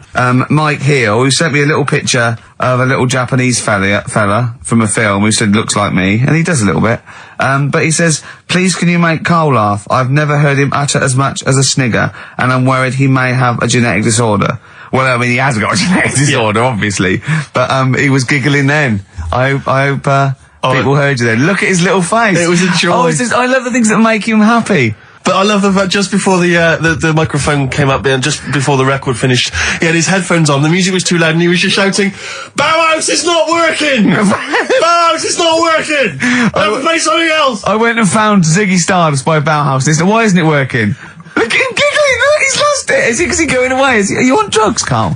What have you done? He's tickled, look at his little, he looks like one of those shaved monkeys. Look at his little, oh my god, I've never seen a forehead glow. I know, it's extraordinary. Oh. And he's got that red shirt on as well, so the whole of him is just a big glowing... Karl, what are you trying? What are you putting in? I'm going to see if I can get this to work. Go on then. Hang on. Brilliant radio. I hope Dr. Fox is listening, because I think he's eating his words right now, Steve. Right, I think I've done it. Well done. That's excellent. Right, what let's play Bauhaus now, and let's try and compose ourselves. This is Ziggy Stardust by Bauhaus. Yeah. Actually, a bit of extra monkey news if you want it. Okay, always. Do you know the Monkey News Extra? Go on. Do you know the Halfords ads? Halfords ads? I don't think so, no. What happens? Halfords, they've they sell nuts and bolts and stuff. Right. They were using monkeys in the ads. Okay. Yeah. And what happened? Don't they sell bikes, Halfords? Well, mainly. Bicycles and motorbike stuff and that. Okay, so they're using monkeys in the ad, what happened? I can't handle it. What? I can't do this. Look at him. I don't care what he's doing. Well, basically, right, there was a load of hassle because they were using these monkeys in this Halfords advert. Yes. Right. And what happened? Get to the point. It turned out it wasn't a problem because they were mechanics in the first place. Well, they were monkey mechanics? Yeah. What are you talking about? Mental. What are you talking about? That's not a story. Well, anyway, listen, let's get back onto They were mechanics in the first place. Right, listen. Right, so they're making this documentary. Right? And stumble across a little gang of... Come on! Just... Get on with it, please. Little gang of monkeys. That's the first time I've ever laughed. I'll hear that. I know. Well, brilliant. What do you want, a cake? Come on. Can we play a song? Oh, I don't understand what is wrong with you, you freak. It's making me laugh. Just tell us the story. Alright then, alright. So anyway, right, so there's this documentary being made. They found a little gang of monkeys. Right, play a song. I don't know what's going on here. I apologise. It's just if you were looking forward to monkey. Got to hide your love away. According to the Beatles on XFM 104.9. I'm Ricky Gervais with me, Steve Merchant. Right, Karl, come on. Monkey News. Everyone's composed. The jingle, please. Oh, chimpanzee that monkey news. Excellent. Okay. Right, where were we? We were just start again. There's some people making a documentary. For what? Okay. Making a documentary in the jungle and that. Right. Stumble across a little gang. Okay, come on. Alright. A little gang of monkeys. Yeah. Oh, come on. So the camera crew are there filming it. Yes. Everything's going normal. Nothing odd about it. Okay. They're not running a restaurant, they've not got any barber shops, nothing. No. Just regular monkeys going about their business, yeah. So anyway, what normally happens is the monkeys sleep with a partner. They normally do what? They don't sort of sleep around and that. Once they find the girlfriend or the boyfriend or whatever, they stick with them, right? Okay. But anyway, they were watching this one, right? And it's going around a bit, sleeping around. Oily. And it was getting fatter. They thought, this is a bit odd. Yeah. Right? So followed it round and see it having it away. Turns out, little prostitute.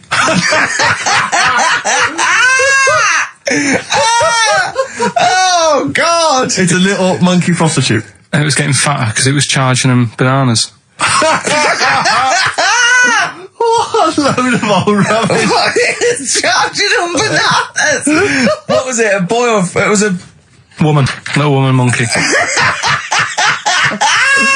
That's the most extraordinary monkey news I've ever heard. Oh! That is genius! Has this documentary been televised? I don't think it's been on yet. No. And that's all the information you've got? Yeah. And is that's one banana for everything? The half a banana is for... Just oral? A poor job. Right. If you want full-blown monkey sex, it is 2.5 bananas. Sure. So, Let's just play a song. let's just play... Alright, well, this is our penultimate show, so we're back next week. We're going to make it a barnstormer, I'm sure, lads. I want 100% behind it, 110% next week. Alright, none of this giggling, none of this infantile giggling, like two schoolboys. Right. Alright, we're going to come back, we're going to have some quality monkey news next week. We're going to have all kinds of treats, I would have thought. Okay. Some great prizes. Alright, are we okay? Yeah, We all best show. behind that? Let's make next week the best show ever. Good luck. If you miss it, then you miss out. We're ending with a track from a couple of years back. I think it was 92, 93. Dinosaur Jr. Start Chopping. Play that. Start playing. Forget start chopping. Start playing. Alright? See you next week. Yeah. And another bit, this was the best one, right? Grab it! Right, there's this fella, and he was on his bike, right, Yeah. cycling to work or whatever, and he sort of sees this thing in the corner of his eye. Right? Literally in the corner of his eye. Or you mean he saw He just said something he saw in his something. peripheral He vision? saw Okay, something yeah. and thought, what's that? Yeah. So he thought, oh, doesn't matter, whatever. And he stops off at a cafe, right? Get a little scone, a tea or whatever. And he goes in there and he's sat down, and the waiter comes over. He says, "Yeah, what do you want?" He said, "I'll have a scone and a tea." He goes, "All right then." So he goes to get it, comes back. As he puts the tea and the scone down, his face is like, "What is that?" Right, like a look of frightenedness on his face. Right, drops the tea and legs it. So the fella's going, what? So he legs it after the bloke and goes, "What?" And he says, oh, "Something came out of your nose. That was massive." Sorry, something came out of the guy This is all true serving. because people would have watched it, so don't start saying it Sorry, didn't but hang on, I happen. just need to clarify. The guy on the bike... I don't believe he ran away. Wait a I minute. don't believe he legged it. I don't believe he had a look of frightenedness on his face, and I don't believe he said something massive came out your nose. Wait a minute. And I don't even believe he had a cup of tea and a scone. These are the things that I think are embellished.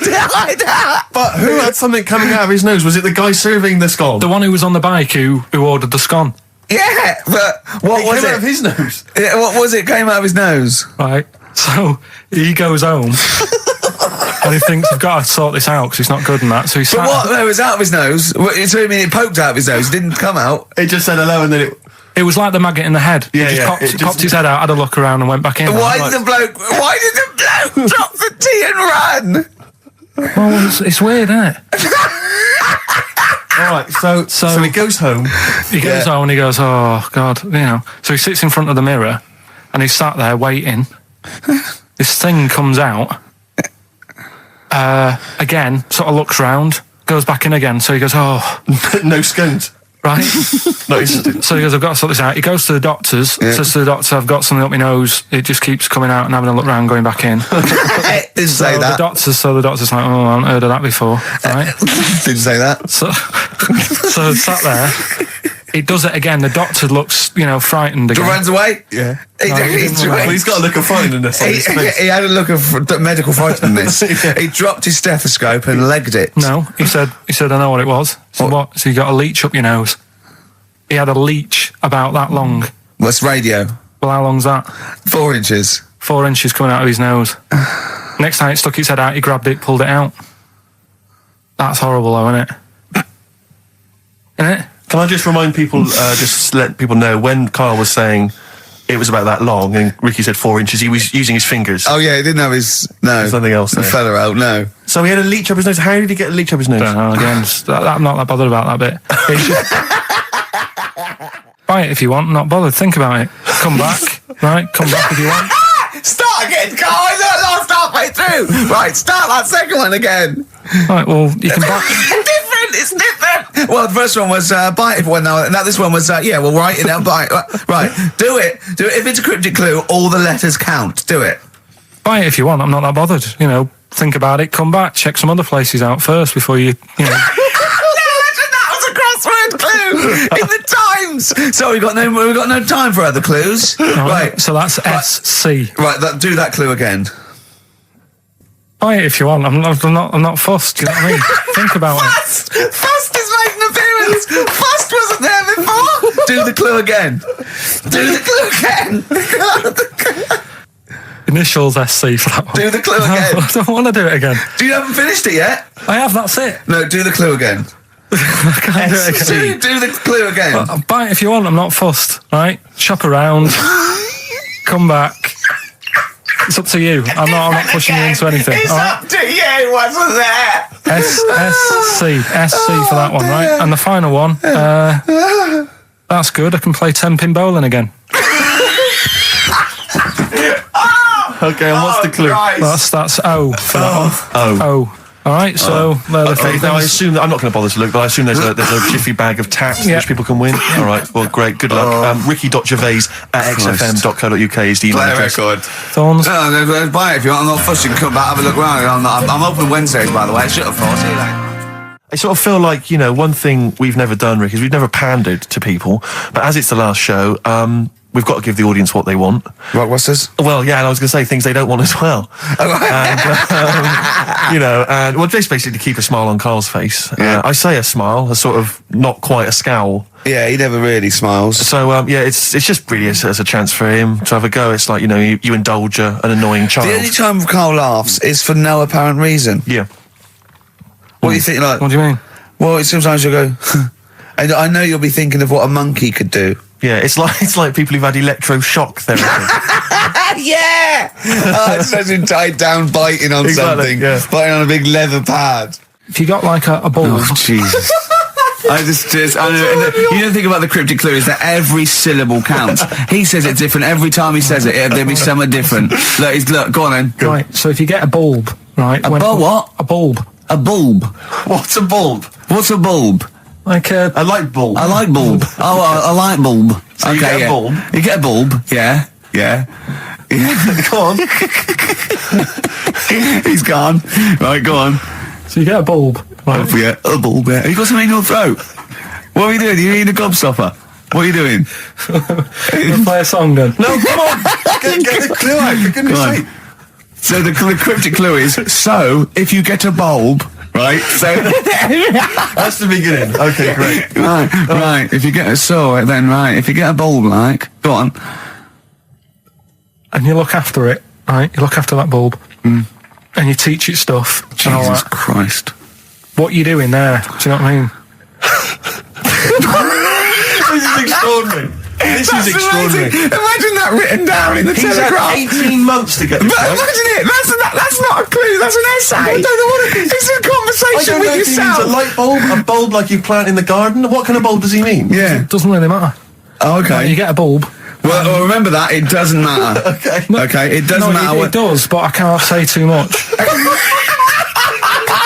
Right, so listen, let me just do it again. You get a bulb, right, when it's young, you look after that bulb, you teach it stuff, and what have you. What have you done there? What's gone on? Brilliant! And what are the initials of the band? R, right? R for rabbit, right? So anyway, my dad says, yeah, well, we can get in there for free. Of course he did. Clever. Right? So we parked up on this little country lane, right? No one about. We How much down, did it go in? Like £2?